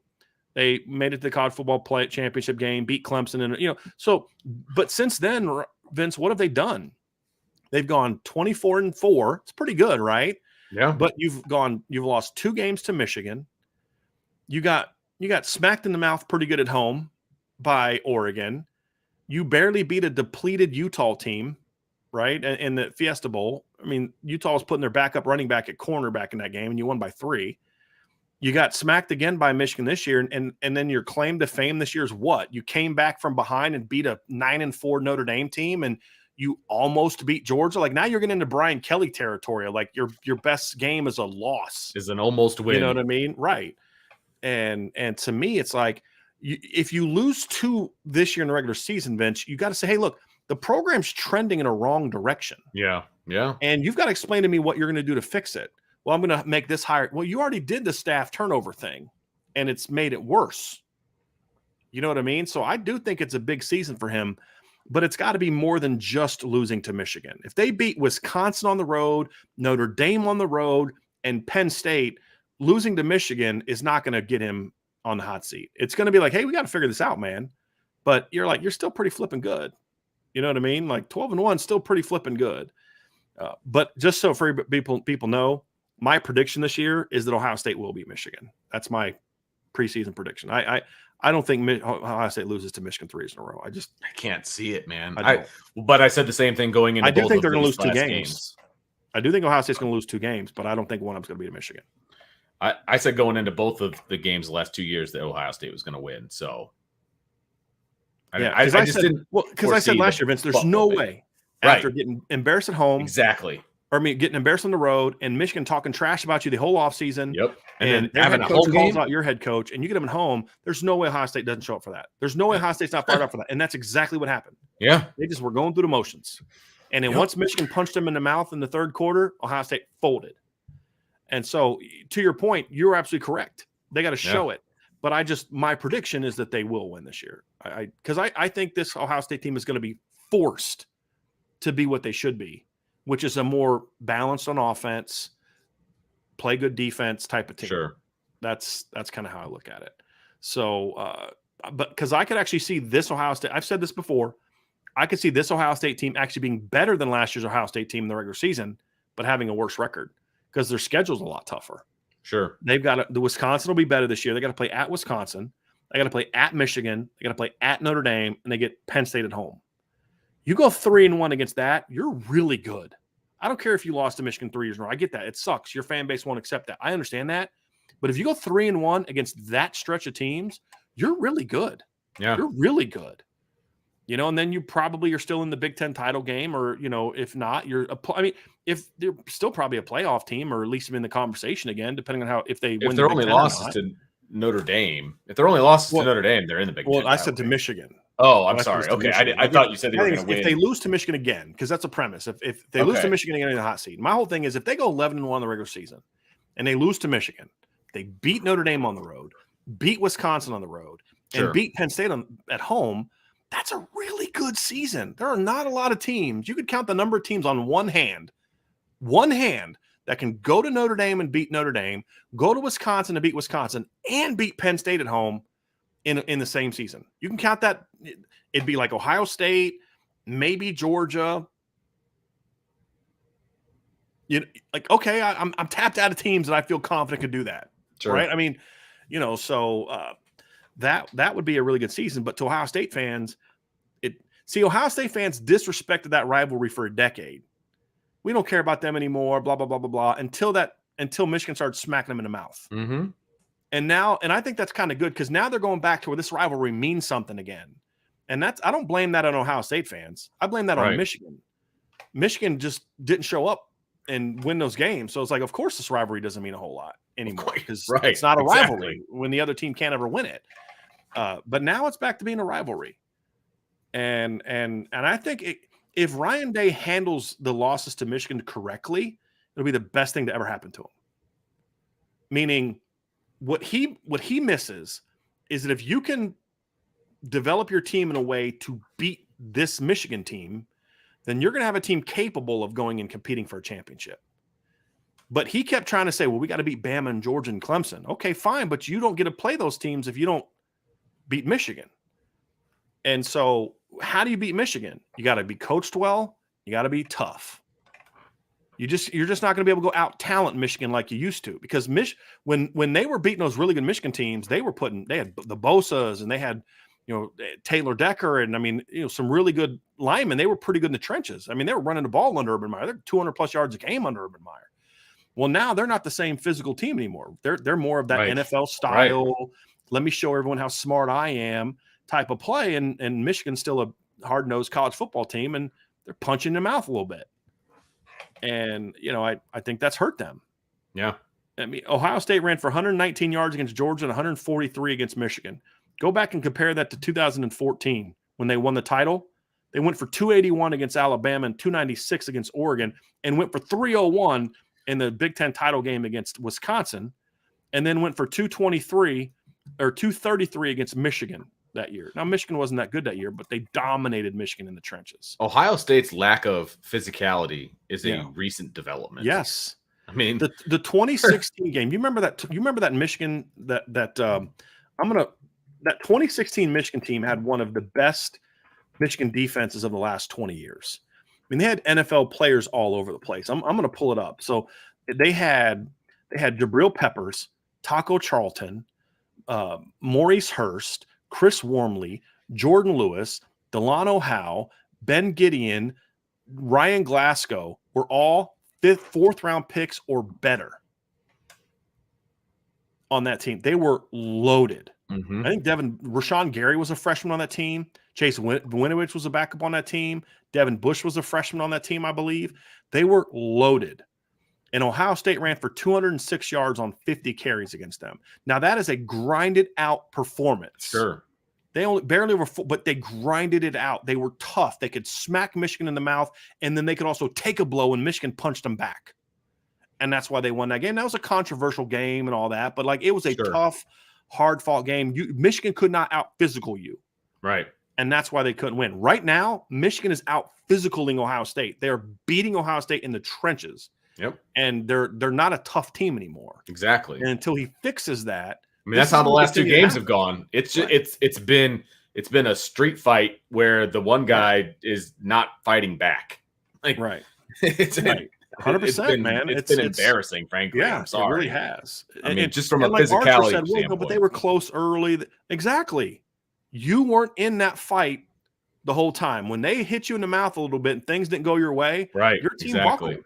Exactly. Right. And we kind of saw it in the semifinal game. Look, Marvin Harrison went out and Ohio State kind of collapsed.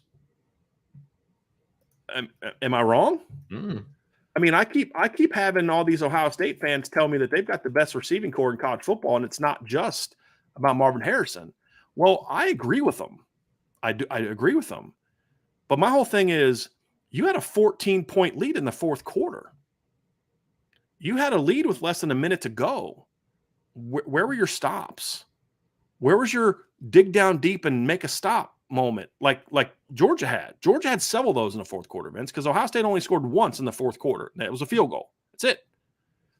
Ohio State had 7 in the first, 21 in the second, 10 in the third, and when the game was on the line, Georgia outscored Ohio State 18-3 in the fourth quarter. Right there. That's toughness. That's mental toughness, physical toughness. Georgia has it.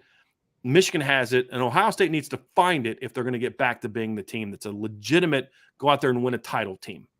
Well, we almost beat Georgia. You almost beat Georgia. Almost. You didn't, because you couldn't hold a 14-point fourth quarter lead, because Georgia outscored you 18-3 in the fourth. Yeah, but Marvin Harrison got hurt. But I just thought you guys kept telling me that Emeka's this great player, and you got all these other talented receivers. Cade Stover's a great player. I think he got banged up in that game too, if I remember correctly. But it's like, but shouldn't you be able to have the firepower to make these stops? Right? That's the thing. And that's what Ohio State used to be able to do. And that's why Urban Meyer had this phenomenal postseason record as at Florida and Ohio State. Yeah. And if Coach Day wants to get back to that, then he's going to handle this Michigan losses the right way and say this is about, and it's not about play calling. It's about stepping up your year-round emphasis on being the baddest guy on the block. And the baddest guy on the block, Vince, is not the guy that does this, right? Right? You remember the song Leroy Brown? Bad Leroy Brown? What happened to Leroy Brown at the end of that video, end of that song? I don't remember. He got worked. He found some. He did a lot of this, right? He found some dude that took it to him. Yeah. Right. The baddest guy on the block isn't the guy that does this. It's the guy that, like I always said this in like at a club, whenever there'd be a guy like running his mouth behind his three buddies, talking trash. That guy wanted no smoke. He wanted no smoke. The guy that I was worried about is the guy that was just coming at me, not saying a word, but with that look in his eyes. Can somebody stand between me and this dude? It's like the dude running his mouth behind his three friends and they're barely touching him. They're like holding him back with like a finger. I didn't want that smoke. Right. The guy that you really want to worry about is the guy that just, I'm not talking. Like, you said, what about my lady? Okay. That's it. Out. No talking. Don't you disrespect my woman. I don't need to tell you that. You did it. You got to go. You're going to sleep for a little bit. I'm sorry. I hate to break it to you. It's just going to happen. That's the guy that I'm worried about, right? And that's what Ohio State has turned into. That team that does a lot of this, but when they get punched in the mouth, they're like, I don't like this. I'm going to take my ball and go home. Like, you literally had Ohio State fans complaining about they lost to Michigan in 2021 because how cold it was. You're in Ohio. Right. That's terrible. You're in Ohio. This isn't like Bama had to go up north for a game in Indianapolis or Detroit or something. You're in Ohio. Weather should not be a reason you're blaming for a loss. But I think that speaks to the mentality of that football team. And if he fixes that, now here's the thing, Vince. If he fixes that, Ohio State's going to be scary good. Sure. Because their skill is outstanding on offense. And even when Emeka and Marvin leave, it's like, okay, Carnell Tate, Brandon Ennis, Jeremiah Smith, they're fine. You know what I mean? They just got to figure out a way to get that toughness back. You cannot be a championship team in the North if you can't punch people in the mouth. And here's the big thing, and take a punch. Because to me, the biggest difference between Mike Tyson and Evander Holyfield? Evander could take a punch. Like, he could take a beating. But he was going to be there at the end. Hey, you keep hitting me all you want, but I'm going to be here in the end. Yeah. And I'm going to go toe to toe with you. And you got to be that. You got to be that. That's what makes Georgia so good, in my opinion. Like, you hit them in the mouth, but if the game's close in the fourth quarter, they're going to do what they need to do to win. Right. If you're going to beat Georgia, you got to blow them out. Absolutely. Because if it's close, they're going to make the plays need to win. That's just who they are now. Ohio State's lost that. So, great question. We did get one more I wanted to get to, Vince, that came up real quick to get out of here from Reginald Williams. From Reginald. What games do y'all have circled on the calendar as proving grounds? I have 3, Vince. Okay. You kind of talked about it. I thought the point you made in the show with Jesse last night about the game that you would be most willing to lose was a great point. Yeah. I think that's true. If you can only, the premise was if you didn't listen, you guys should have listened last night. And you listen to Jesse and Vince tonight. They're going to be on in 50 minutes. It was a good show last night. However, Vince, if you're only going to lose one, I think you nailed it with NC State. But that's also why that game is circled on my calendar. Sure. This is your first prove it game. Yeah, right? Absolutely. Okay. Yep. No doubt. Ohio State's on there because this is your chance to make a national statement. Hey, we're for real. And then the last one is Clemson. Okay, you've proven you can beat Clemson at home, but can you go on the road in November, hostile territory, what I think is going to be a really good football team, and handle your business on the road? Because here's what's the big question. Okay, so if you beat Ohio State and USC, that's great, but you showed me last year you can beat a top team at home, but you got whooped in the 2 road games against really good teams. Yep. Can you go on the road and beat a powerhouse? That's that next step. So those are the 3 games. From not that USC is not important; it's very important. But to me, those 3 games are my circled games at this point in time. Yep. Somebody asked, is Stanford circled? No, not really. No. I mean, I don't need payback against Stanford. I mean, you shouldn't be worried about Stanford. But do you need to show them something? Sure, I guess. But it's not a circled game. Like there should be plenty plenty of motivation. Maybe. Yeah, let's say this, Vince. If Stanford was in the position in the 3rd game against instead of NC State, and you flip those two games, I'd probably circle Stanford, because this is going to be it would be the one of, this team's going to show me if they got a little bit of P&V in them. Yeah. Because like, are they going to want some to put a hurting on Stanford as payback? Right. But by game 12, that team, we're already going to know who that team is. And Stanford won't be anything. Right. But where they're placed. If it was earlier in the year, before you play Ohio State and USC and Clemson, you can make an argument for it. That's fine. Sure. But yeah. Where it is now. Game 12, Notre Dame's going to know exactly what they need to do and where they are, and all of, like, we're going to have a heck of a lot of questions answered at that point. I will say this. The only way that I'm circling Stanford is if it's after the Wake game and Notre Dame beats Wake and they're 11-0. And it's like, okay, now they're circled simply because they're the final road. The last game of the season. Yeah, exactly. But it's not really about Stanford. It's just about they're the last roadblock. And that's it. I would still make one heck of a case for them to be in the playoff, even if they lost that game, but you don't want to lose the last game. Correct. I mean, I get the perception and I get all of it. But I mean, if you just take their record and you look at the wins that they had and all of those, I mean, they're still in. But that's a bad look to lose that last game against a team like that I believe would probably be sub 500 next year. So bad look. Yeah, absolutely. All right. Well, that's going to do it for the mailbag. You guys got a little extra something today because we had questions. We had a lot of extra to talk about, and we're both fired up about the fact that we got practice tomorrow and that the season is finally kicking off. And man, this is just, it's awesome. So you guys got extra because we love you, and that's why we're here. It's why we do what we do. So make sure you hit that like button, the subscribe button, hit the notification bell, share with your family and friends. We're going to be back tonight in 49 minutes with IB Nation Sports Talk. Jesse and I, we've got a lot of fun stuff to talk about. We're going to continue to talk about camp, and we're going to make some predictions about some things that are going to happen. So a little bit of a different spin on what Brian and I have been talking about. We're going to make some predictions. We're going to have some fun with that. So make sure you come back at 6 o'clock for that one. And then tomorrow, fresh off of practice, Brian will be back at 1 o'clock. Well, it might be a little bit later than that because I'll be at the press conference and all that. But once the press conference, so it may be closer to 2, but Ryan and I will be there to recap the show. But you know what you can do to make sure you don't miss it? That little bell right there. I will have something on the message board before the show about how the practice went. So you'll want to check that out too. Beautiful. So folks, hit the bell, hit the subscribe, all of it so that you know, because we're going to come at you with everything that we saw. And then that night, Jesse and I are going to tell you what we saw. So it's going to be a lot of fun, man. It's going to be a loaded day, and I can't wait. It's all about Notre Dame football. So, hey, man, meet you back here in 45 minutes, everybody. Football tomorrow, son. Let's go. It's going to be great. It's going to be great. So, everybody, for Brian, I'm Vince, and thanks for joining us on the Irish Breakdown Podcast. The Big Show! Love it.